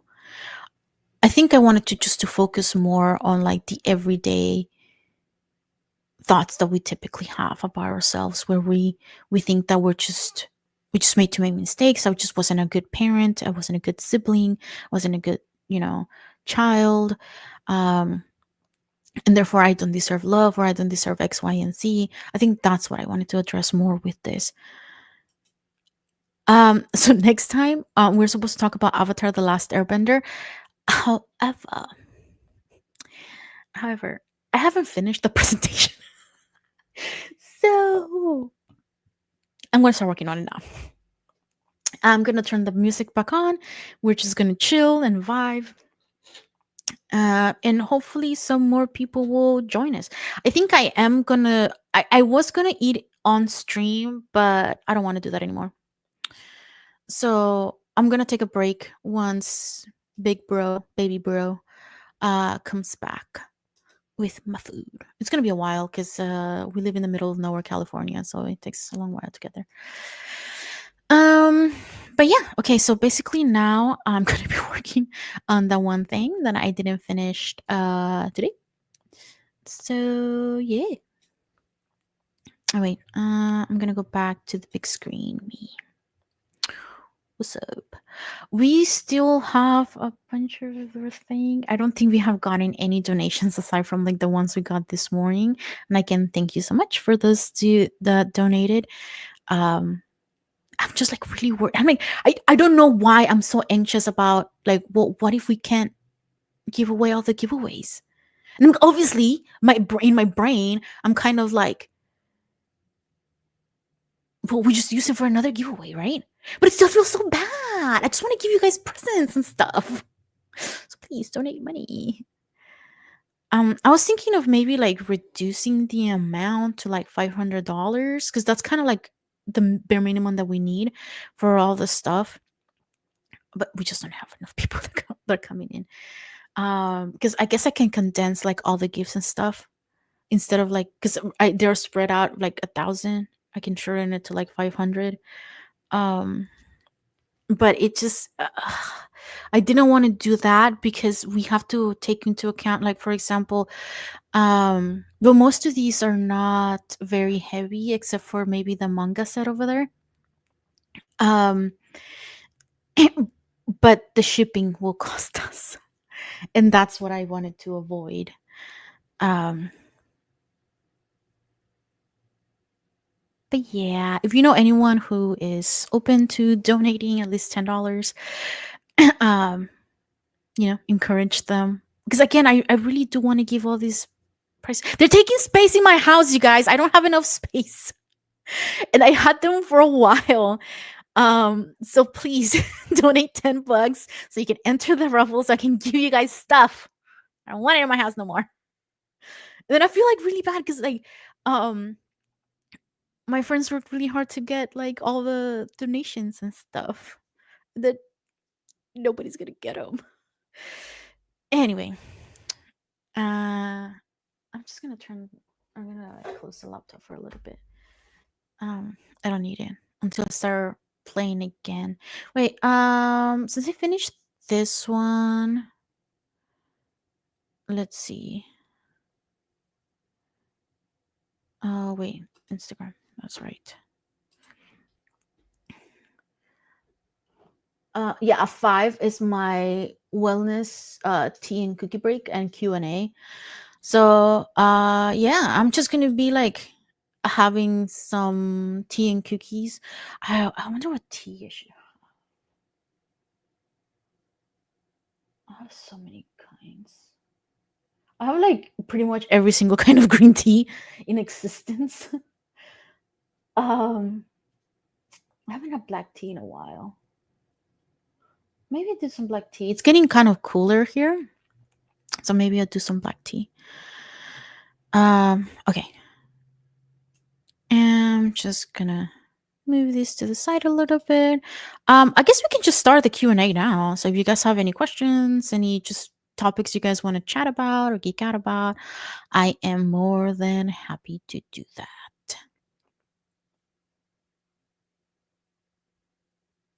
Wait, music.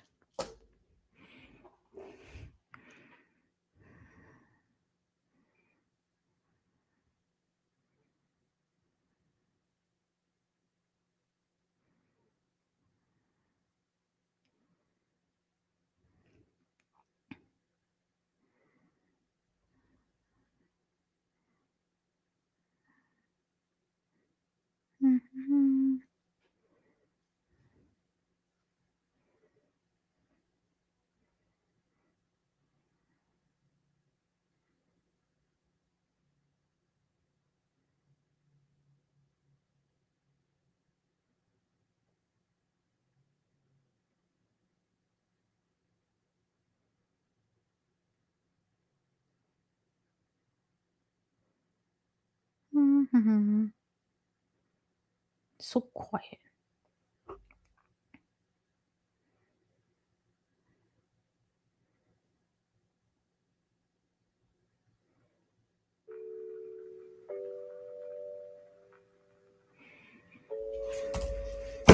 Woo!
I don't know what to say no more. One, I'm tired. I think the 3 hours of sleep have finally caught up. To me, it's kind of getting cold. I think I might get up in a few minutes to make my tea. You guys like drinking tea? What's your favorite kind of tea? Do you prefer loose leaf or tea bag? Talk to me, you guys. Keep me awake, please. And feel free to invite other people to come and hang with us as well, if they're able to.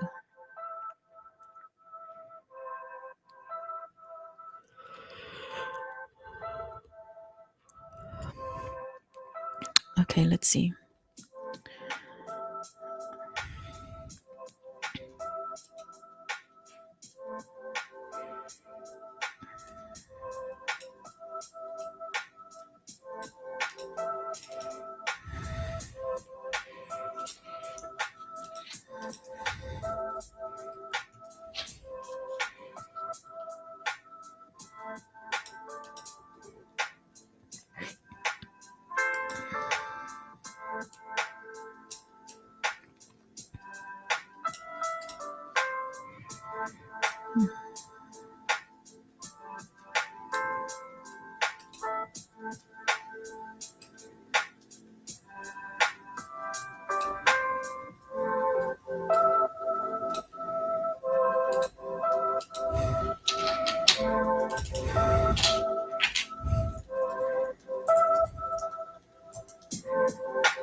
Downloaded pictures of Avatar: The Last Airbender.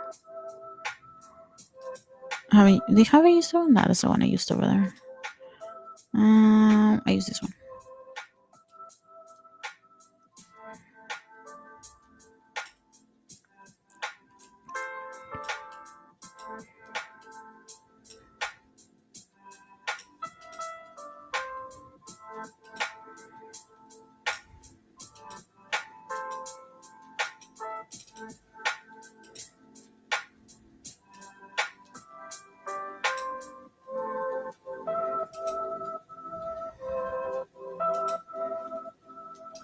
No. Instead of deleting the page, I duplicated it. Dang. Delete. Delete. Hmm.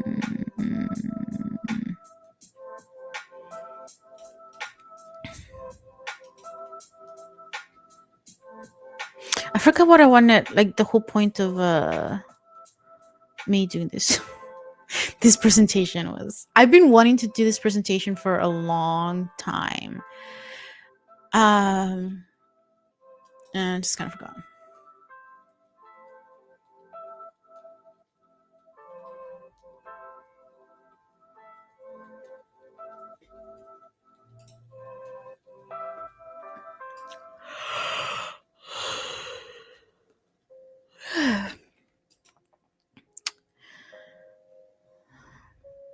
Ugh, so tired.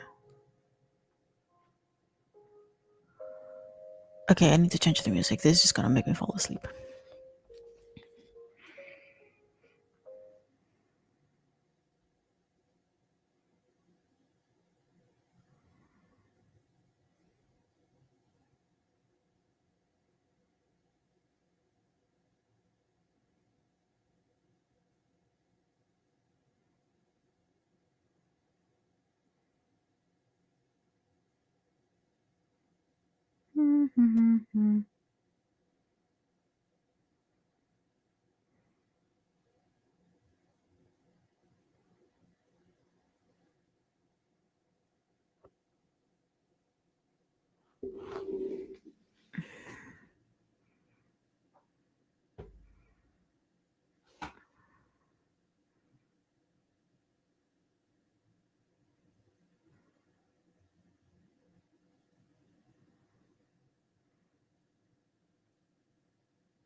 There you go.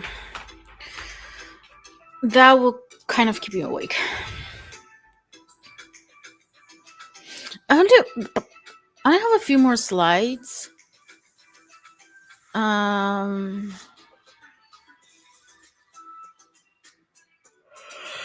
I don't know what else to add to it.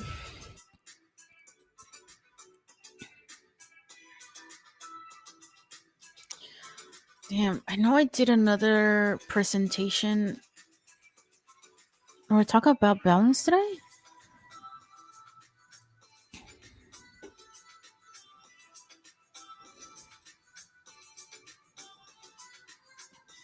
Well, I think the other ones was work life balance. Is that one that I did? I think I did that one before.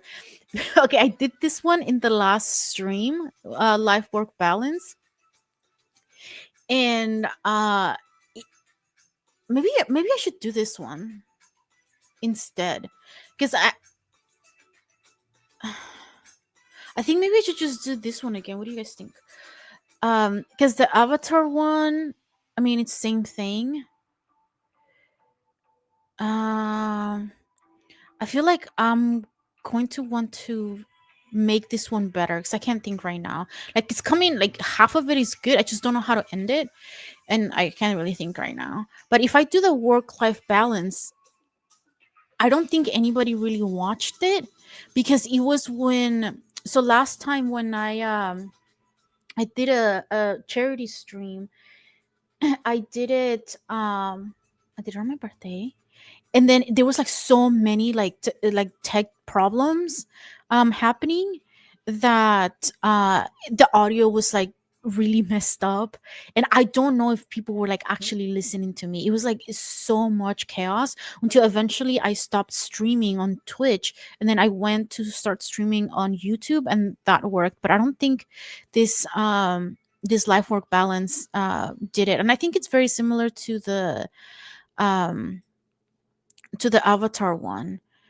So I think I'm just gonna do that one instead. Haha. Little did you know that I was actually prepared. Gotta pivot, you guys. Gotta pivot. What the heck? Not this.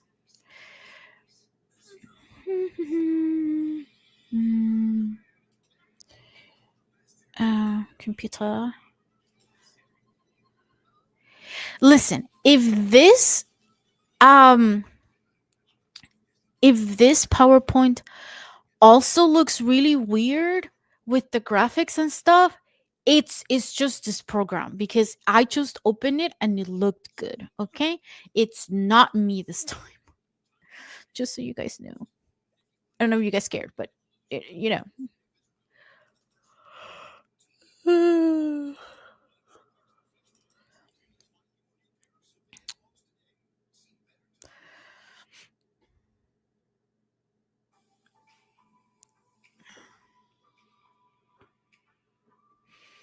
You guys are being very quiet. I have a feeling you guys are just playing me in the background, which I still appreciate. Appreciate. Thank you very much. I just don't have any more fun things. I I planned this charity stream like a month and a half in advance. I did a lot more marketing for it this time around.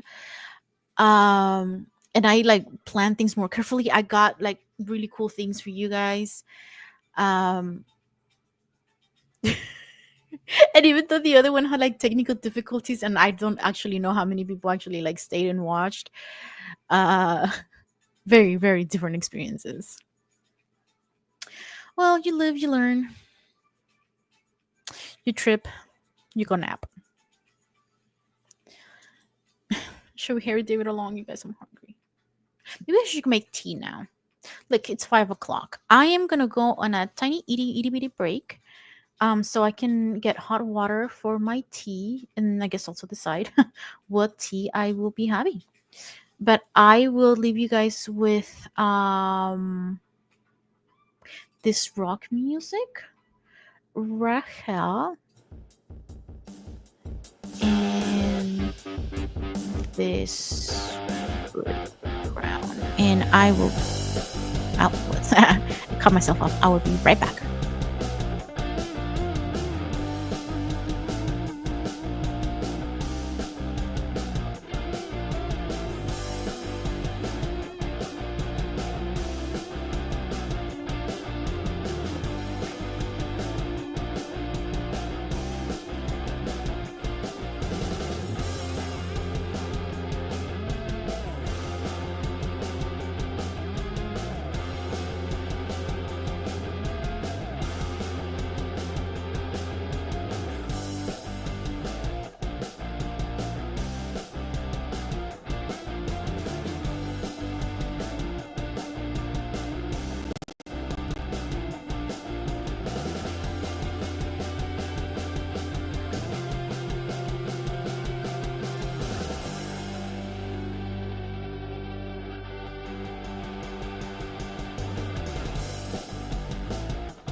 Oh, hello, peeps. I am back.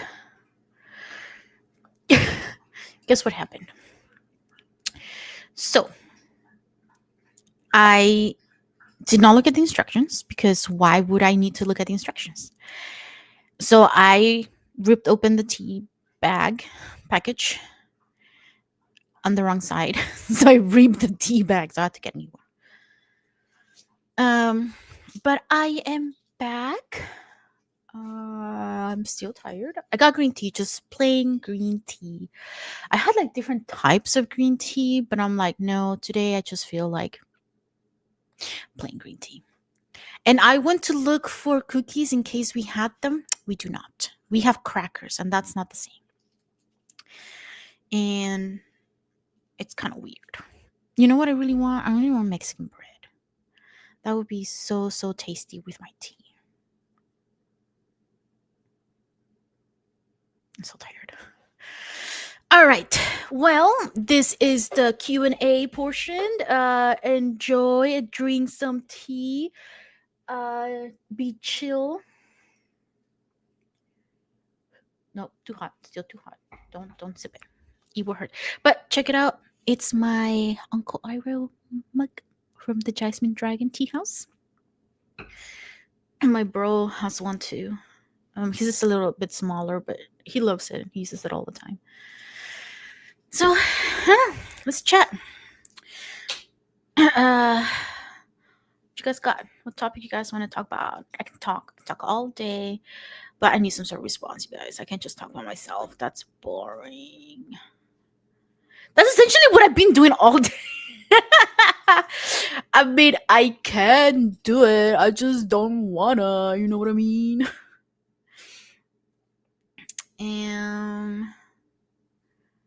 Okay, so according to my schedule that I created a long time ago and never changed, even though I should have, because I knew nobody had submitted any pictures for the cosplay showcase.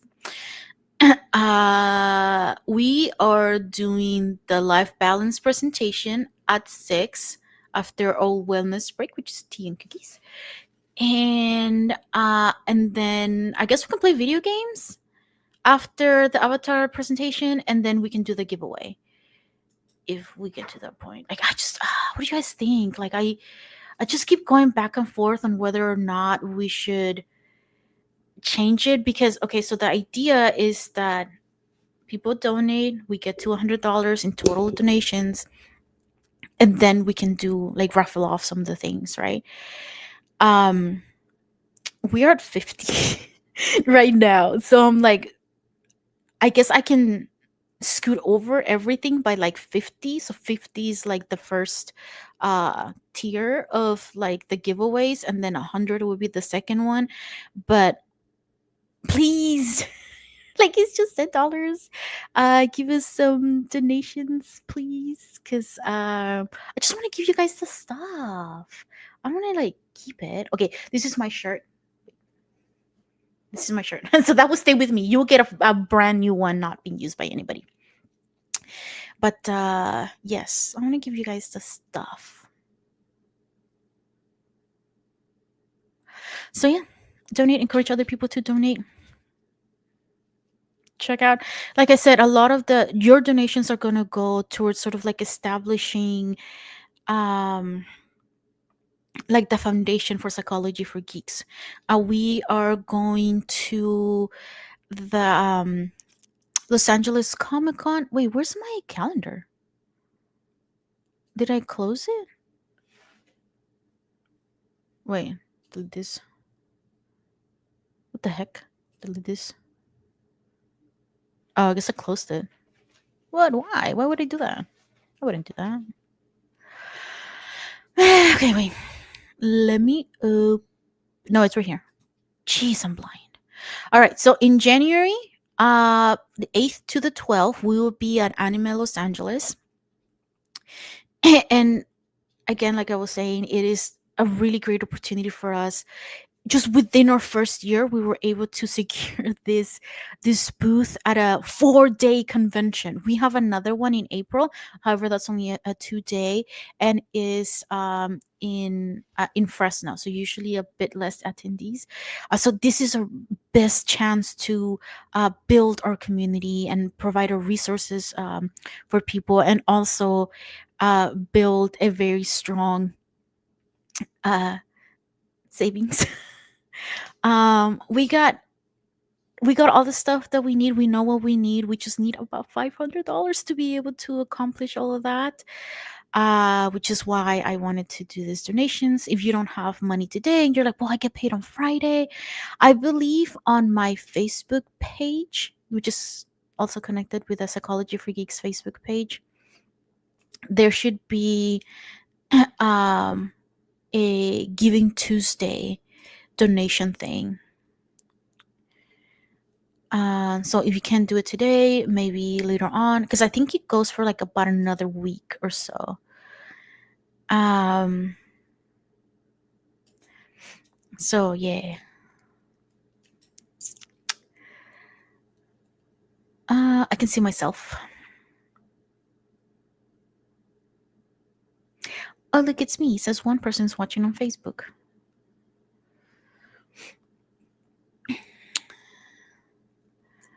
Anyway.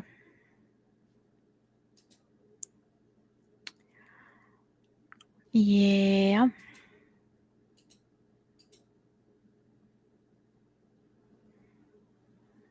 What do you guys want to do now?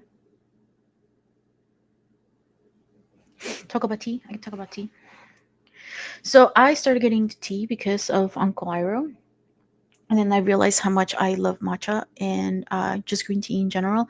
I don't really like herby teas because it tastes herby, like herbs.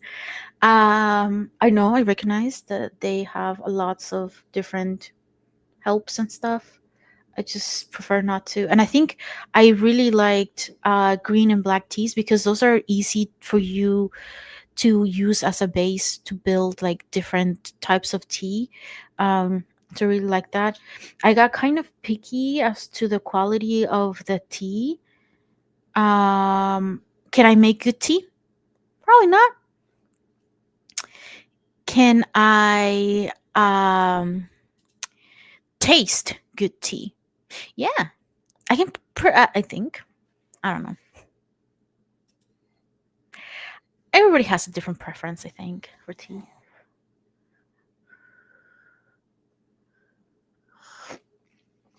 Oh, tasty. I haven't had green tea in a while. Earl Grey is one of my favorite teas.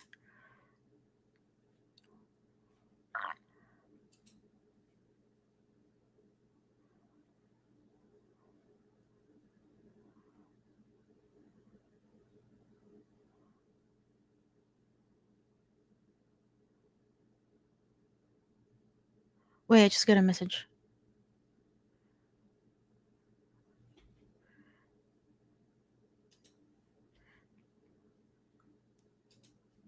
Wait, how do I go back? Oh, close this.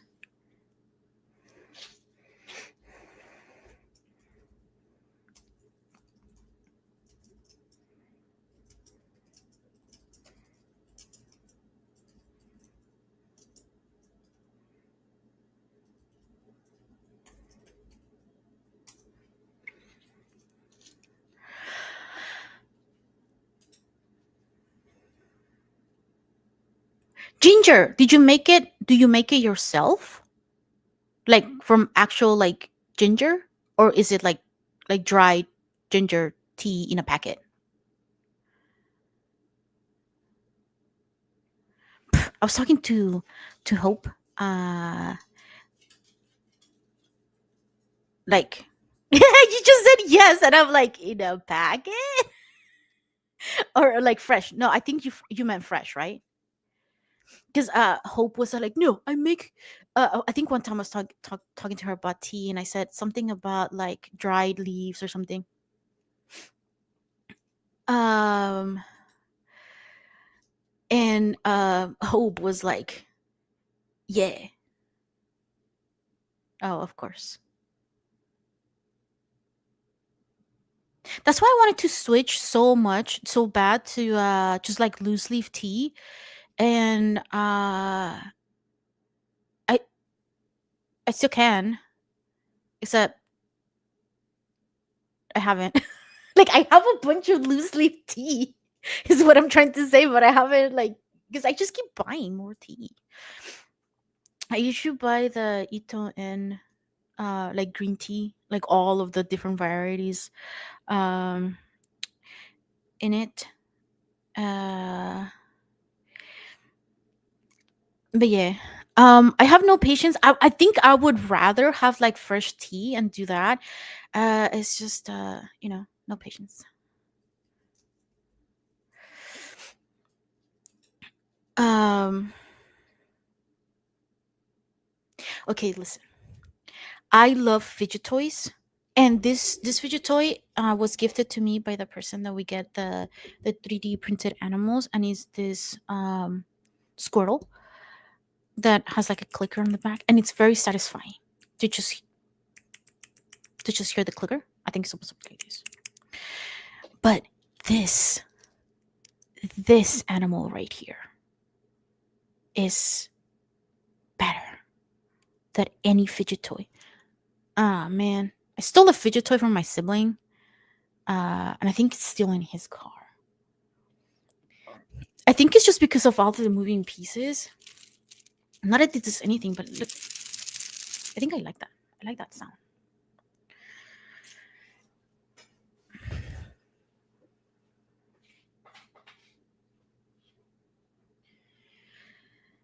So you thought nothing. Oh, thank goodness it didn't go very far.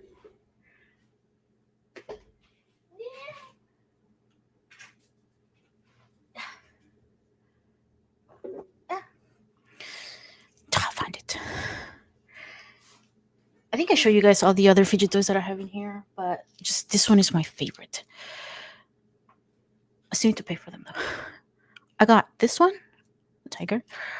I got the pink octopus because I just want to be able to put it on a pan because it has like a hole on the bottom, and then you can put it in a pan, and it's so cool. And then I have this too that reminds me of like How to Train Your Dragons. If they had wings, it would be so perfect. And then I have Perry the Platypus, not Agent P because he doesn't have a hat. Um. So yeah, I invite you guys to hang out with me, have some tea.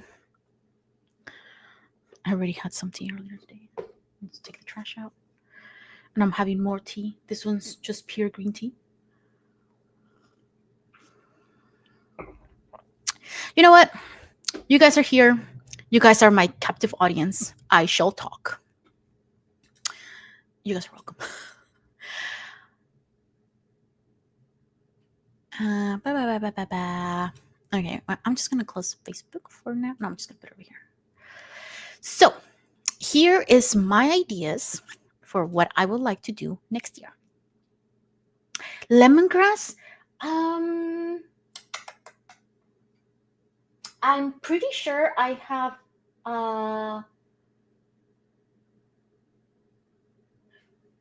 No, that's ginger. I think there was one Ito and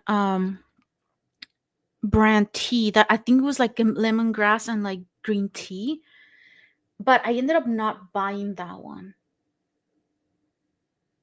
So I have not tried it. I would be a liar otherwise.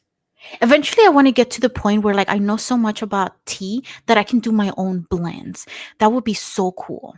I can just have like, a bunch of like different things like dried fruits and like dried weed thingies for tea. And then I would just be like, oh, a little bit of this, a little bit of that, a little bit of this. And then I just like create something new. I have the space for it. Now I just need to like get into the habit of making tea.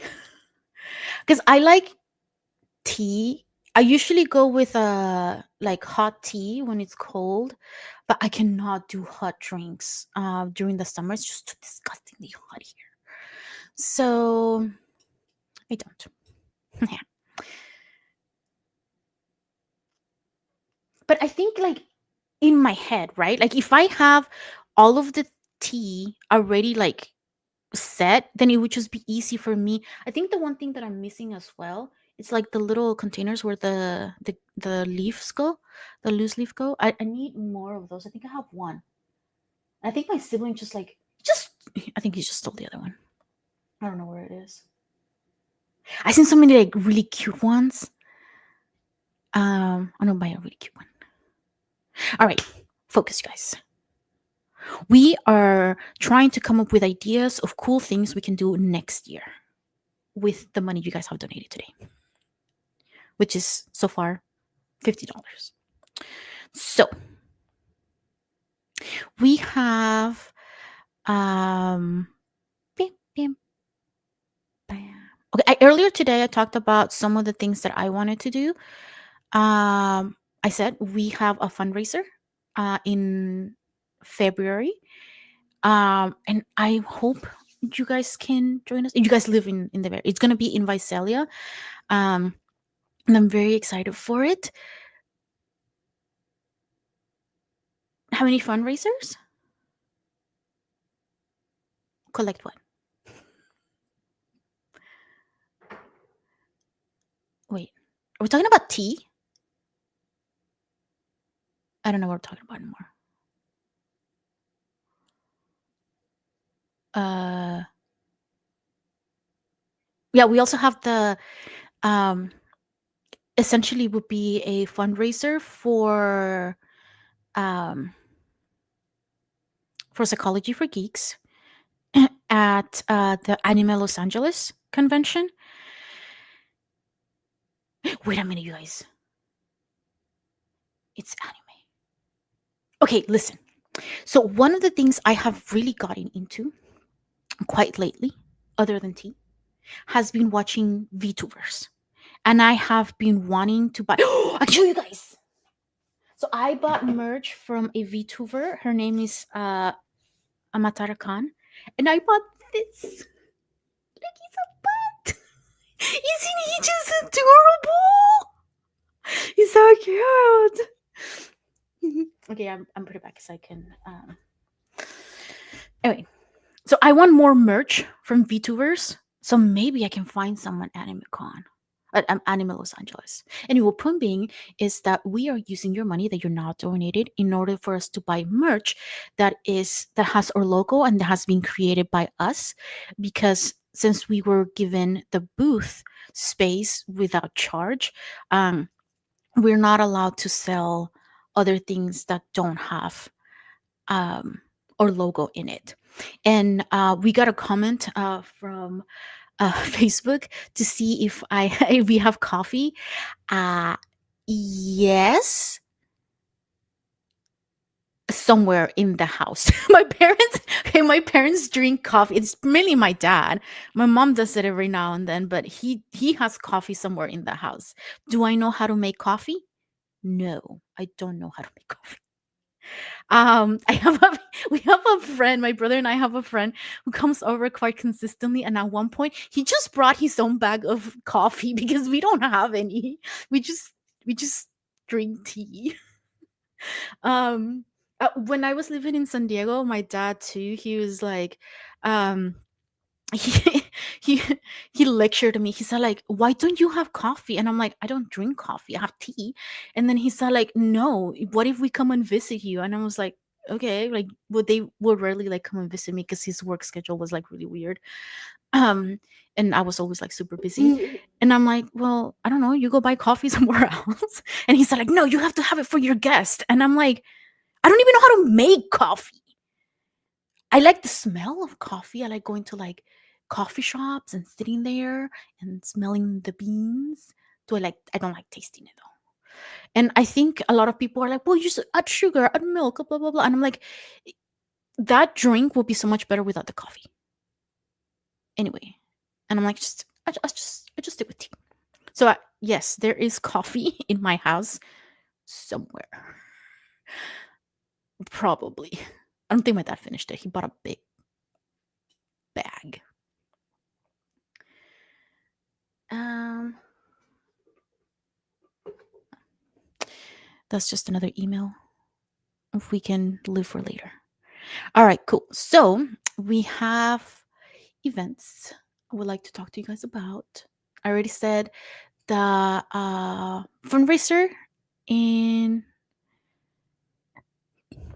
Oh, you know what I wanted to do? I wanted to do a Pokemon hunting competition for teenagers, and do sort of like different games and activities and a little like conversation about mental health and how to use our hobbies to reduce our stress, anxiety, depression, things like that. Just sort of like the bare basics. So the idea behind psychology for geeks is actually to um, encourage people to reflect on their own mental health without while at the same time providing a safe space for them.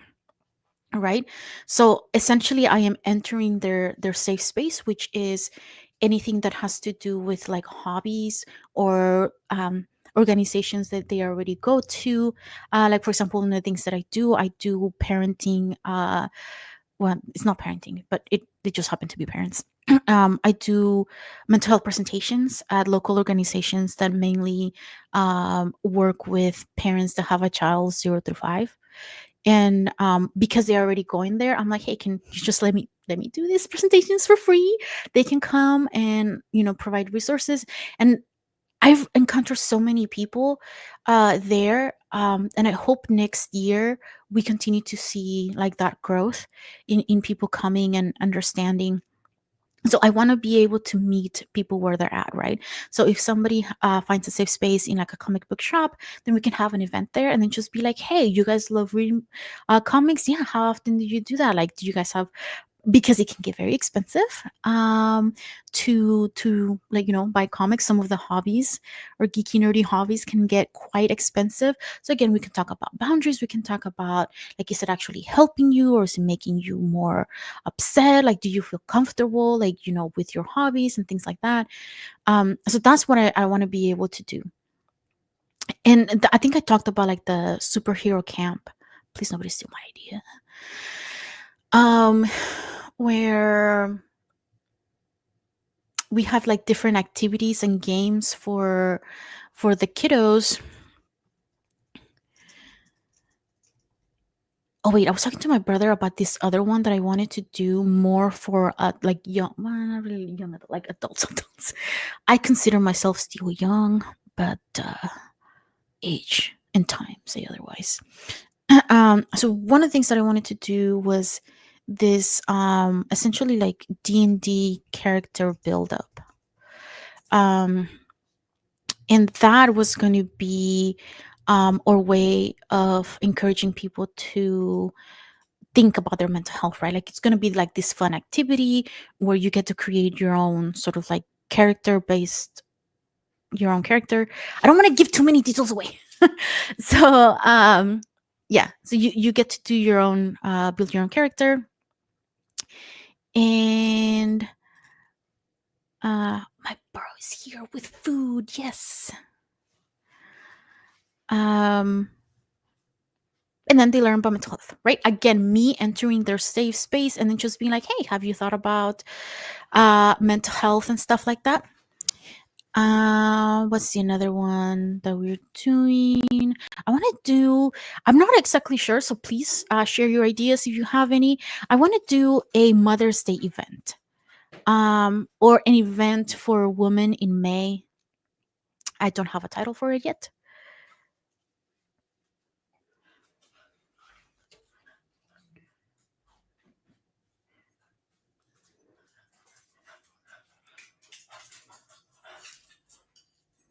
Doo-doo-doo.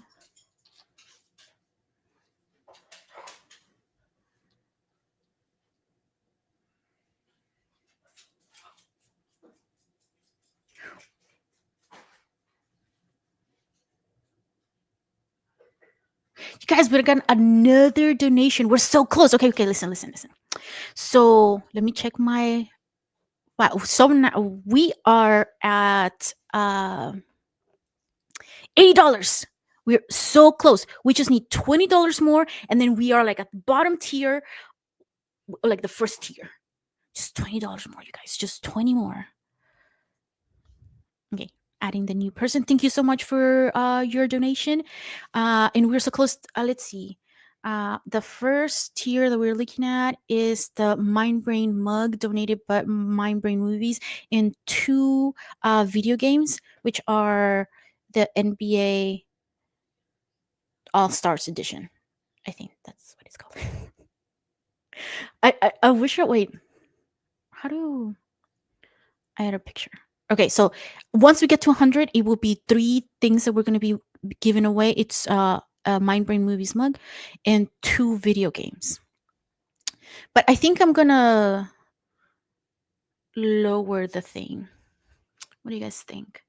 So the first tier of giveaways can be $50. So we passed that, right? And then the next one can be 100.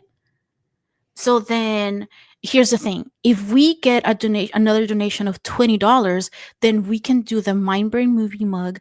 We can do the two basketball NBA, that's basketball, right? Yeah. Basketball video games. We can do the Alchemy Approach book with the digital handouts, and then we can do another two video games.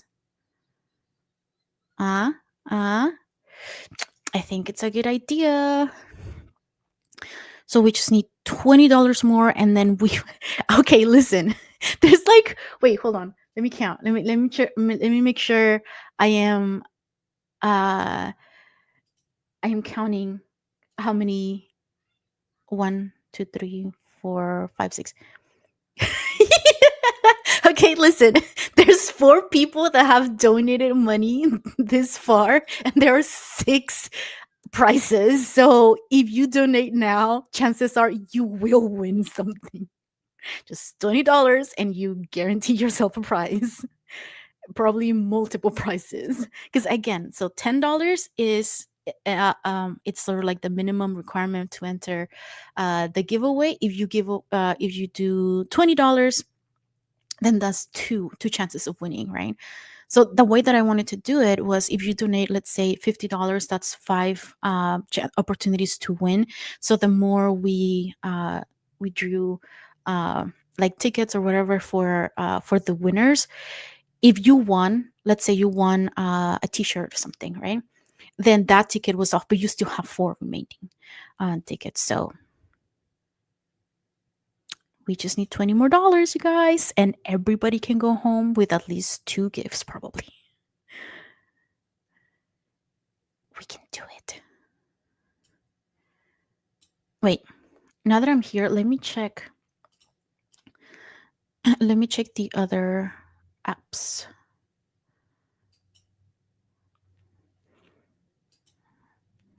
I'm just like, PayPal keeps slugging me out. I'm like, stop it. I keep forgetting what my login is. And now that they're like, oh, we need the blood of a virgin. We need like sacrifice, and we need some other bunch of things. It's really hard to memorize. What? Okay. Well, the website's not working. Did you guys crash it because you guys donated so much money? What? Do I look red to you guys? I look red to myself. But that's only because, come on.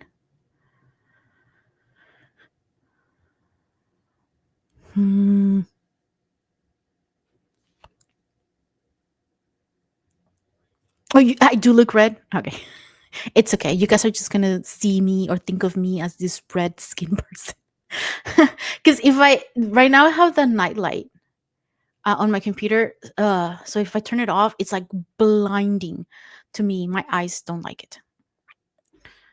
I can't check PayPal, you guys.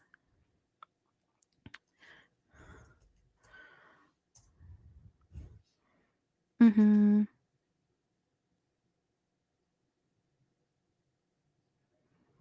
So, what's some events you guys want to have?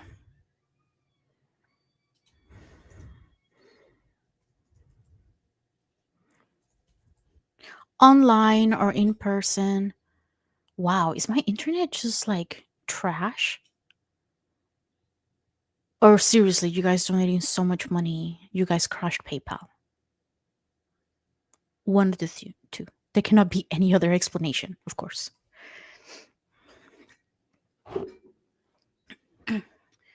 All right. So I'm hanging out with you guys for a little bit longer. Now you guys got me all excited talking about these things. Come on, guys. Just get two friends to give you guys $10 or get four friends to give you $5. Is that $20? Yes. And then you can make another donation and then we can all get lots of prizes. That's the whole point of this. Like, I just feel really bad because look, I have all of these things. One, they're taking up space in my house, and I need that space for books that I haven't read yet. But that's not the problem. The point is that I have all of these things that I want to give away to you guys. And actually, this is only half of the stuff because I don't have the mug here to show you. But hey, listen, maybe if I did show you, let's see, Mind Brain Movies.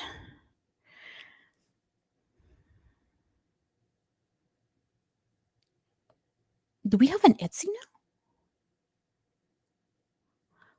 Oh my gosh, we're on Etsy, you guys. All right, cool. I didn't know that. Let me share. Oh wait, hold on. Man, no. Alchemy approach.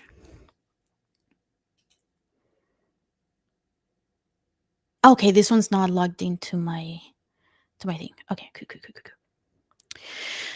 So let me share what you guys will be getting. Window. This one. Nope, this one. Yes. So this is the book, The Alchemy Approach. It was written by Mark Davis. He's a good friend of ours. And it's a very brief book that talks about the tips and tricks and interventions that clinicians use when talking about suicidality. So this is, I gotta admit, more for clinicians, but as you can see, the price is $20. Plus, we will be giving you not only the book, but also there's a PDF that has like all the most important things that you need, which I think that is also $10 by itself. So you donate $10, you have the chance of getting this, which is technically worth $30.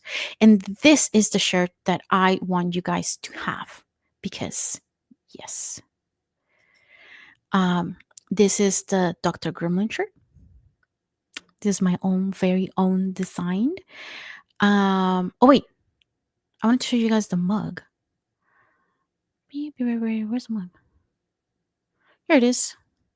Oh, there's two of them. Wait, I thought there was like a brain one. So this one. Oh, you can't see it. Oh, boo. Okay, here's the thing. So this one's the archetype mugs. So it has this cute octopus on there, and this one's the Dr. Gremlin one. So it has that one over there. But I think there should be another one, another mug that has the Mind Brain Movies logo.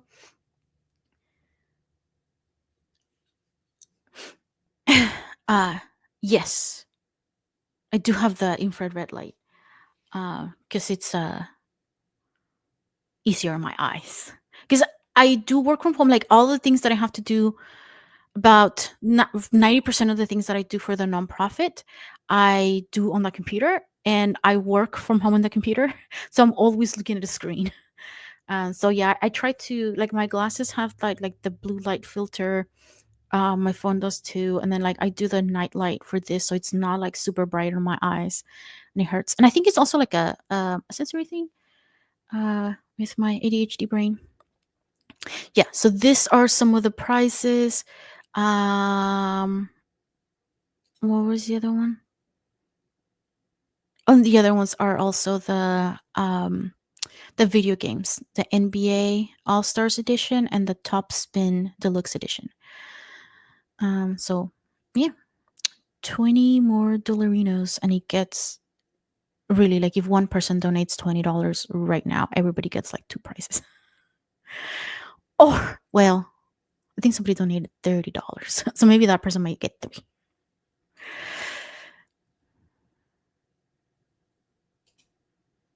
But yes. I feel like there's something weird. Okay, I'm gonna go ahead and take a quick break because I am kind of hungry now. Um, I was gonna say I really want this sweater, yo, and this sticker. Oh wait, I forgot you guys can't see that anymore. Oops. You guys are just gonna have to go to the Mind Brain movies. Why isn't PayPal working? There it goes.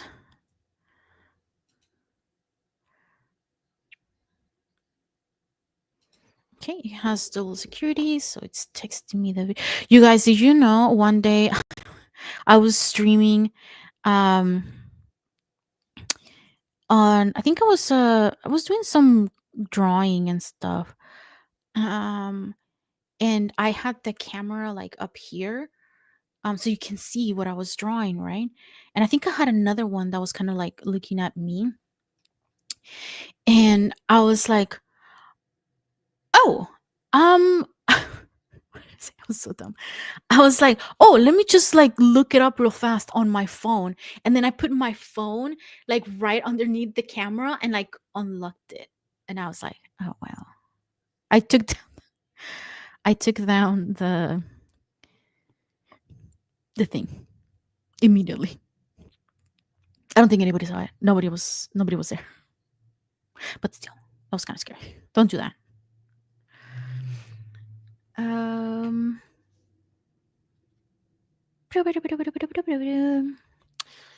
All right, so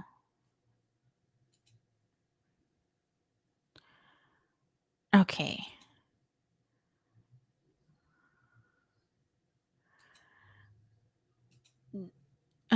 Wait a minute.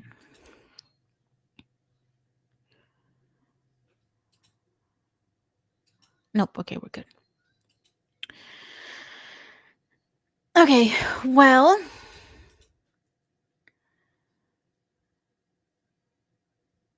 okay.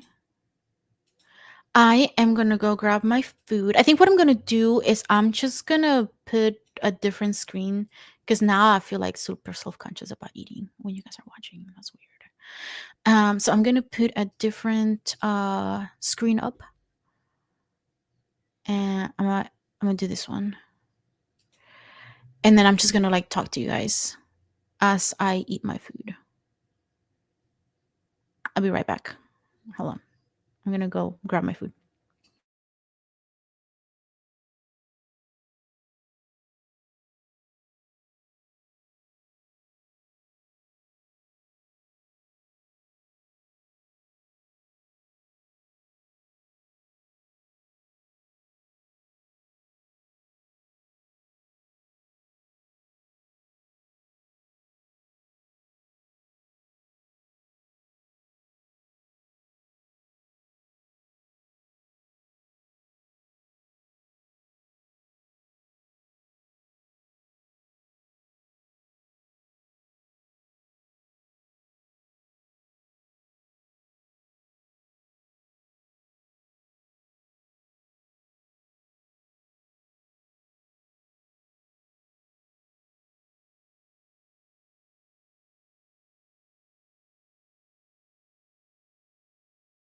Okay, you guys, I'm back, but it's gonna turn into quasi semi.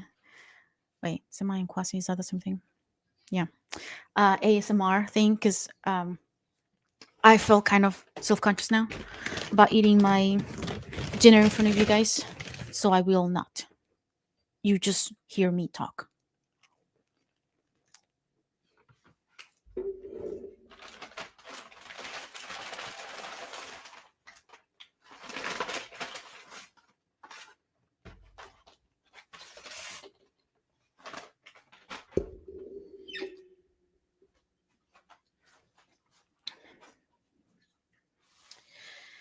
So earlier today, I asked you guys to place your bets to see if my sibling, who is lovely in most of the time, would bring me cookies as I requested.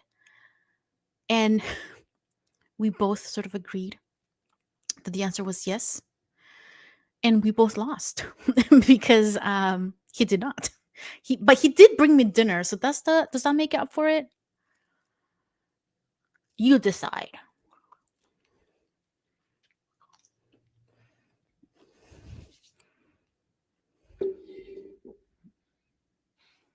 I really hope you guys can hear me chewing because that would be really weird. Now I'm getting like mega um self-conscious.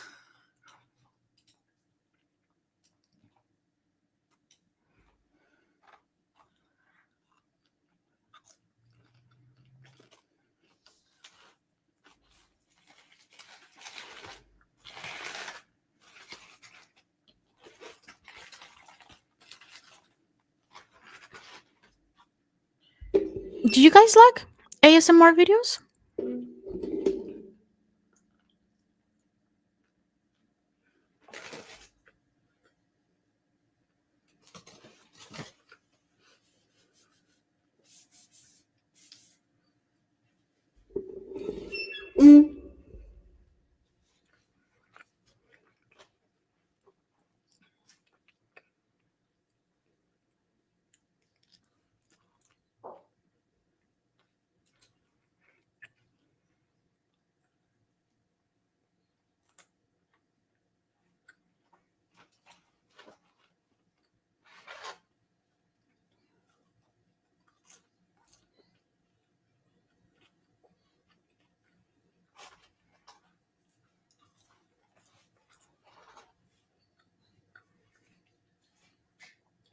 I'll play some music for you guys.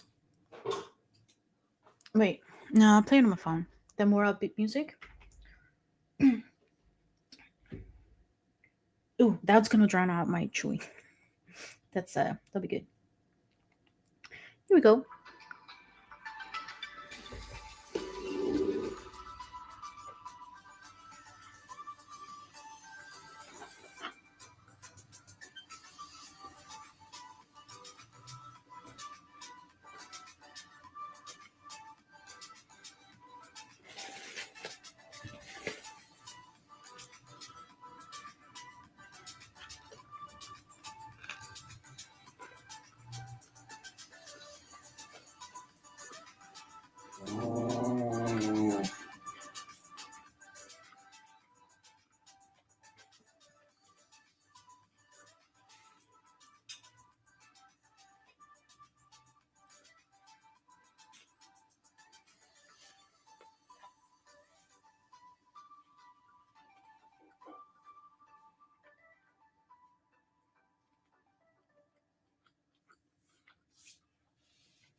can talk now. All right, listen. Yes, he did. My brother did bring the food, and I guess that's better than cookies. Do I still want cookies? Yes. I guess I'm just gonna have to go buy them myself. Wait, how do I? Let me show you guys my face. There I am. All right. So at 6 o'clock, which is in 5 minutes, I am supposed to be doing um what I'm supposed to be doing. The Avatar: The Last Airbender balance thing. Wait, what was I gonna suggest? Um, I was gonna say just something. Dang it.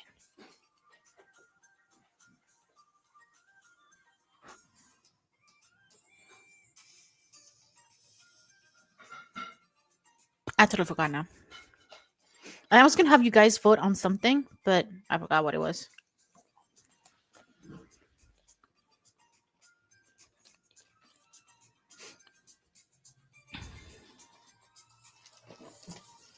My desk is a complete mess, you guys.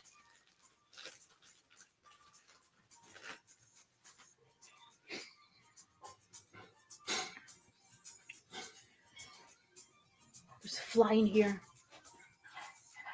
Did you get it? No, he didn't get it either. All right. Well, I forgot what I was gonna ask, so I guess it's irrelevant. Do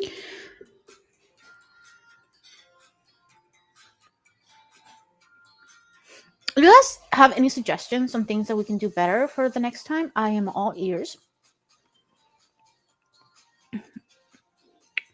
I really want this to work. I just gonna stop streaming for a very long time, and I think that's what hindered a little bit. But again, okay, now that we have our assistant, like she's able to take care of all the um like the boring task essentially. Um and I have more time to look for funding and all this other stuff. um so one, that's great. And two, I'll have more opportunity because again, I remember like how much fun it is to actually like stream, which is fantastic. But the other thing too for me to consider is that it's so much easier for me to like record things like videos doing them live um than having to record it like by myself. Because at least even if no one's watching, the idea of someone potentially watching this later makes me feel a little bit better. um and then my brother just has to kind of like cut that part that we want to make into like a video and do that by the I have about 10 PowerPoints, I think, of like different presentations that I've done either for work or for like the charity streams. And I think by the end of next year I'm just gonna have like a billion. Because I noticed that for my ADHD brain, that's the thing that works in order for me not to go on and on and on about like, what's happening and stuff. Uh, it it helps for me to have some sort of guide of like, this is what you're talking about, this is where it ends. Because I don't know if you guys saw, but like the previous presentations, they don't have a lot of like actual information. All the information is like in my head. And oh, look, 1 minute remaining till 6 o'clock. Once it is 6 o'clock, we will start the presentation.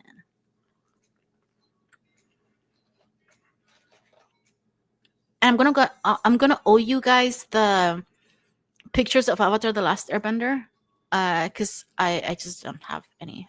And actually, I switched it to a different a different presentation. But it's some similar, very similar. It is now officially time. I think this one. Yes. I'm gonna lower the music by a lot. so it doesn't bother me. I'm gonna grab my little tiger, put my leftover fries to the side, and get started. All right, cool. So this presentation originally was supposed to be on Avatar: The Last Airbender. As you can see, I don't know how well. Wait, hold on. Let me switch it real fast. I am a fan of Avatar: The Last Airbender. I used to have these two like right on top of my TV, so I saw them every single day, um, multiple times a day. And I think every time I see them, like even if they're just sort of like in my background, it reminds me of how important it is to have balance in our life. Now, why? Why is it important for us to have balance? Oh, wait a minute. I forgot to do it for the other presentation. So we're going to have to remember for this one at the very least. Because I'm now just making it a little bit harder for my sibling to edit these videos for later.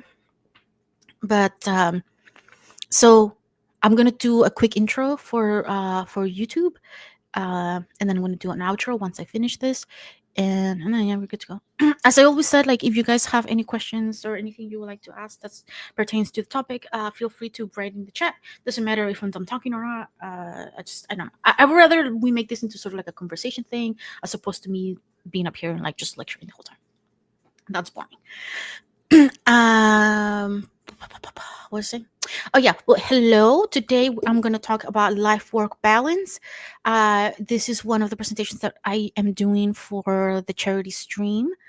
So if you couldn't make it to the charity stream, fear not. You are still able to donate. You can check the wait, this side up there. That's where you see the codes, the QR codes that you guys can use. You can also head over to our website, and you will see the links to the different apps that you can encourage donations. So today I am going to be working about working. What the heck? I'm going to be talking about life-work balance. I actually did this presentation at the first charity stream that I did, but nobody was there for that one, and we had so many technical difficulties. It was impossible to save. I hear someone. Oh. It was impossible to save anything out of it. It was just so bad.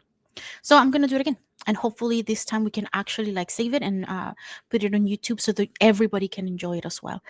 Because I think it has a lot of important information that we have either contemplated about before, consider, etc. So okay, with life-work balance, what we will be learning about today is a little bit about work culture, which is, hustle ideology and toxic workplaces, what we are needing to have in order to have life work balance, like what's needed, like the essentials, and how we can start living a more balanced life, right? Also, culture, I think most of us are kind of familiar with this idea of like you just have to hustle. Like if you have two jobs, it's only going to be for a little while. Like once you turn 35 or something, like you're going to have enough money to open your own business or whatever, whatever. Like people are always encouraging us to always be productive, to always be doing something, right? Like I don't know how many of you guys grew up with parents saying something along the lines of, "Oh, you want to go outside with your friends to play, or you want to go to the movies or whatever, can you clean your room first?" Right? So we kind of all grew up with this mentality of like, in order for me to do something fun, I need to earn it first, right? I need to work, I need to be productive, and that really goes against just self-care in general, because you don't need to earn it, you deserve it just because you're a living being. Like your brain and your body, they just need to rest, right? So it's yeah. um there's this idea, really, like the American dream of like, you work really hard, you work really really long hours, that will equate success, which is also not true in most cases. I read a book, I wrote several books actually, about how you can start making six figures in like a year or something like that. The problem is that If we apply that type of mentality that was described in that video, it wouldn't work for the majority of us, because the only reason why it worked for the people that it worked for, it's because they were already making close to six figures, right?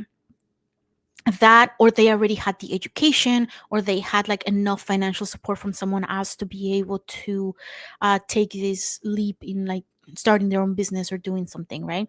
So it's not always possible for all of us to do it.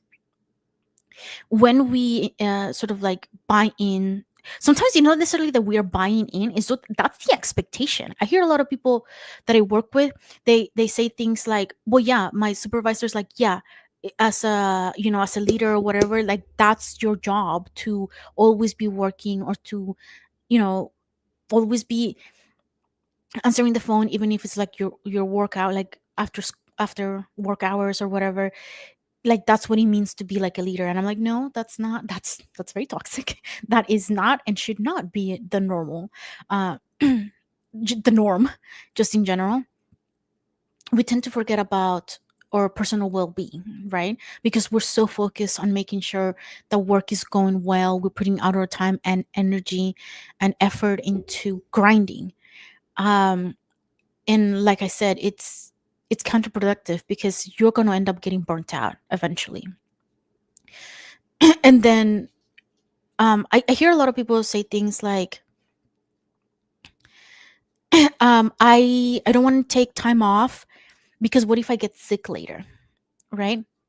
So then it's become this thing where, well, I have back pain, and I should really go to the doctor, but I can't really take a day off because um it's going to be like, $200 less, or I'm not going to be able to pay for X, Y, and Z bill if I take the time off.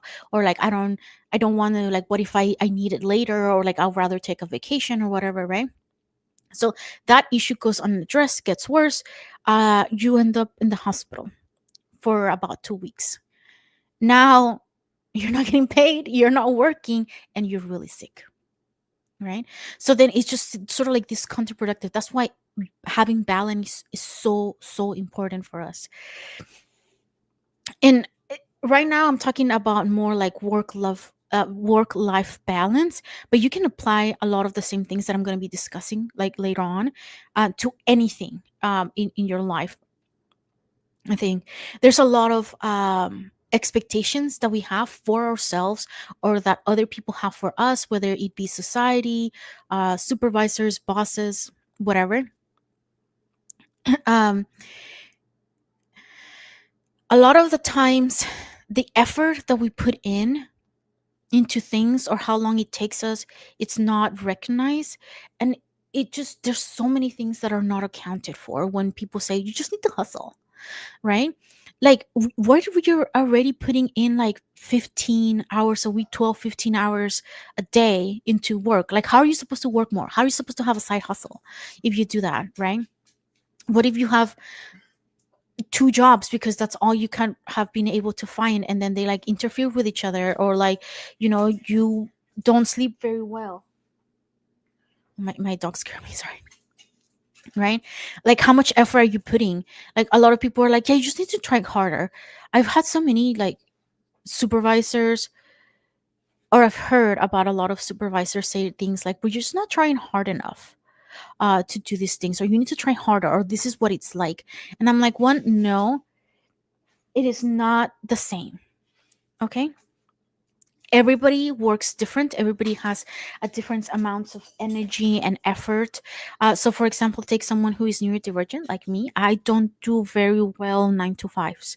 I need to have multiple breaks. I get really bored, and if I have a lot of oversight, I get very anxious about, am I doing it right? Like, why are they checking in on me? Like, I know what I'm doing, like, what's going on, right? So sometimes I know something is due at the end of the week. I procrastinate until like the day before, or like the morning of, to like complete it. And just because my I cannot get my brain to motivate itself enough to like actually do the thing, even though it's gonna take like less than 5 minutes, right? Phone calls are the worst. Anytime I have to make a phone call, I like really have to like pump me up. And it's just my brain just finds it as boring. It's not giving me anything, right? So it's really hard for me to just sort of like prioritize certain things. It's really hard for me um to be just like everyone else, right? So if you are neurodiverse or you come from like a different culture, or like just individual differences, right? Like some people might be really good at, coming through data, other people might be the worst at it, right? And also like the type of lifestyle that you want to have, like what kind of lifestyle do you want to have um growing up. Well, yeah, I mean, like if you think about like growing up, how many what was the lifestyle that you had? Is that the lifestyle that you want now? Is that the lifestyle that you have? Like what is it gonna take for you to get there? Like a lot of people don't even consider any of this, right? Like working in a toxic environment just makes everything way worse. It can be, if you have already, like you're already struggling with, your own low self-esteem, going into a toxic environment is going to make you miserable, but it's going to make you grind, because that's what everyone else is doing, is that's what you were told, right? um so sometimes we have no other option in terms of, well, this is the only job that's available for me, right? Like if I quit this job, like how am I supposed to live? How am I supposed to pay for whatever it is that I need? And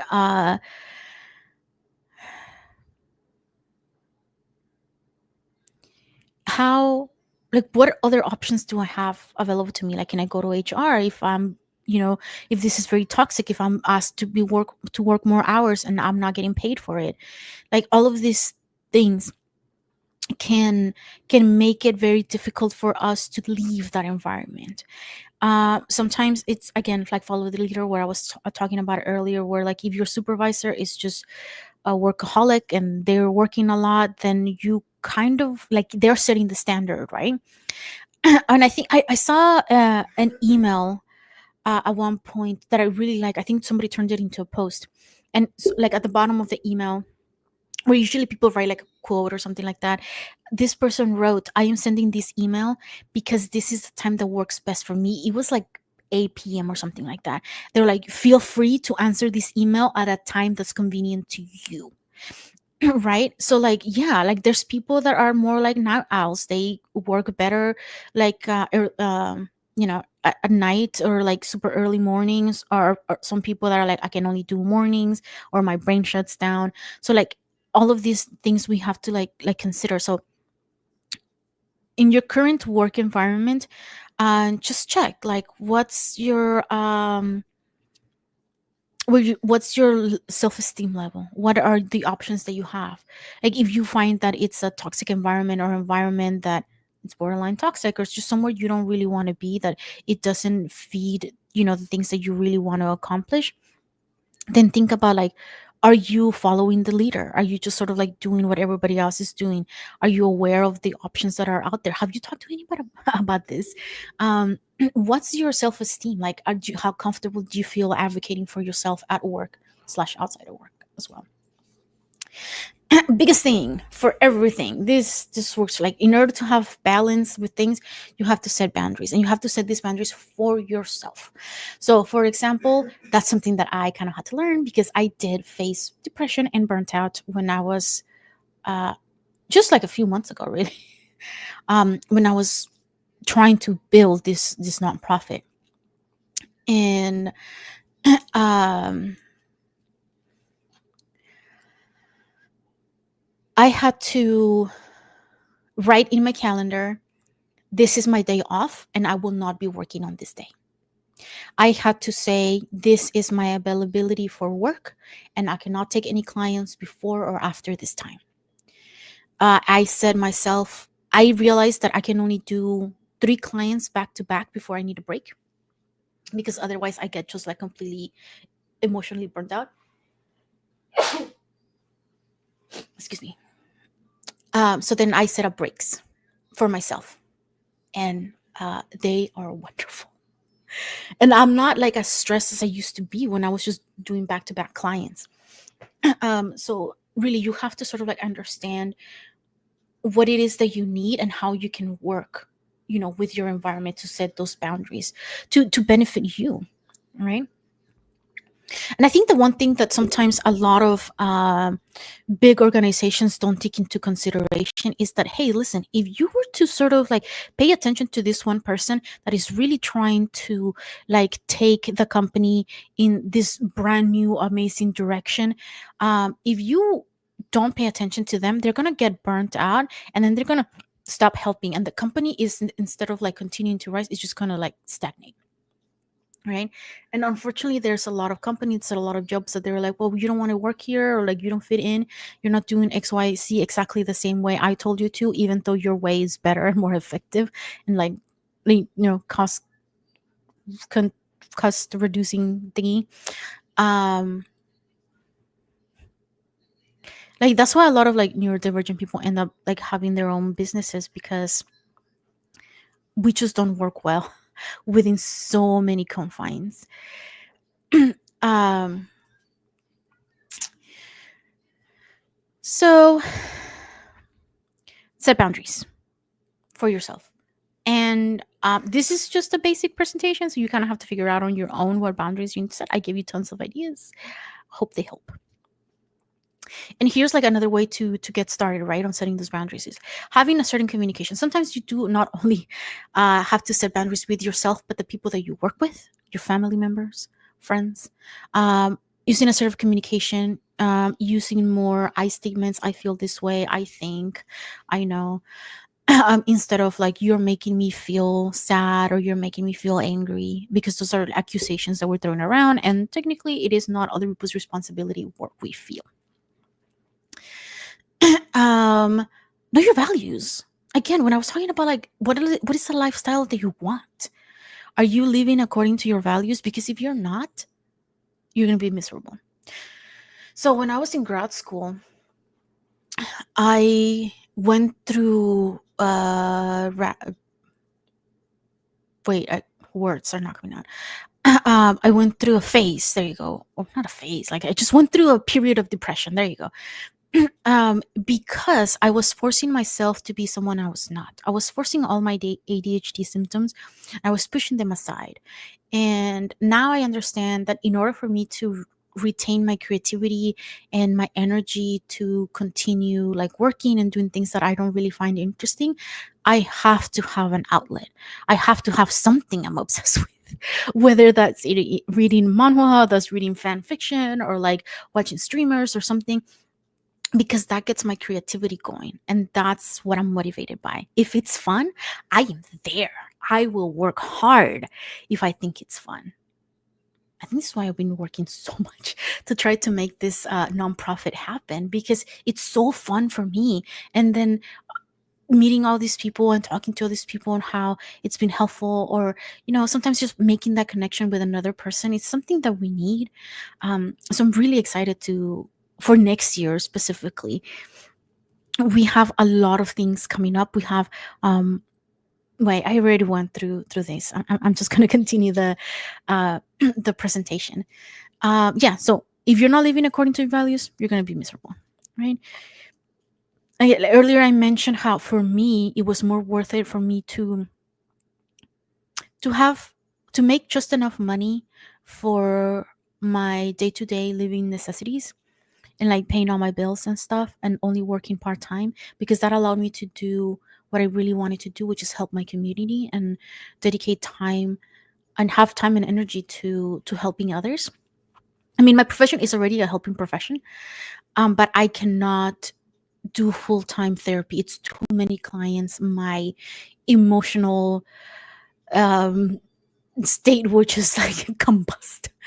Um, so I'm like, okay, yeah, I'm not making as much money as I could. Am I getting underpaid? Probably.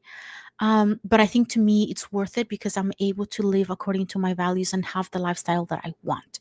I could easily go and work at a place that would give me more money, more hours, but it would be too constricting and I would hate it and I would be miserable. So I rather not be rich. But we do need your donations. If you're not able to financially donate at this time, we are also looking, always constantly looking for volunteers. You can donate whenever you are able to. You can share our content, you can join our community, you can tell other people about our community, and that is a really good way to help support us. Increase your self-esteem. It's just good all around for lots and loads of different reasons. And the more we feel sure about ourselves, the more we actually believe that we're able to do things, it just becomes a lot easier to set those boundaries, to advocate for yourself. Right. So those three things, work on assertive communication, know what your values are, and sort of like reflect on whether or not you're living according to them, and work on increasing your self-esteem. Here are some questions for you. Why are you working? What is the whole point of working? Your answer, I think it's completely valid if your answer is just money. I need money to live. I hate this job, but I need money. Right? Mm. um it can also be like, well, it's, a stepping stone to the career that I actually want. Sometimes I find it that people kind of get a little bit confused when it comes to a job, because they're like, okay, well, I am applying to jobs, I'm doing all these things, but I still have to keep this one job because I have no other options, right? Like that's a possibility.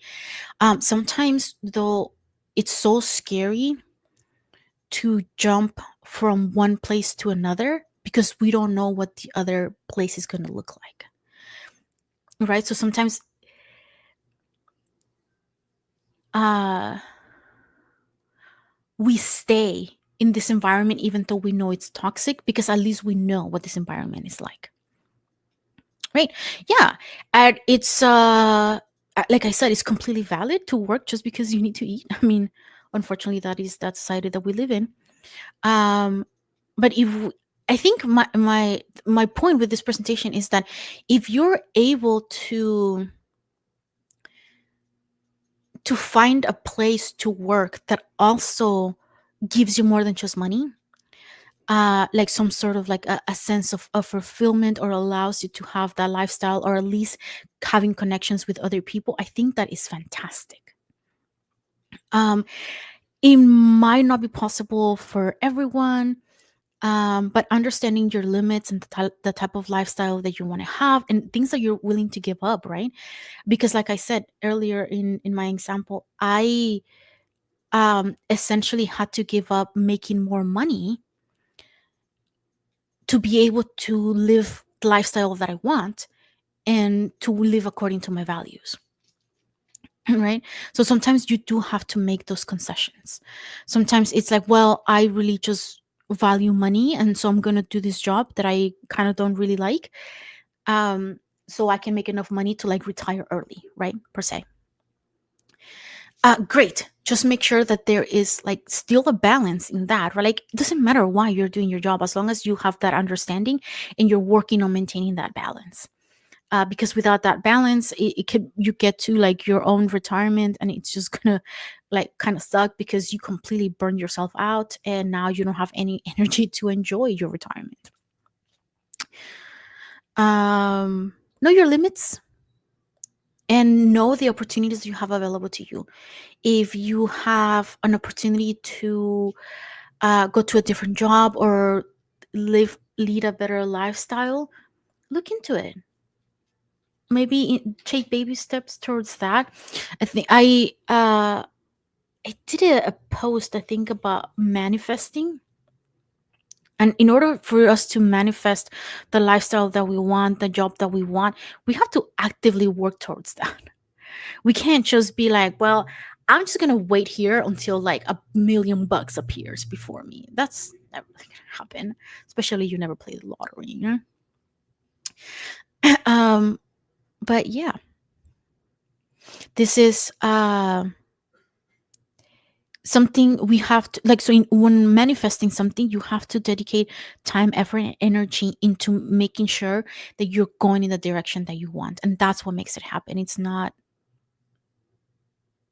I mean, luck sometimes has a lot with it, um, but we kind of have to be um, have to think about what it is that we want. Certain things to remember is, do you know what you need?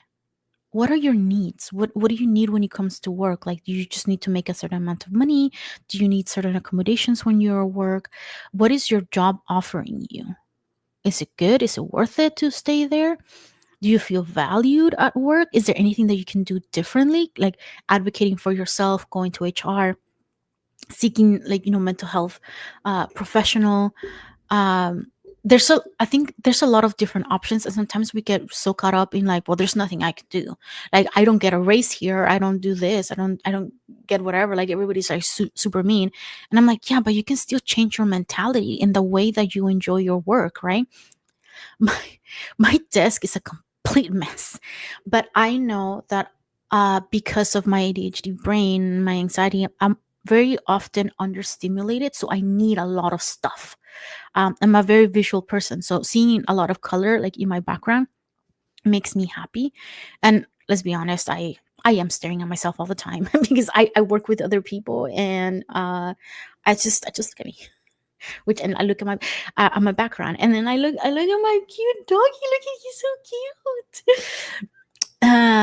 And that makes me happy. I have a friend of mine who sent me this little mushroom thingy, and it's a spot of color in my thing. I have my little animals here now, and that just makes it, like, easier. I have the little Momo mouse pad, and it's just so funny, and every time I look at it, it makes me funny. It makes me, like, smile, right? That's what I'm talking about, like, where you can find, like, a little bit of that balance, where, like, even if you dislike the job, maybe there are little things that you can do to bring a bit more balance, right? Like, you're still here, like, how can you work on accepting that you're here and making sure that it's not all negative all the time.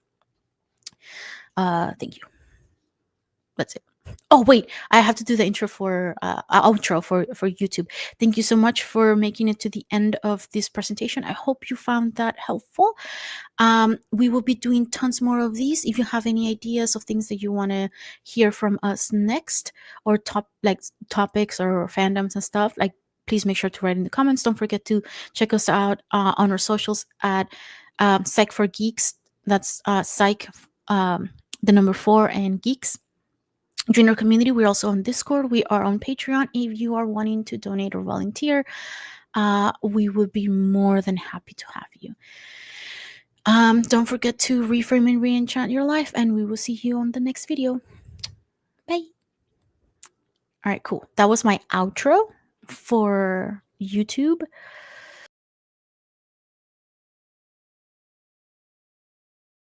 Oops, sorry. There you go. I am back. So that was, the fries are so cold. The life work balance presentation, which I had to change last minute because I didn't finish the Avatar one. Oopsies. But thank goodness I still had that one.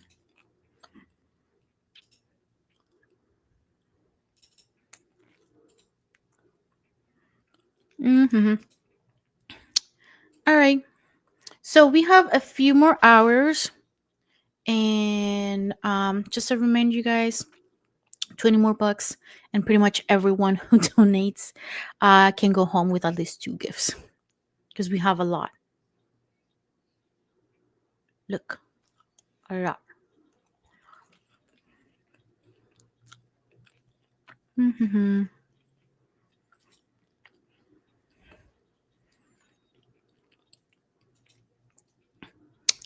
Anyway, what we be doing?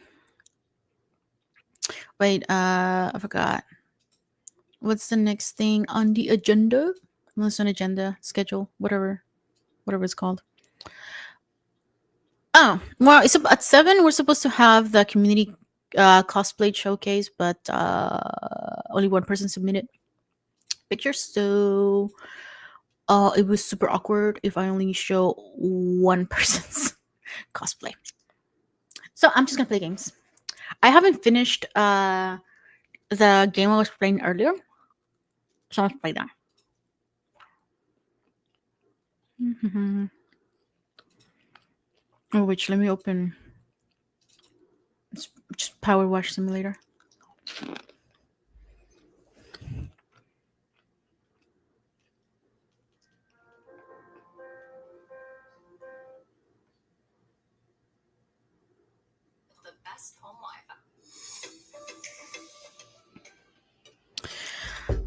All right, we are back to our regularly scheduled programming, which is me playing games awkwardly.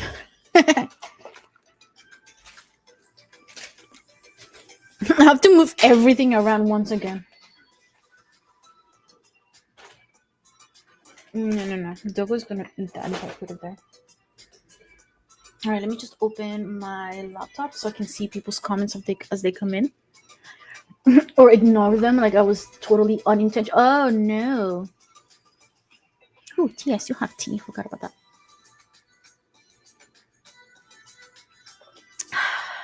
Green tea.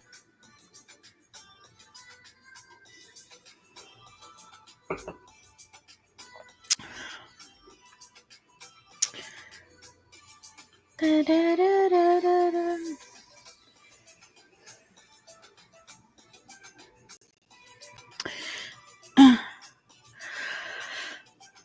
Okay. Well, we're heading towards the end um of this.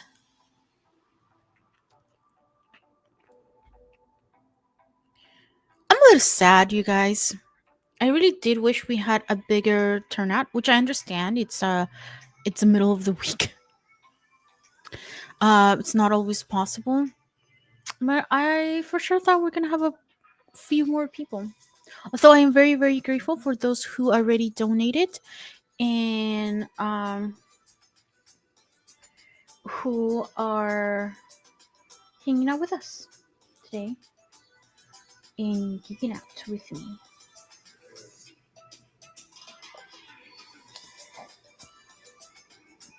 Okay, let me just again, like I said, open my laptop so I can see the messages on the laptop because I only have one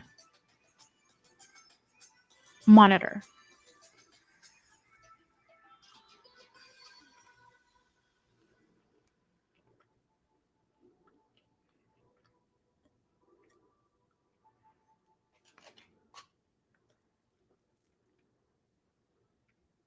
All right, cool.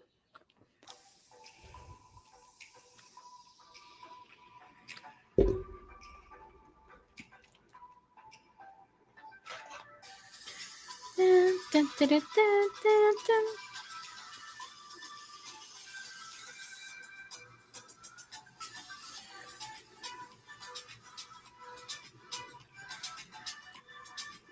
Ooh, this job pays $450. Wait, how come it's not? Why isn't it showing it to you guys? I thought, um, I was sharing the screen. There you go. Is it doing right now? But I have to switch to the other one. This one? Yep. There we go. All right, cool.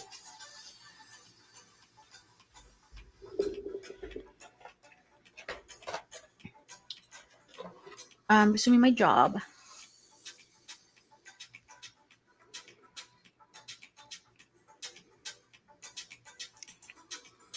I actually have gotten quite good at moving, so it's not a pain like it used to be before.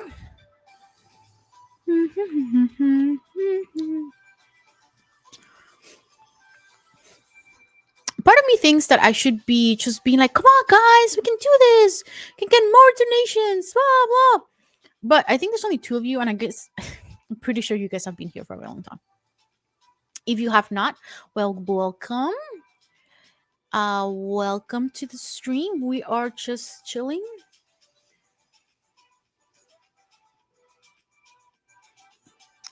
And yeah, just vibing. We are just vibing.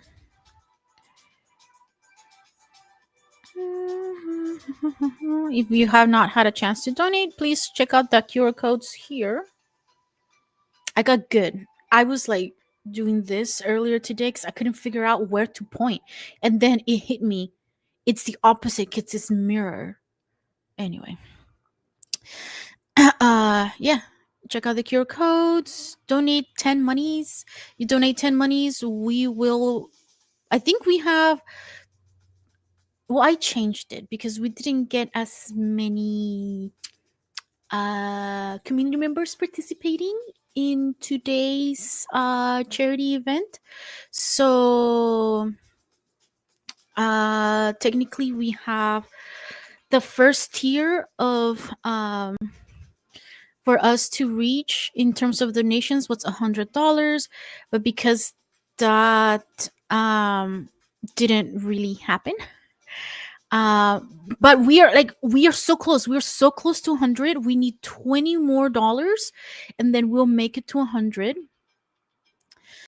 um and I think I'm gonna do the giveaway at 8 p.m. I think in some of the posts that I put on social media it said an earlier time, like at 7 or something. um I don't know, it depends on like it depends on you guys, like what you guys are feeling like, or how many people we have accompanying us today. I'm hoping that because it's now after work hours, maybe we'll get a few more people coming in and showing our donations. So far we have gotten, let's see, just give me 1 second to look it up. I was keeping track via a oh, here it is, Excel sheet. We had 4 people that have made donations, and that has brought us up to $80. So if we get one person or two more people to donate and we make it to 100, I think there are 6 prizes that we can go ahead and raffle off today, because I really want to get rid of the prizes, you guys. Come on, I want to be able to send them to you guys. Um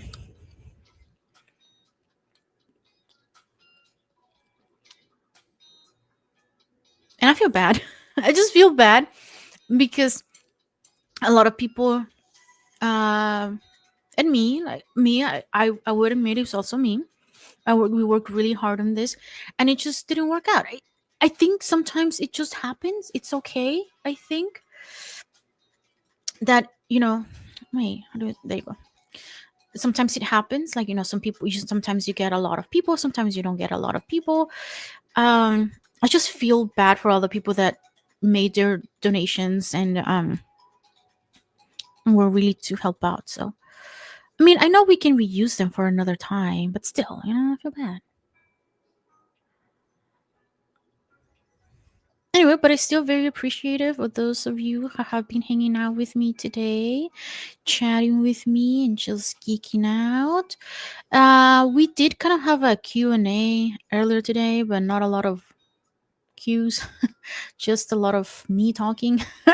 So if you guys want to chat about something specific, ask me any question. I am at your service. What's up? Let me know what you want to know. That one person that's still here. Which is, if it is Booney, I am gonna be so embarrassed. Booney, is it you? Are you the one that's here still?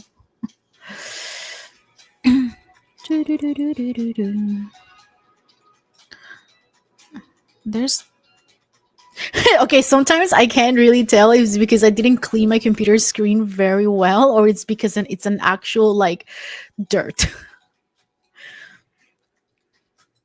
You guys, this right here looks like a murder scene. What if it was blood? Am I accomplice to a crime now? What if I didn't know any better? Am I an accessory to crime?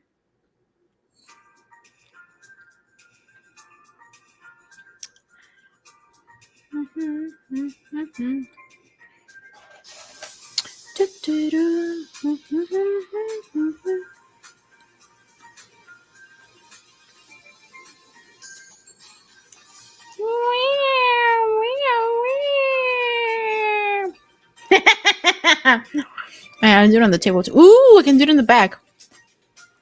I can do X. Oh no, I'm too far. Hold on, let me get closer. Ooh, what if I write Cypher Geeks right here? Okay, let me just prepare myself. Wait, actually, that felt good. I'm not gonna do the little odd symbol. I'm just gonna put Cypher Geeks. I'm still too far.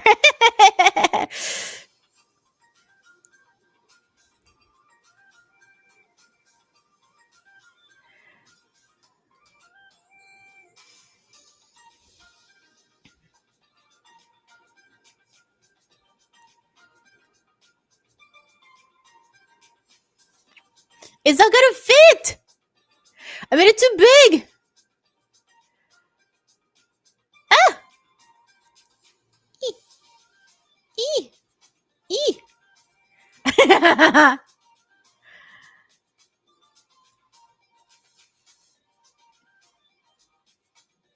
Can you see that? I started like I made the P huge. I should have started like closer to over here, and the S is like. I mean, it's supposed to be another like the CH over here, but it didn't really work. Wait, I want to take a picture of this. Hold on, give me a second.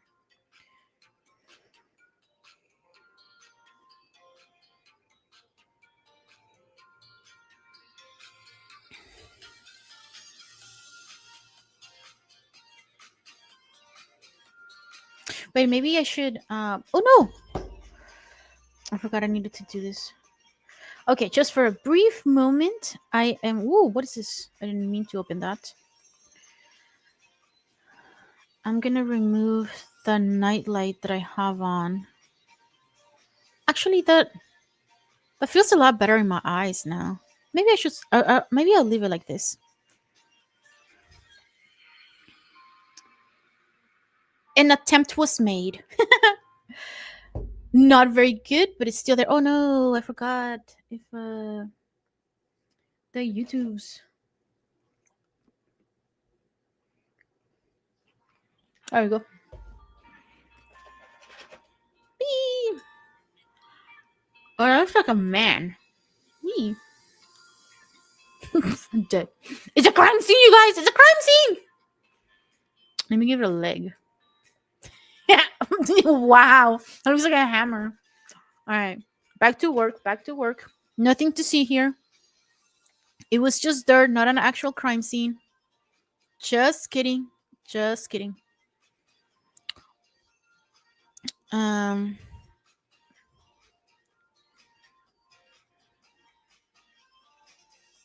No, the yellow one. Yes, there you go. Just get closer. Ooh, perfect.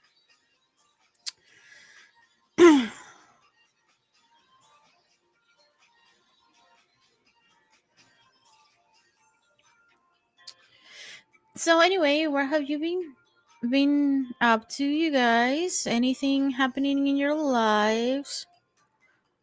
Come on, it can be a back and forth. You can talk to each other. I can talk to myself, but that'll be really boring. It's getting kind of old.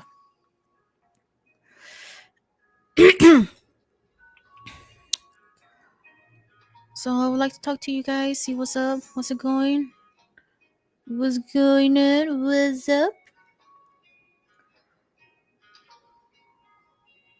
No comments yet. Okay. Sometimes, oh no. Sometimes I feel like I'm like obsessively checking to see if there's like, there's just like not enough room for the. There you go. Meow.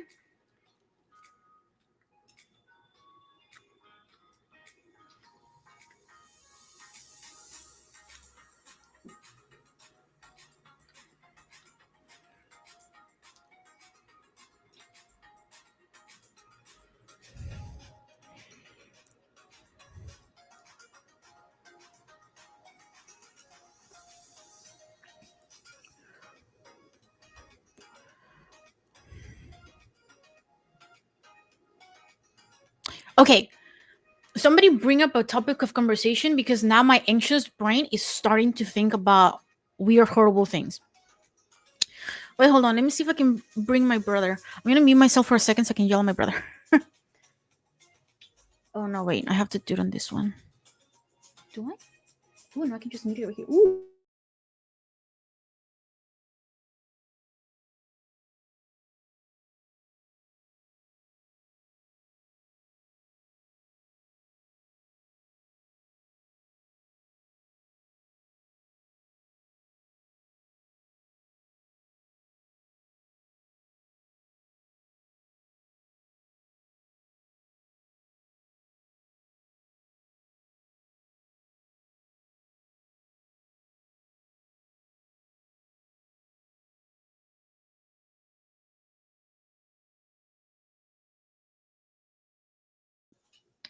Grab a chair. Look, look, look. I want to show you. I want to show you something. Yeah. No, so I guess watch what you say if you don't want embarrassing details to be out there for you. But look, look, look.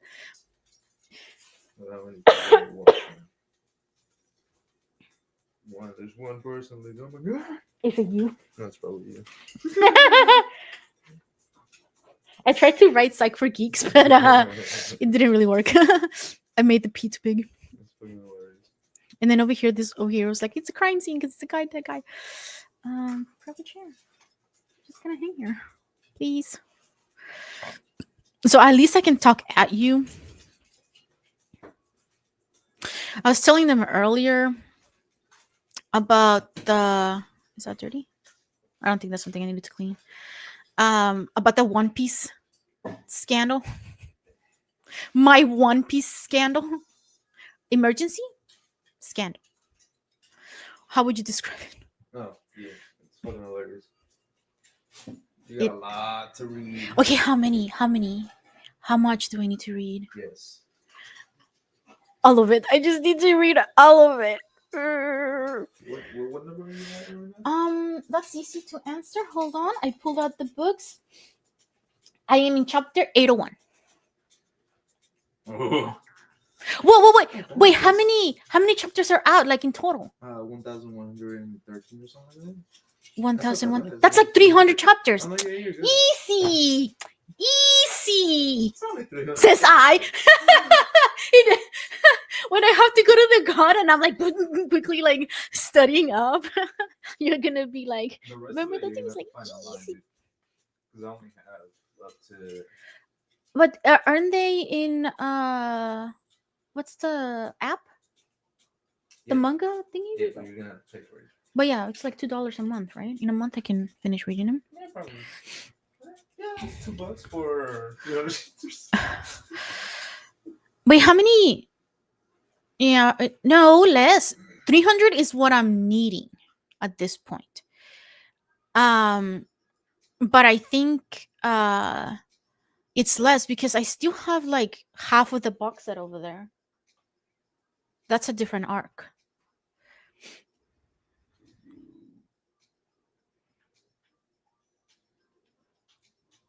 Let's talk about One Piece. So One Piece is cool because in this essay I will say why I like One Piece. Why gotta be an essay? Just make it into a TED Talk. A TED Talk. In this TED Talk that will last for about 10 seconds. Why One Piece is the modern day Iliad. David, I haven't even read the Iliad. I don't know what the. In the Iliad, it long. One Piece, it long too.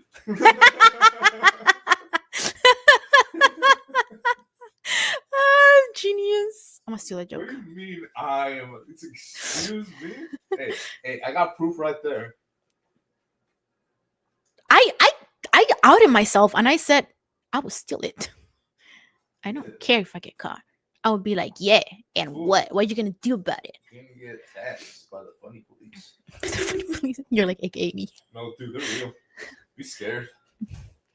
Wait, were you a guy once? He told a joke that another guy told. Same thing happened. Like, got his knees broken the next day. Like, be careful. There's like a funny mafia too. A funny mafia. I was watching a comedian earlier actually that was talking. They were just doing crowd work, right? And I love watching that because it's just so funny.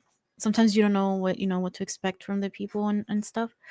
And then so this guy was talking to this other guy, and then the guy in the audience was like, "Where's the joke at?" And he's like, "Well, I haven't done the joke yet, right?" And then the guy was like, "Oh, well, what do you do for a living?" And the guy was like, and then he said like construction companies and stuff like that. And the guy was just like I'm not gonna tell you, right? And then he said like, "Oh, you're the person I don't want to." Oh, okay. And then he just like moved on, and I was like, scary. He was the mafia. Him by himself, no one else.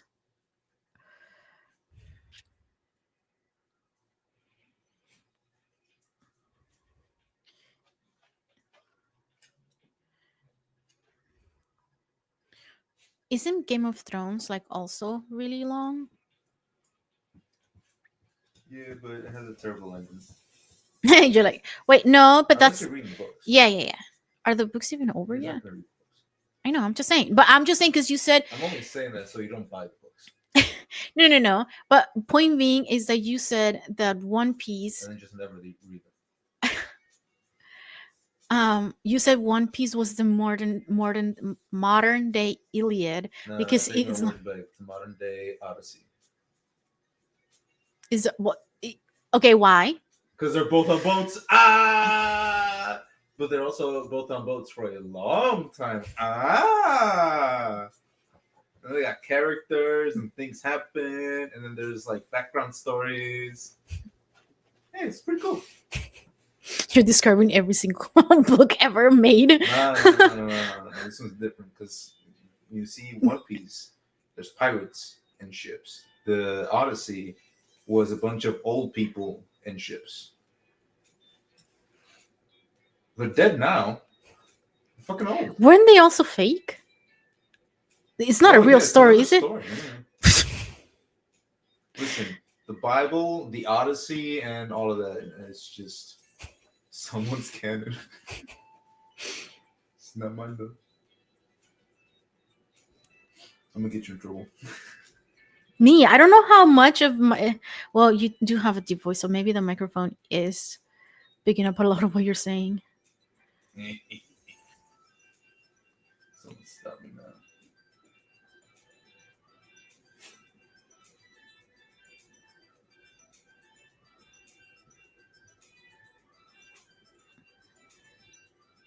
I don't know if it's new people that are joining the stream or old people reconnecting, but welcome back. We are just talking about how One Piece is. One Piece is iconic, and I have to read like 300 chapters in a month. I need to start this weekend, bro. But you know what that means? That means we're gonna have to be recording consistently, even more consistently than we were doing so before, because I need to like go on to like uh the next arc. No, shit, you're gonna have to take a bunch of notes too. Yeah. Well, that I mean that was a given. I knew I had to do that anyway.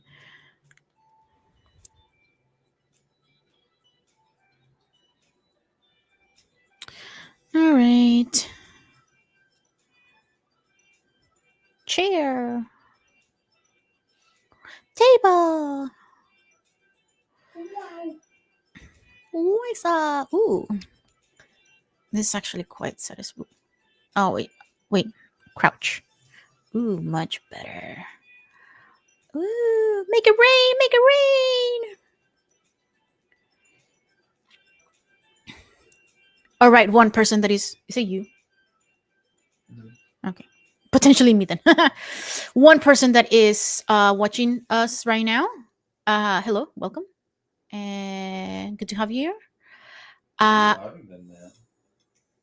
I'm not outing them. Oh wait a minute. I was gonna ask you if your friends wanted to like make a donation because right now we have 4 people that have donated and we have 6 items to give away.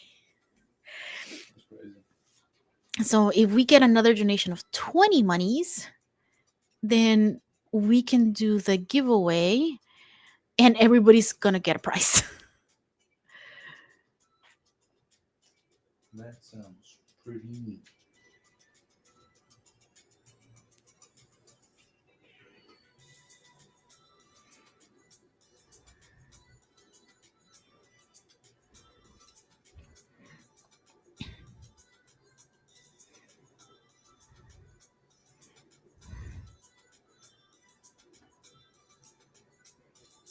Shoot it, shoot. Wait, what is happening? Whee! Stand up. Oh, go backwards. Stand. Yay! Okay, yeah, definitely, you guys. I am catching my second wind now because I have had food. So I would say the MVP of today's charity stream is David because he brought me food. Hooray. I know that guy. It's me. You get recognition, and that's about it. You're welcome. So this is the top. Man, this shit fucking blows. You're like, this is why I never do anything nice.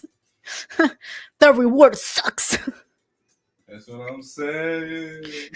Earlier, I was like, my brother is refusing to bring me cookies. Blah, blah, blah, blah, blah.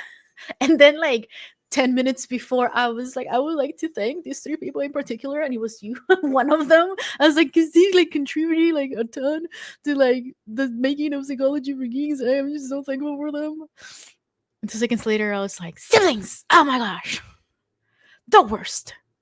Motherfuckers.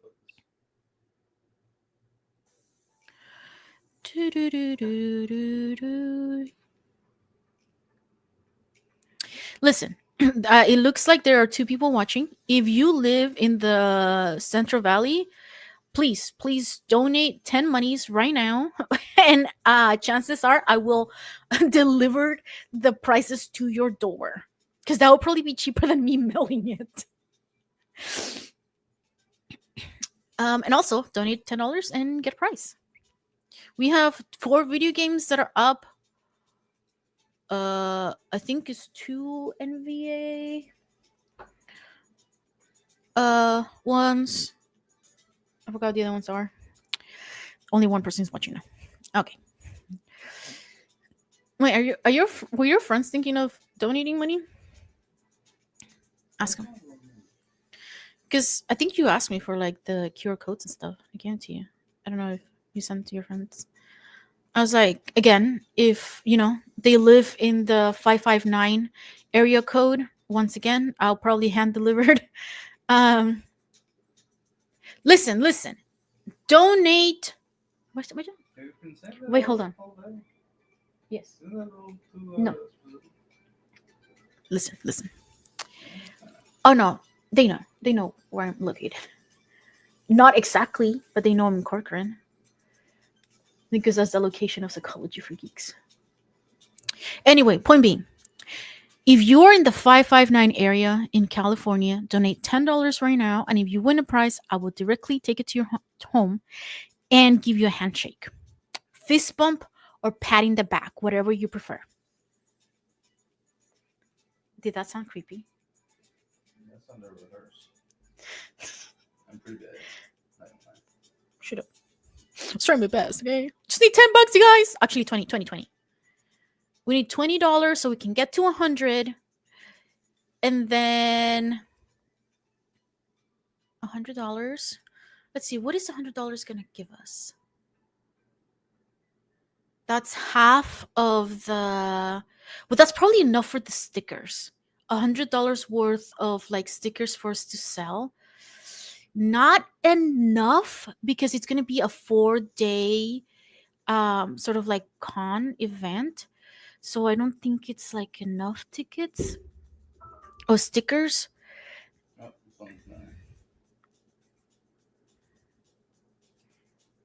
Uh-oh. You can put it there.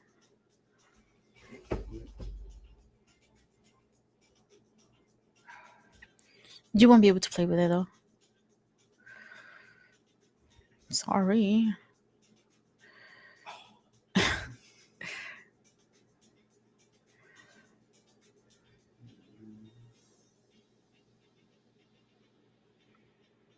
Do you have a charger or something?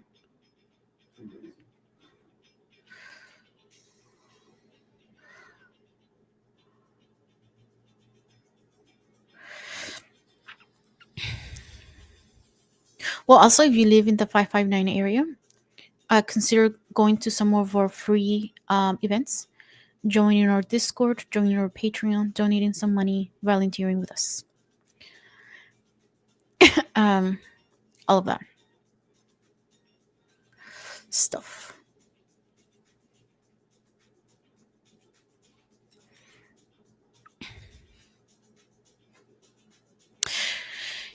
On the plus side, I have realized it's not like dirt. I think it's clean now.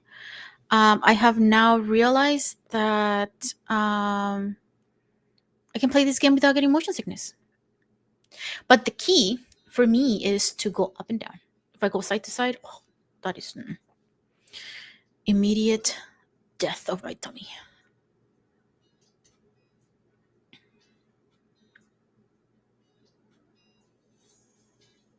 You can hold the button to make that work by itself. What button? I don't know. Then why are you telling me? You can hit escape. Fucking look for it. How?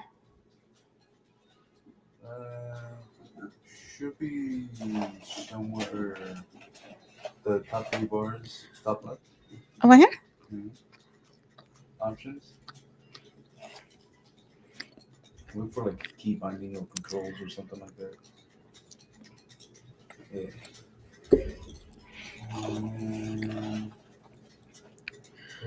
Wow.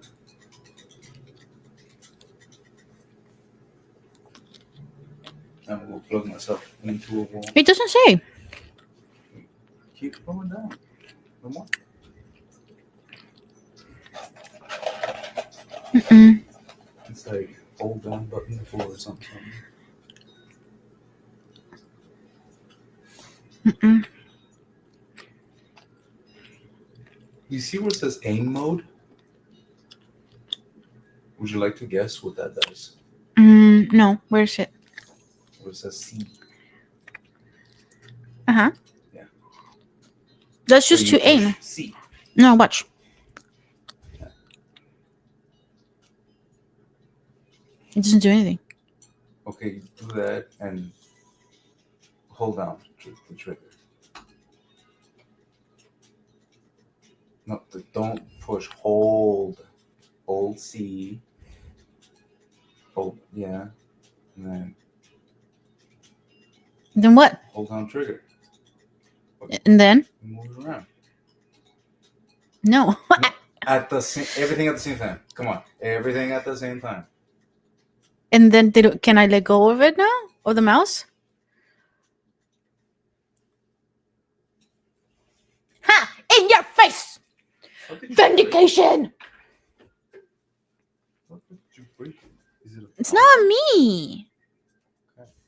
So you look at that. Wow. You're pressing on it. Yes. That's what I was doing before. And you said there's a button you can press without having to press the mouse.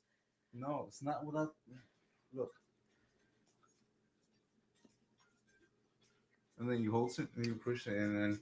Oh. Oh. Oh my god. Get out here. Get out of here. Get out of here. You hurt me. You hurt me deeply, emotionally, and spiritually. How dare you?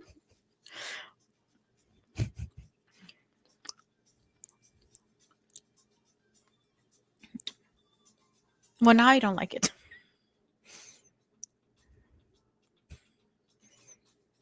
Listen. You saw nothing. You saw absolutely nothing.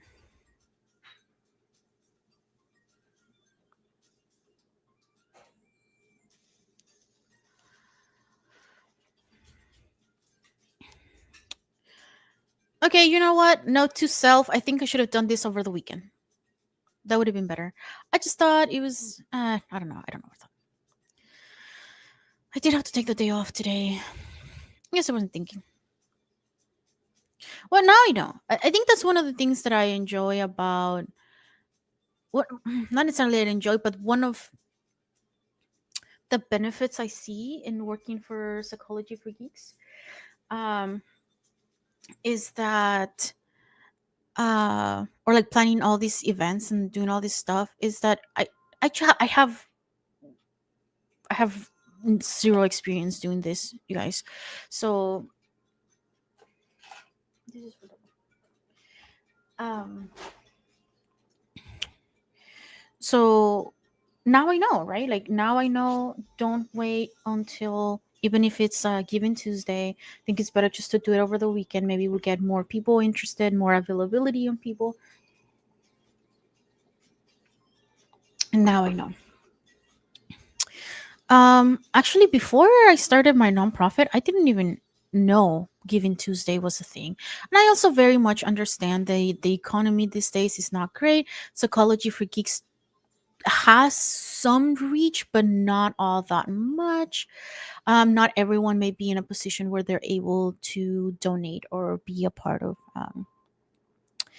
the stream. So that's okay. Just now I understand a little bit better of how it works. I think we had a lot of like technical difficulties with the previous stream. The first one that I did, we fixed. Well, we didn't really fix them, but we found a program that someone else told me about. Um, to do this, and it has been very very cool because I have been able to stream into three different places, and it has been great so far. Very very easy, especially for me who has zero tech skill in advanced streaming, or in streaming in general, really. So yeah. Is that dirty? No. um so yeah, I'm learning loads.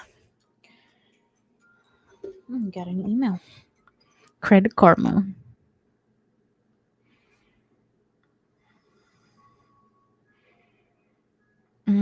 Let's see.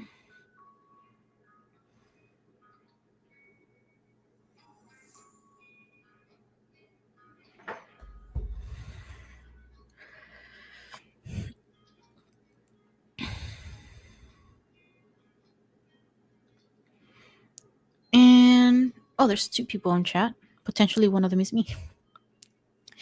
But do you have any ideas on how we can make a better like charity stream? Please, let me know. I have been advertising it for a while. I think in my head, I did a lot better advertising this charity stream than I did the other one. I think the other one also had the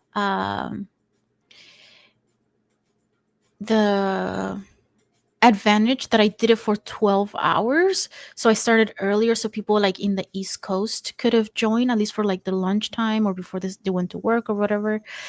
Let me take it closer for this. Oh wow, there's like dirt right there. And yeah. It doesn't look like more people are going to be joining us today. Again, which is fine. I understand everybody, has stuff to be doing. So, I think. Oh, it's already 7.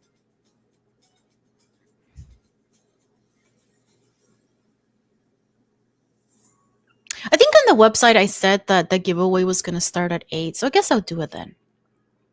If you hadn't had a chance to donate, please consider donating. We have 4 people provide their donations today, and we are very very grateful for those people. However, we have 6 giveaway prizes for that tier, so you are a shoo-in for for getting a prize. We have four video games. Um, Wait, hold on. Let me double check real fast. Yep, it's Top Spin, Deluxe Edition, and NBA All Star. Um, and then we have the Alchemy Approach book and Mind Brain Movies mug donated. So it's very, very likely that you will get a prize with a donation of only $10. We do need $20 to make it to 100. I'm just gonna start talking about it now. I'm pretty sure no one is watching. Um, I think this game is everything I thought it was gonna be. I am so far really, really enjoying it. Um, and I'll probably be playing more on stream. Except I think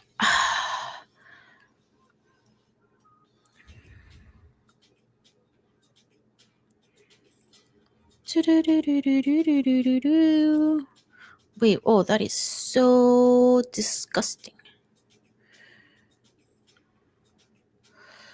Wee.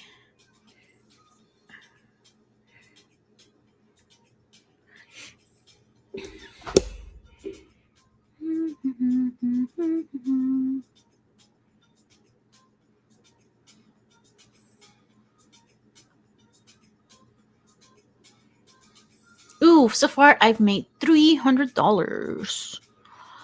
$300 Renos. Anybody know where the word for money, mula, came from? I feel like maybe it started from like money in like a different language or something, or like in a different country.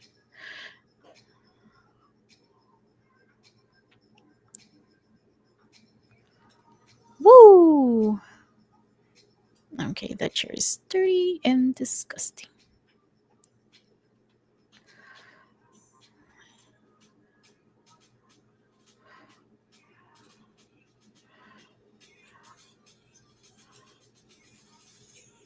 Yay! Each chair is $2. I thought this was like a pretty expensive thing. Or maybe I haven't cleaned it all that well. Oops. Yay. Okay, that chair has some here at the top.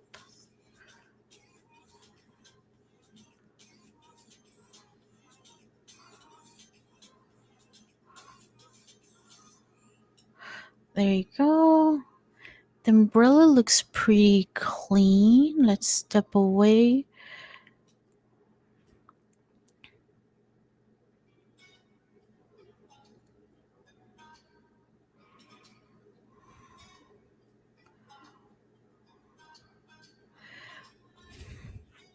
Getting the hang of this. I am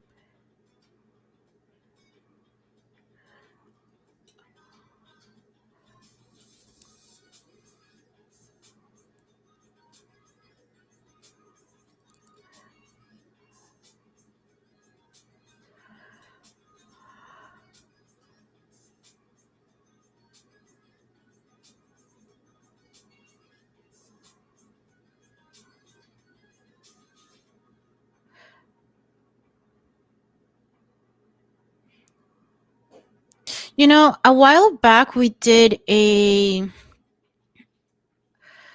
nobody showed. Which is fine, which is fine. Again, not everybody's going to be interested in the events that we do. I'm just trying my best to create sort of like a community, and I'm learning as I go. One of the things that we did for our Discord community, which you are more than welcome to check out and join. It has been a little dormant lately because I've been kind of busy, but we're trying to revive it because we have lots and lots of things planned out for next year, which I think would be loads of fun. Um, so one of the things that I we did, it's not finished, but you can see this is a watercolor drawing, painting, not drawing. Uh, that my friend guided us through, and it's actually like really easy. It was so soothing to watch her paint that eventually I kind of gave up on my own, and I was like, I just want to watch you do it. That was so much more relaxing and entertaining for me. But I kind of want to use her same technique, sort of like on my own, to see how well I can do. So I think maybe I might stream that. Um, I have been neglecting some of my hobbies quite recently, mainly because I've been focusing on the hobbies that kind of have to do with like psychology for geeks in general, and I'm not okay with that anymore. How do I?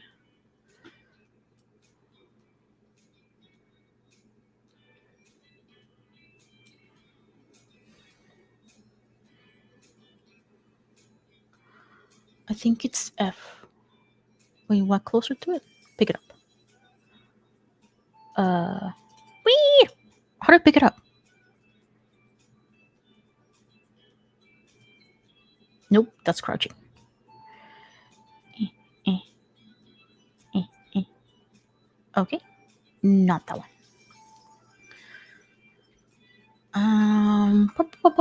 Messages. Oh, the doghouse roof is not clean yet. The shed door. Ah, there's a lot of things that are only like partially clean. Ah, so annoying. Okay, let's start with the top. The house roof.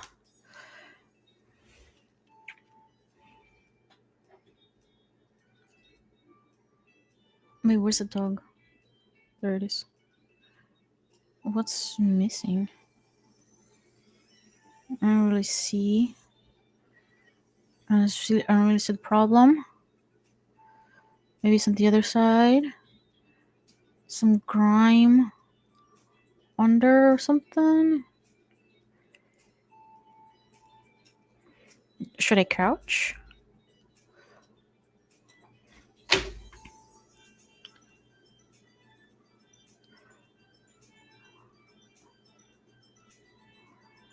I can't really see. Like, I don't know. It looks clean to me. I said that earlier about the birdhouse, or like the thing, and it was like this massive like dirty spot on the side. I don't know what it wants from me. Well, oops. It said the shed door also was not completely cleaned. Let's take it a bit more carefully.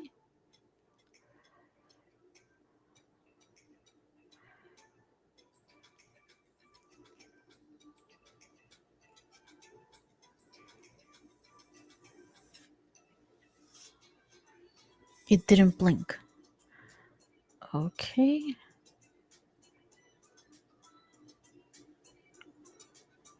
I don't know what it wants from me.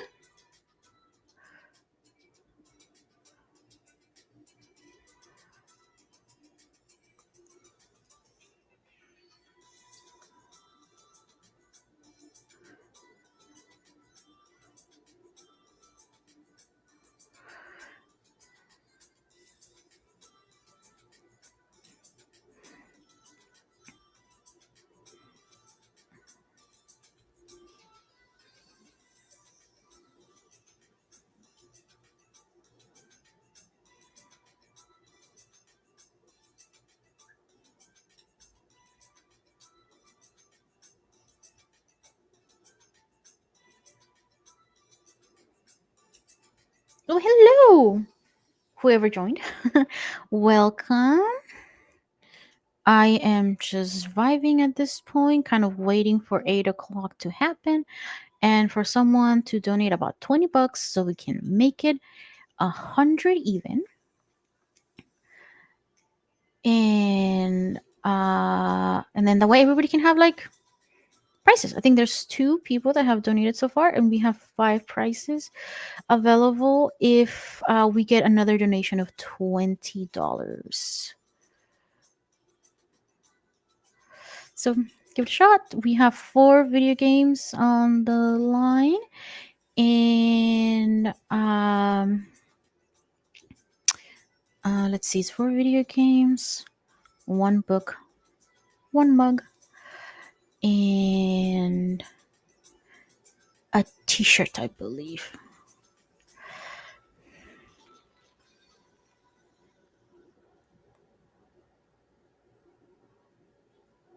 Since there's only four people that donated and we have four prizes, should I just ask the people what they want?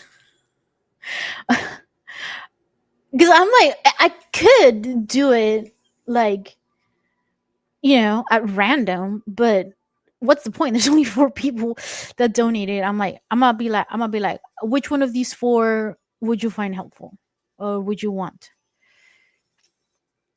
Wait, I need to check the doghouse roof. Seriously, I cleaned the roof, bro. Okay, at least the shed door. The fence gate.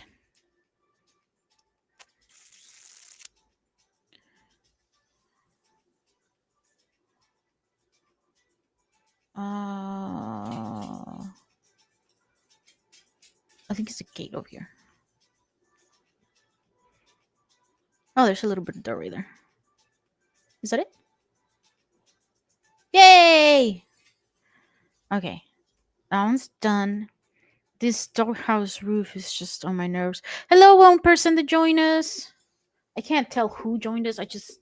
I'm hoping that somebody else joined. It says there's four people now. It said three earlier. Cheers. Oh wait, I'm looking at my laptop over here because that's where I see like what you guys are looking at, but actually the things over here. The garden table's only 51% clean. What the heck? Oh, maybe it's the bottom. I don't think I've cleaned the bottom yet.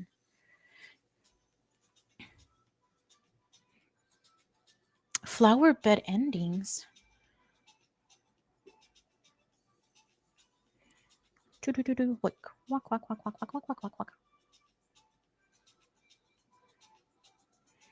Do you mean these little thingies right here? Like, are these dirty?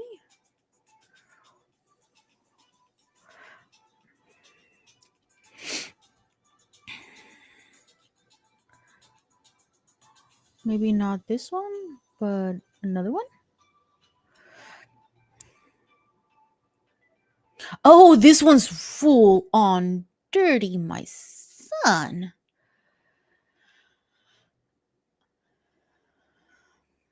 Anyway, your donations go to a really good cause. We are spreading awareness and resources and information on mental health, which can help with physical health. Again, that sounds so rehearsed. It was not.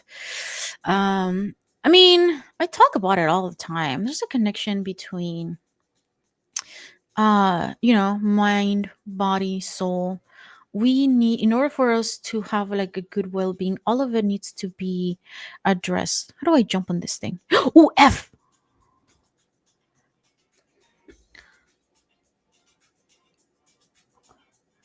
Walk. Jump. Walk, jump. How do I climb this thing? Do I just keep walking? Am I taller now? Oh.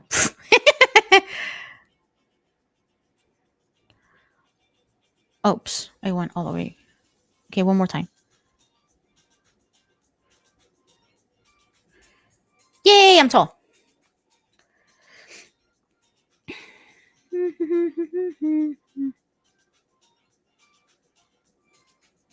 It is 8:25. I mean 7:25. At 8, I'm gonna. I wish I could spin this. Um, I'm gonna get off, and then I'm gonna crouch, crouch, crouch. Oh, look at all the dirt! It's disgusting. And then I will do the giveaways again. Thoughts? Should I just ask people what they want, what they will find more beneficial? Because it's 6 gifts and only 4 people entered. I can choose a name at random, and then message them and be like, "Yo, what do you want out of these things?" And then they choose one, and then I go to the next one, and then they choose one, and then go to the next one, and they choose one until we have none left. You know what I mean?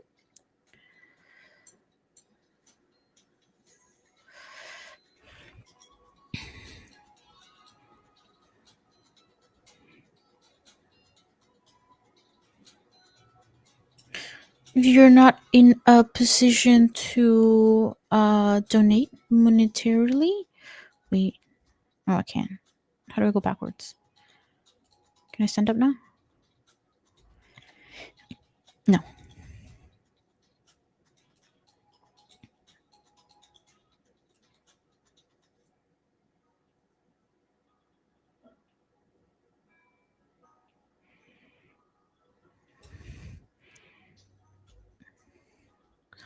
Walk this way.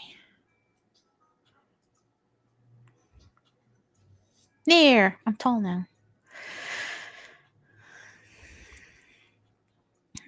Gotta excuse my weird maneuvering of this thing. I'm still learning how to use a keyboard for gaming. I know how to use it for other things. I can type really fast. Kinda.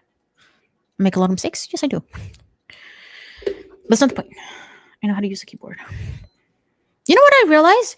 That I don't know how many people actually had like a class where they learn how to type, but I was listening to like a podcast or something, and then they were talking about how like they never really learned how to like type with like all of their fingers. So they like type with like 2 fingers, or they just kind of like type really slow, and I'm like, what the heck?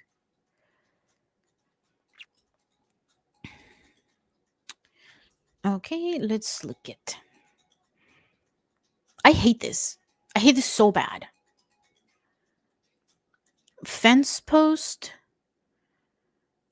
The top of the fence. The flower. Oh, I feel like I'm missing one of the flowers. How do I get up? Flowers. Where are the flowers?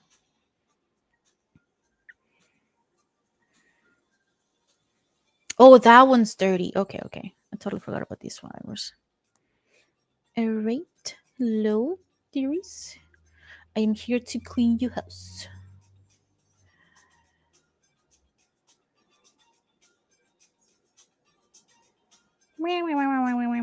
It's getting cold here. I'm putting my hood on again. Oh, it's kind of dirty there. Whee! What's missing? It didn't blink. It didn't give me color. There he goes.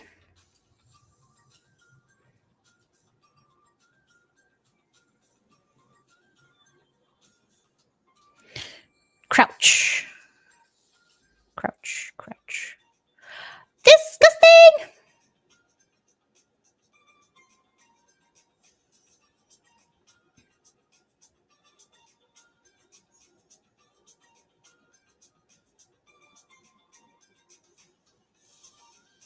I think that one of the good things that came out of this charity stream, even though we didn't get monetary stuff, I think we have gotten a lot of people that have joined our community in some way or another, whether it's on Twitch or Instagram or something like that. Um, so that's good. I consider that a win. I hope you guys do too. And I learned a lot about how to. Can I crouch lower? No, this is as low can I go. This is as low as I can go.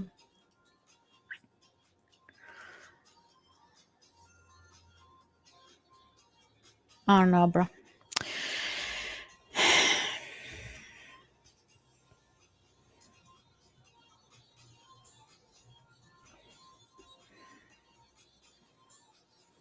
Listen, it says 98% on the roof house. Where is the dirt, bruh? Where? Where? Do I have to do this one? Is that why? If it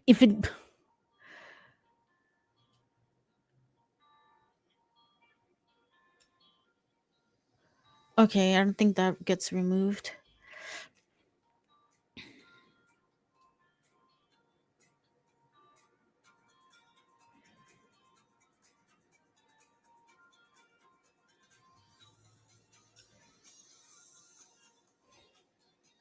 Wait, did it say bowl or did it say no? It's the doghouse roof.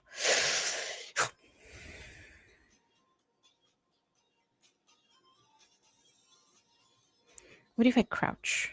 Is it dirty underneath? Is that why?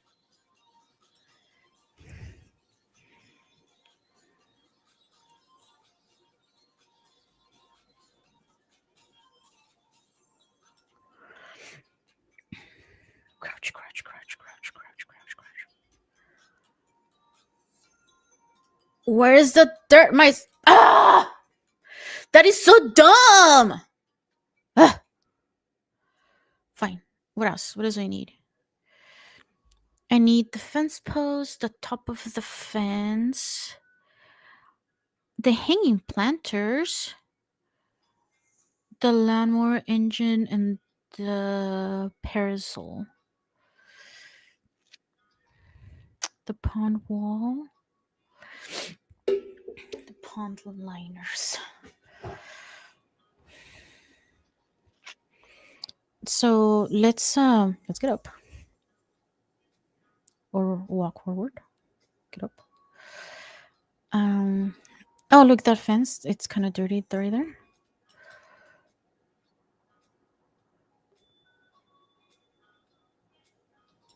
Yay. Okay, now if I no walk closer and I think it's too close. A little backwards. F. Yes. Yes. Okay, now how do I get up here? No.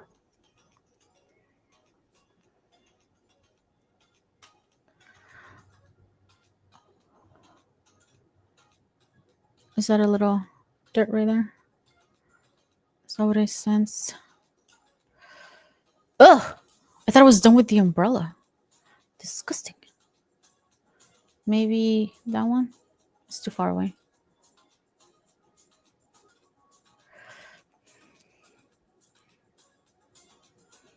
It looks clean, but there's like little hidden thingies. Right. Okay. F. There you go. Okay, now how do I walk? No! Place. No.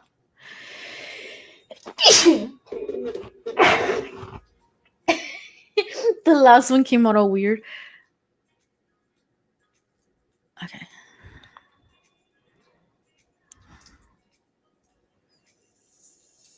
Oh, there's a little dirty right there. I don't know if you can reach that side. This was all clean, I think. Let me see. Where are even the hanging? Whoa! What? This right here, fence post top. One of the fence posts is still not clean. To the top over there. There you go. That's the top.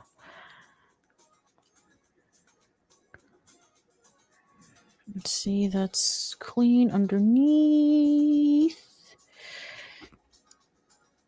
looks all good. Let's go to the other fence. Step back, pick it up, walk with it.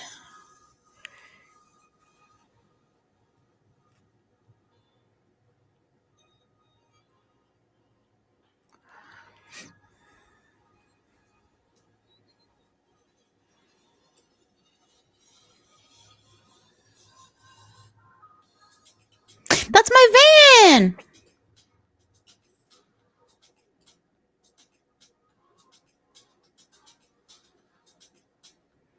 No, that wasn't clean, apparently.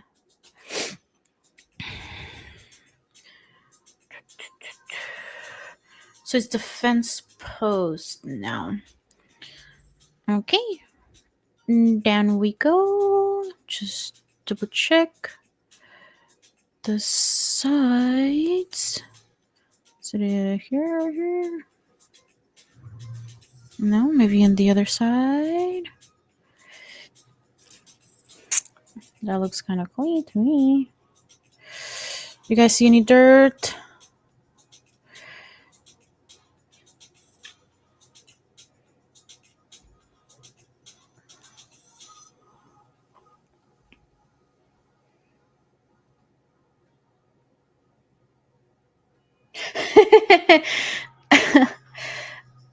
um,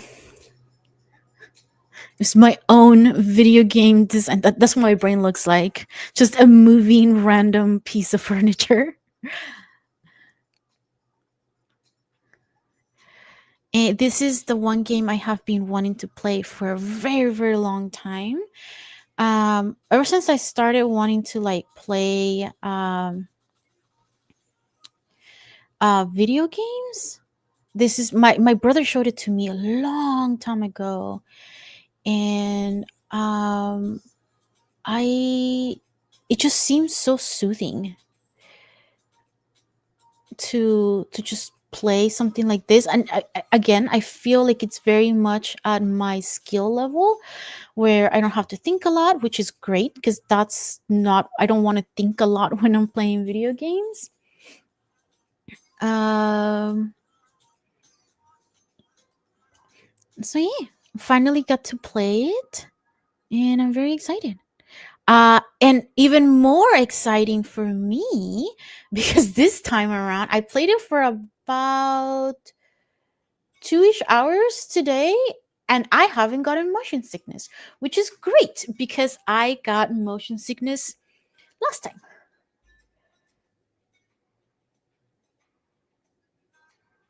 It is. I did. I saw your I think well, sometimes I see them on Facebook, sometimes I see them on Instagram, but I saw your post that you were rebranding to Friend Shape Studios. That's pretty cool. Is it kind of like I'm guessing you're still Mike the Nerd Therapist, and it's just sort of like the Friendship Studios is like a larger entity now.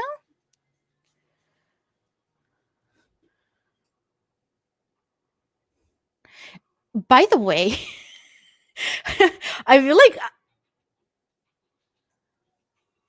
yeah, yeah. I find that that's after doing a lot of like posts and stuff that are very very therapeutic. I found that not a lot of people care for that as much.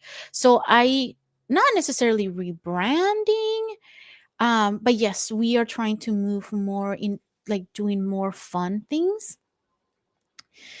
I think the lawnmower needed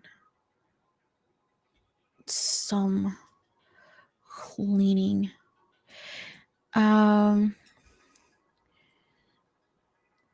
so yeah, I think it's part of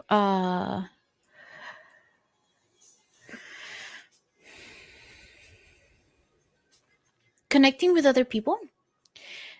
I think connecting with others just makes it. Eventually, we'll get to talking about mental health anyway. It's the one thing that we really all like. And connecting with other people just makes it a lot easier to be able to do that. So I myself just started in my sort of horror genre journey quite recently, because I always describe myself as a scaredy cat, and I was just too afraid to watch any scary movies. But I challenged myself and I did it. And I seen a couple of streamers, some of my favorite streamers, play these games, these horror games, and they don't seem all that bad. And again, I am a sucker for a good story. So if it has a good story, I'm like, kind of interested. Like, I want to see where it leads or what happens. So, yeah, I would be totally down to eventually, at one point, play or at least watch.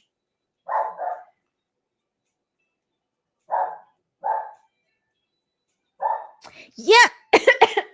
I got so excited I swallowed. Must be wrong. Yes, that's exactly what. Yeah, same mentality. Like sometimes you just have to, because there's only so much you can do in the therapy session. But like you said, a lot of it happens outside of the session. They have like that's where they practice all of these things, right? So and part of like psychology for geeks wanted to make like that environment for people. And I don't know how to what extent we have been succeeding, but that's definitely something we want to continue doing for later. Um, Alien Isolation. I think I've heard of it, but I don't know if I've seen anyone play it. That's not the one where you have to like instead of using controls and stuff, you use your voice to like it's like a voice command. It's not that one, is it?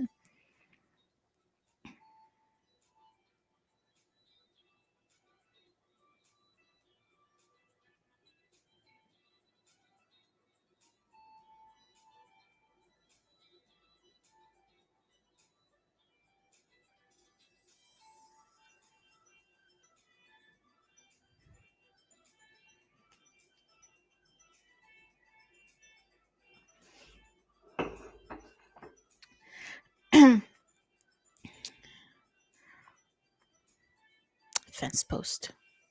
Boo. Hanging. Where are the hanging planners? Oh, these.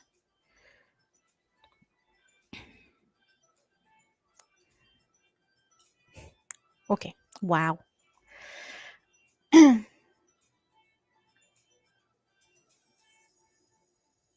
Yeah, no, I'm good. I think I'll just mute my microphone. I don't want the alien coming and finding me.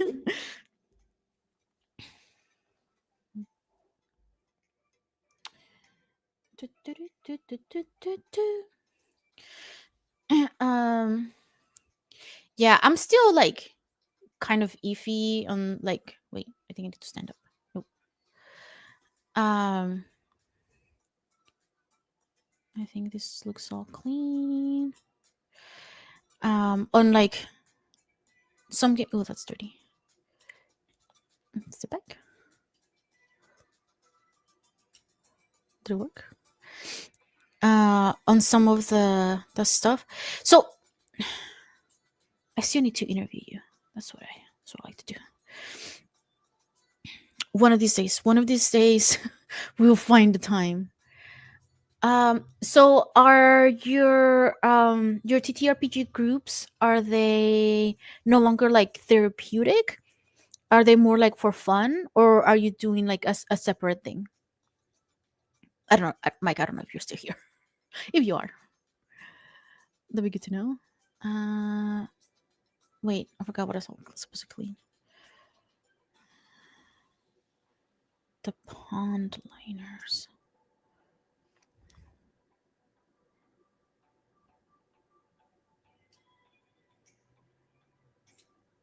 Oh, I see the dirt over here.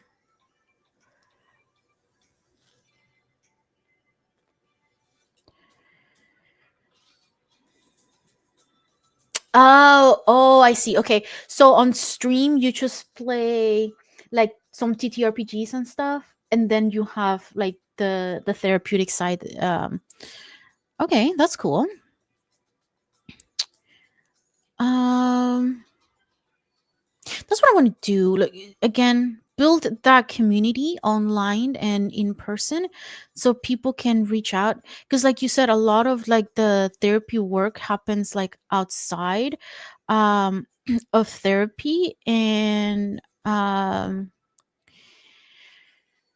we can't always be there. So if we build these communities where people can, support each other and stuff, that really is helpful.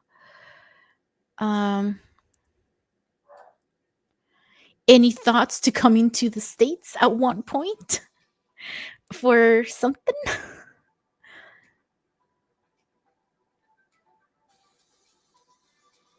Okay. Yeah.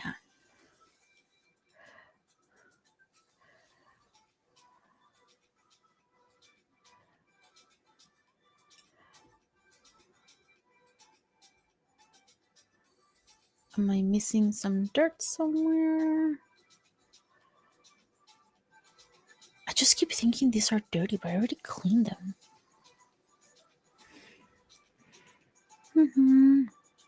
Pond liner still. The pond wall. And the retain. I don't even know what the retaining wall is. The retaining wall caps. There's this shed roof. Oops. The swinging sofa was so annoying. Ugh. All right. Well, let's pick up the piece of furniture. All right. 10-ish more minutes, you guys, and then we'll do the giveaway.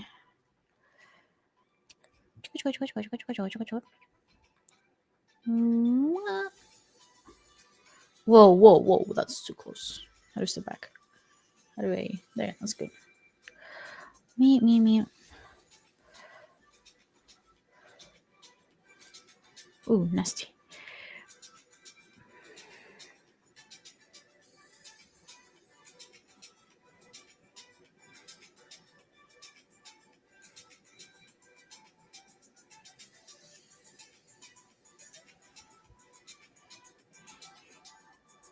No, that's cool. You have a mascot.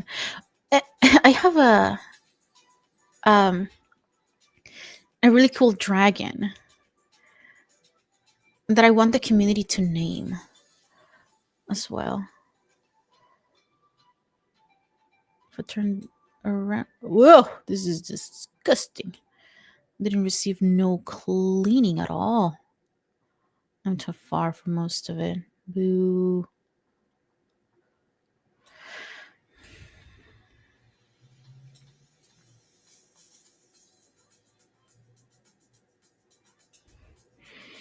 Right, get off.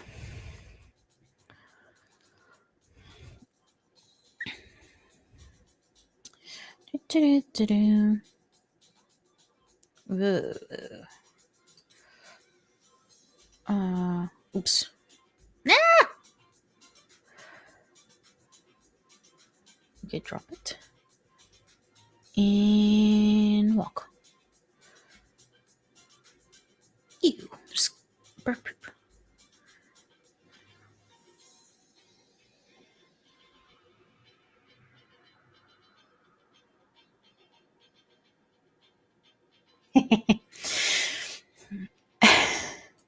Oh no, I was gonna say, oh, that reminds me of like the movie Hoodwinked.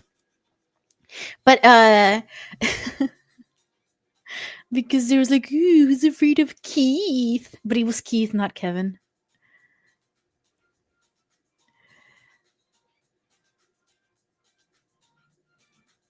How did you come with the name Sylveon? Is it like a vote, or um the community chose it, or like it's something that you really liked?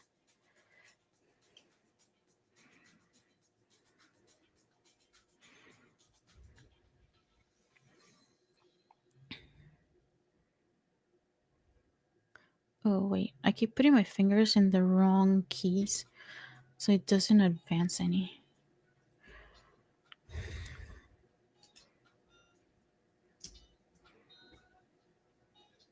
It's mostly clean on this side.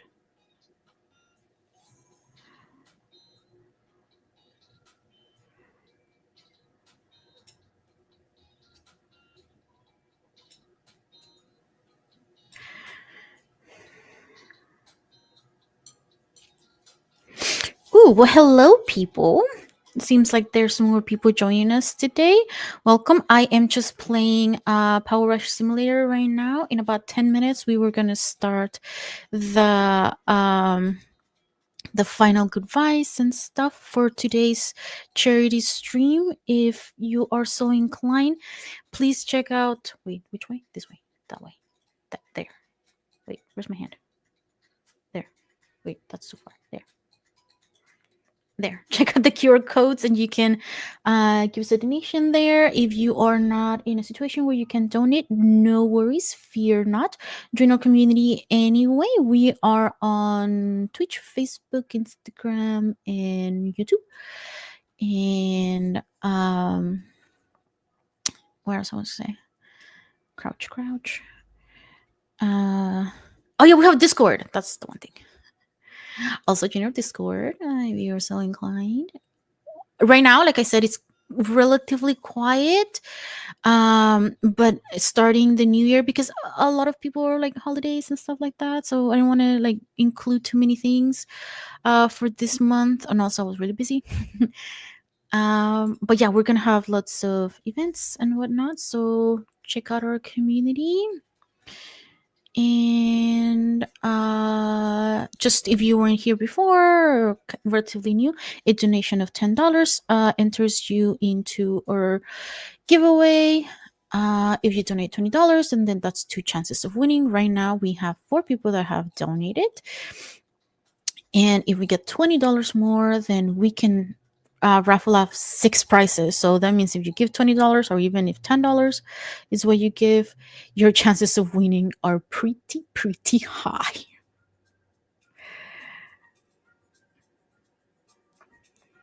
Okay, I have made lots of money. Stepping stones, steep walls, the cushions. What do you what does it want? Wait, what if I crouch? Is it underneath here? No, I cleaned the bottom part. Wait, stand up. Am I standing up? Oh. I'm used to using my laptop to play games. My laptop, not using my computer. Where is the dirt, y'all? Where? Do I crouch? There's no dirt. I don't see it.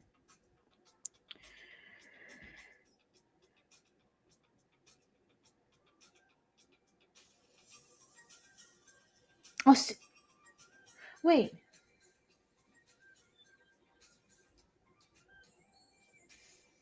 Oh, I thought it was. I thought it was like a different thing. Sylveon the Pokemon. Oh, that's so cute. Wait, I want to look it up. Wait. You guys know who Sylveon is?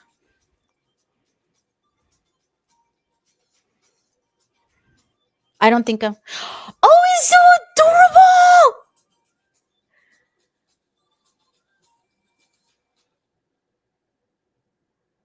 Oh, that's so cute. That's such a cute lore. It needs friendship to evolve. I just really like magic, so I chose a wizard, an old wizard with a long beard, to be a reframe and re-enchant person. Thank you, Booney, for your donation. Okay, what I'm gonna do is I'm gonna actually stop playing because I am about to tear my uh hair out. Because it's just details, you guys. It's just details. Now I have to go find like the little things, and I don't like that. This is there. You go. All right, cool. Look, check out all the things that we're selling. No, hopefully. Um, okay, let me calculate and get everything ready for the giveaway. Da-da-da. One last pass to see how many donations we've gotten. Still time. to input your donations. No, that way. Yes.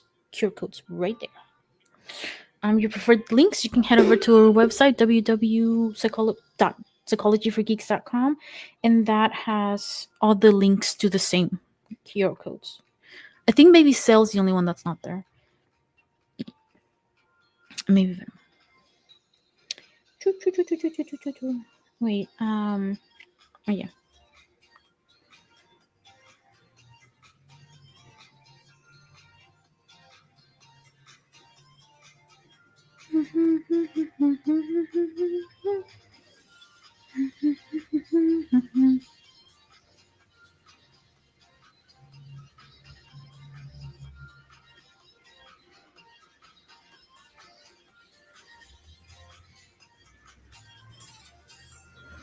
Okay, one more place to check for any incoming donations.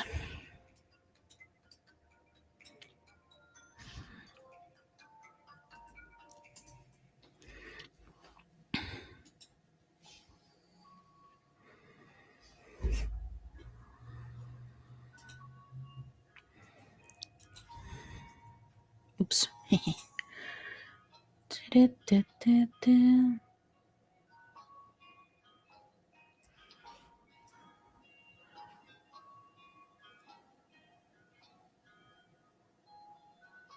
Wait, PayPal. There you go.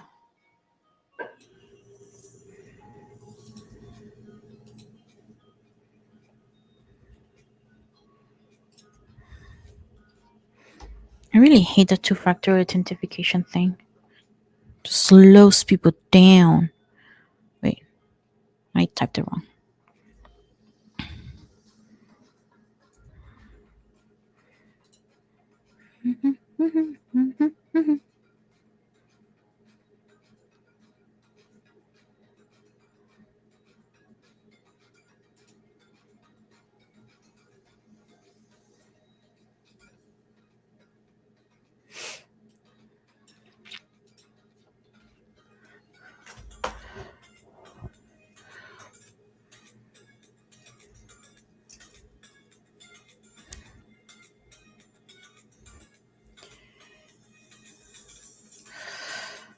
Okay, thank you so much for your donations.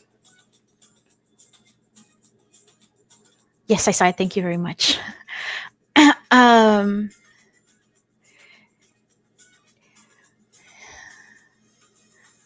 all right, so we have 6 people, 6 prices.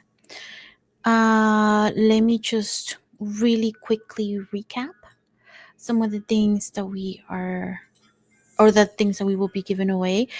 Most of these things, sadly, will not be given away today because we didn't reach the goal for donations. But that's okay. We have another opportunity pretty soon, probably. Let's see. Wait, where am I? Okay, here it is. All right, cool. Here we go. So we were 4, 5, 6. So we have a mug, 4 video games, and the Alchemy Approach book with the digital handouts donated by Alchemy Counseling. So I, at least 3 of the people that donated. Paula, are you here? Wait, why am I looking at the other screen when I can see it now? Okay, I'm gonna turn off my laptop.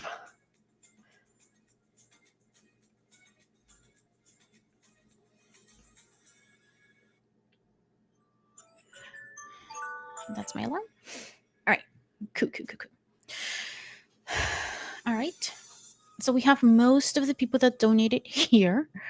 So I think when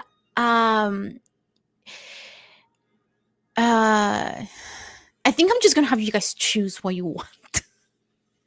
I can start with the video games. Or did you guys want me to do it sort of like in a what you call it? 3, 1, and 2. Uh, should I let you guys choose what prices you would like to have? I'm gonna do like that. Okay, hold on. Let me see if I can get another one of these.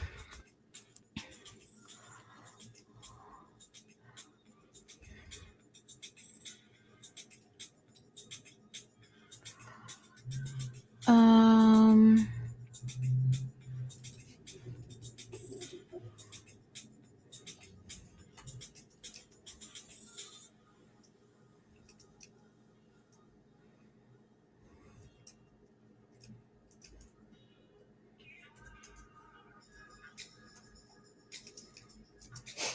Okay. 1 through 10 is the number, and I will show you guys this thing right here. Just give me a second. Share my screen.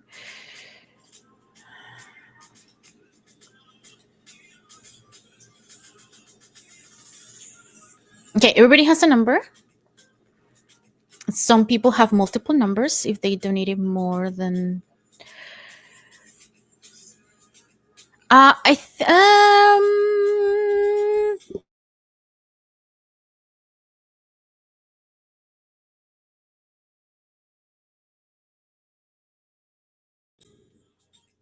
Can you guys hear me? How do I check if my mic is working? Okay, thank you. I think it. Oh no, Facebook went down. Oh, I think. Oh, oops. Sorry. I think the stream on Facebook went down for some reason. I think it might be because we have reached 8 hours already, and maybe that's too many. Uh, well, oops.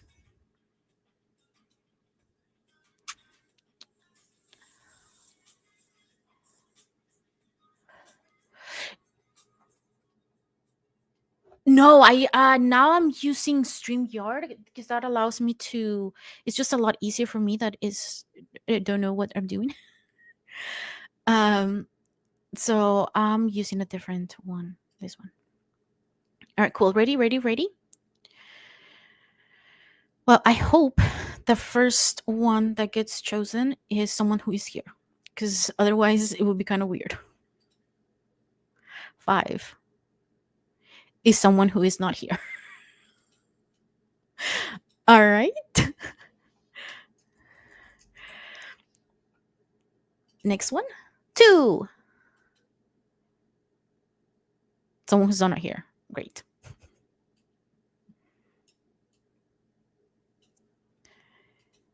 I happen to know these two people, so I'm gonna have them choose video games because Booney already said no.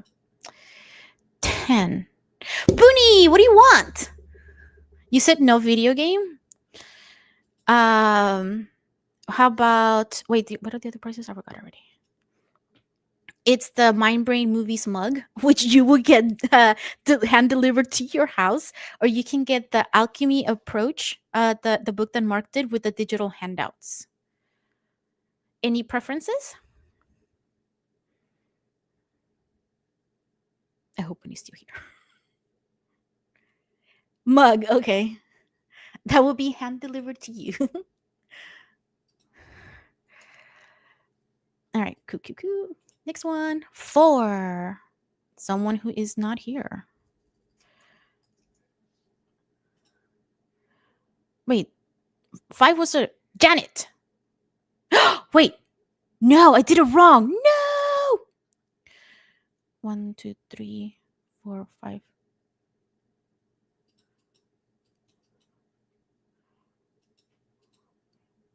No, 5 was you, Janet, not the other person.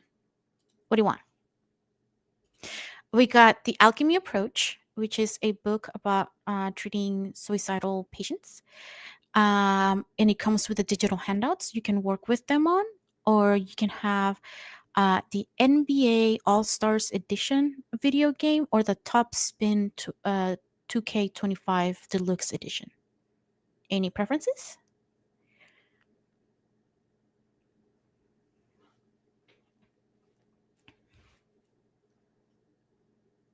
Dun, dun, dun. Oh, I wish I had that clock.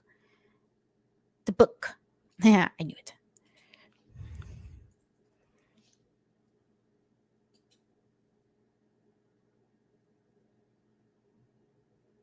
I'm like, if you want it, no, we'll talk the details on how I can deliver that to you. All right, next one. Janet, it's you again. Which video game would you like to have?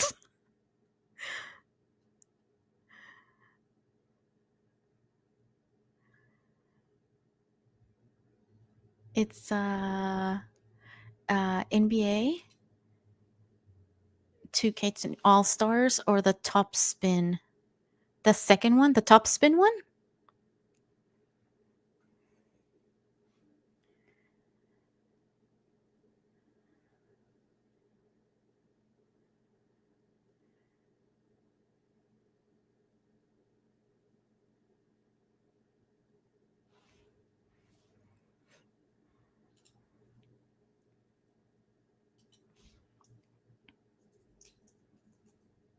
I have no idea.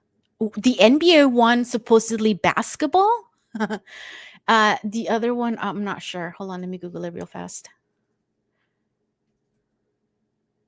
Here it is. Oh, tennis.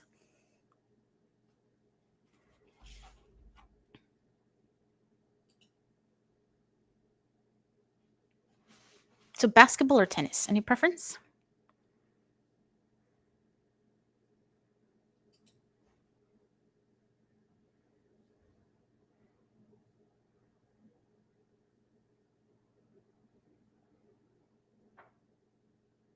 Oh, that's a good question.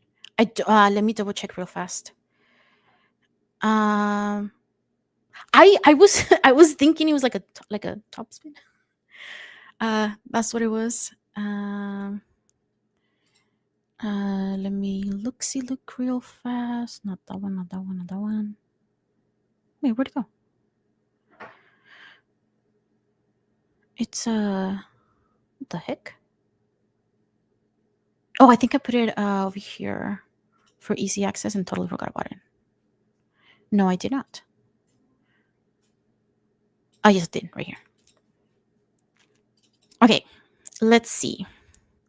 The NBA ones are for Xbox One, Xbox Series X, Series S cross gen. Or we can have a PlayStation 5. At the top spin, same. Xbox One, Xbox Series X, Series S cross gen, Sony PS4, PS5 cross gen.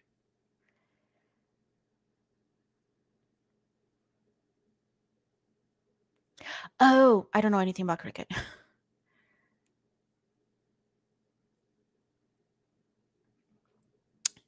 I think the only reason why I know the term. Okay, let me know which console you have so I can give you the right code.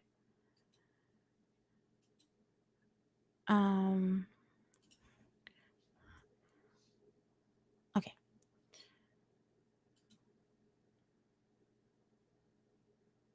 We already have five. Michael, which video game do you want? Top Spin or NBA?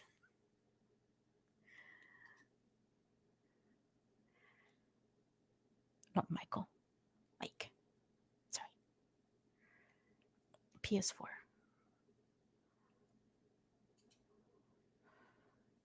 Uh,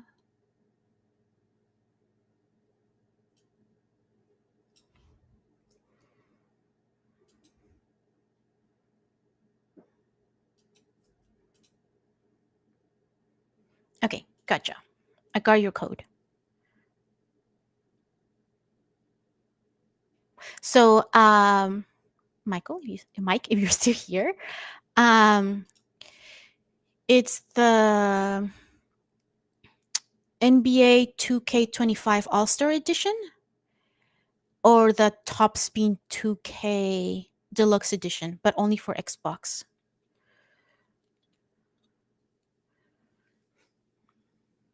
Any preferences?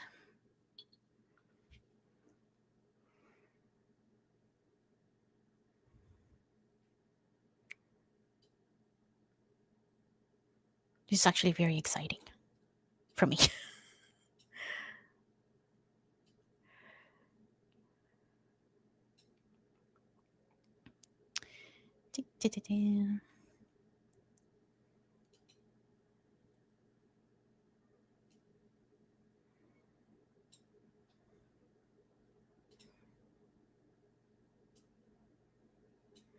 I'll make this bigger.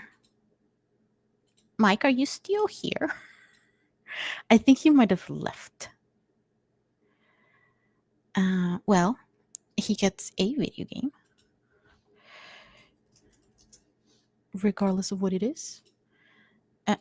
5 keeps popping up, bruh. Okay, wait, hold on. 1, 2, 3, 4, 5, 6. That's it. We have given away all of the giveaways. We had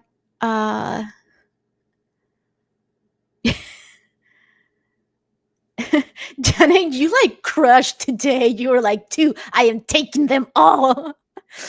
um that's awesome. All right, wait, how do I this? Okay. Awesome. So, I will get in contact with the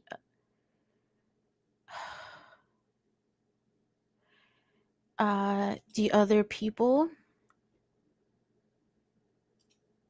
Bunny, do you have access to Twitch? Say, I don't know if I gave you access to be able to do stuff.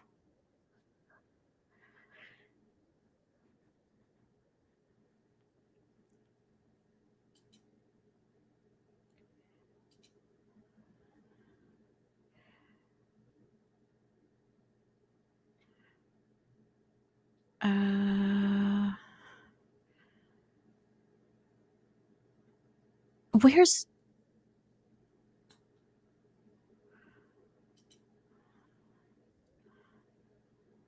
Okay, hold on. Let me do one thing, and then I'll get in contact with everyone about everything soon.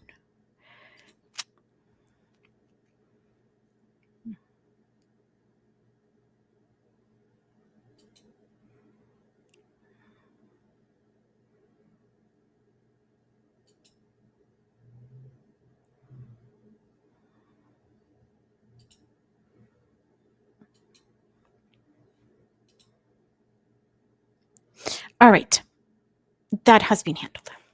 All right, cool. Janet, did you want me to send the code via Instagram or text message, or what is your preference? Booney, yours will be hand delivered. I will send Mike a message just now to see if he has any preference. Oops. I was supposed to go on Facebook first. Text. All right.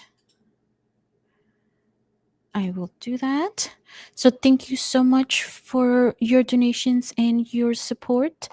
We will be around.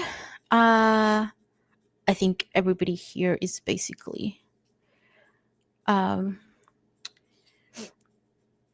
following us, but you're not. Join our Discord. Join all of our communities. Join our Patreon. All that stuff. Once again, thank you so much for everything. Not open this. Close this. Close this. And find mic. Da-da-da-da.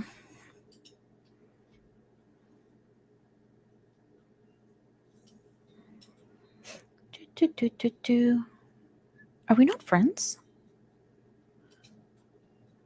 Um.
Wow, everything is going crazy. What is happening?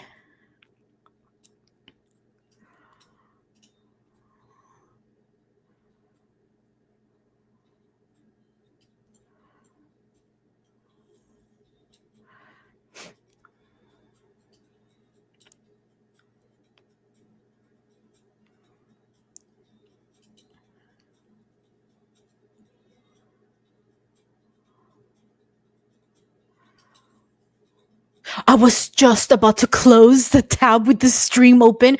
Bad idea.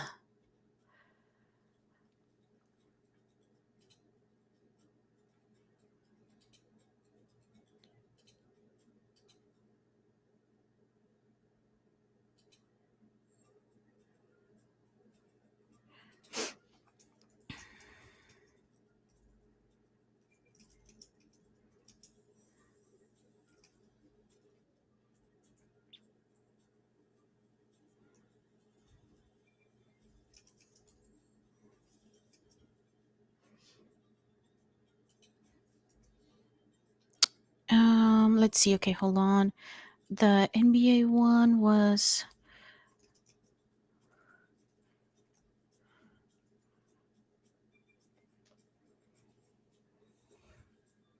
This is very fun. I want to do this again. So I can be like, the winner is. Well, we have all of these still to give away. So definitely doing another charity stream pretty soon. Um, we will be doing something.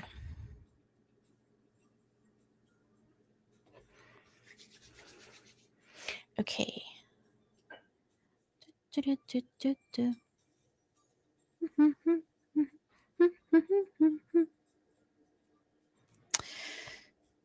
Wait, where's my.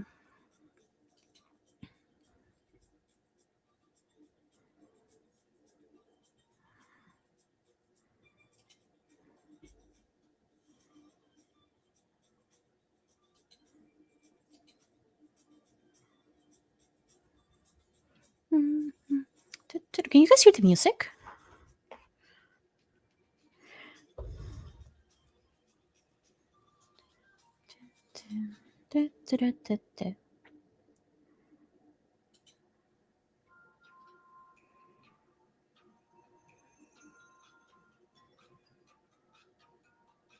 Oops. I'm playing it on my phone, so maybe the mic is not picking it up.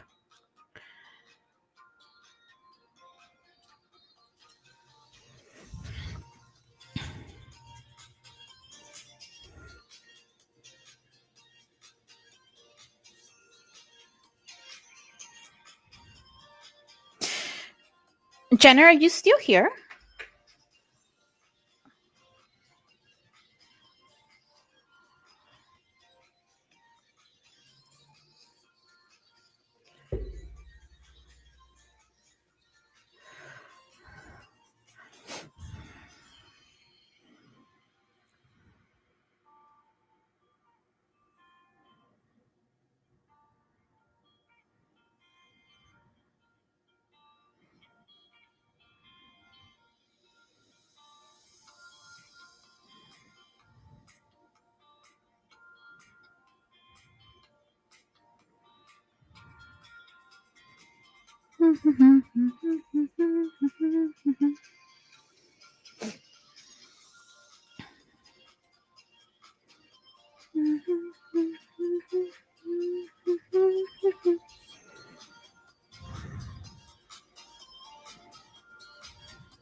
All right.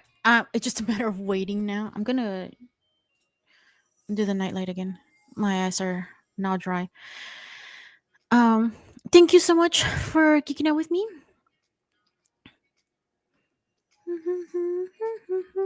This music is it's really cute.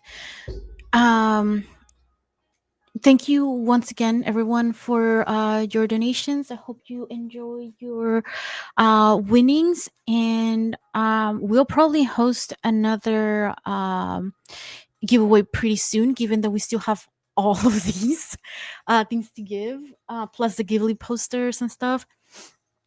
So stay tuned for that. And I think I want to make it more fun. I'll think on that. If you have any ideas, feel free to message me. Let me know. Reach out on social media or whatever. Um, and all the stuff. Are those cats? Like I can't see, and my eyes are tired of staring at the screen. That is so cute. Look at this. Are they tacos? What are those? Are these tacos with legs? Cats? Am I blind? Why do they look like tacos? Maybe I'm hungry. Oh, oh wait, that's different. I meant to do this one. Those are cats. These ones are ducks. Listen, they look like tacos with legs. I'm hungry. I think I'm gonna go eat some dinner now. Um.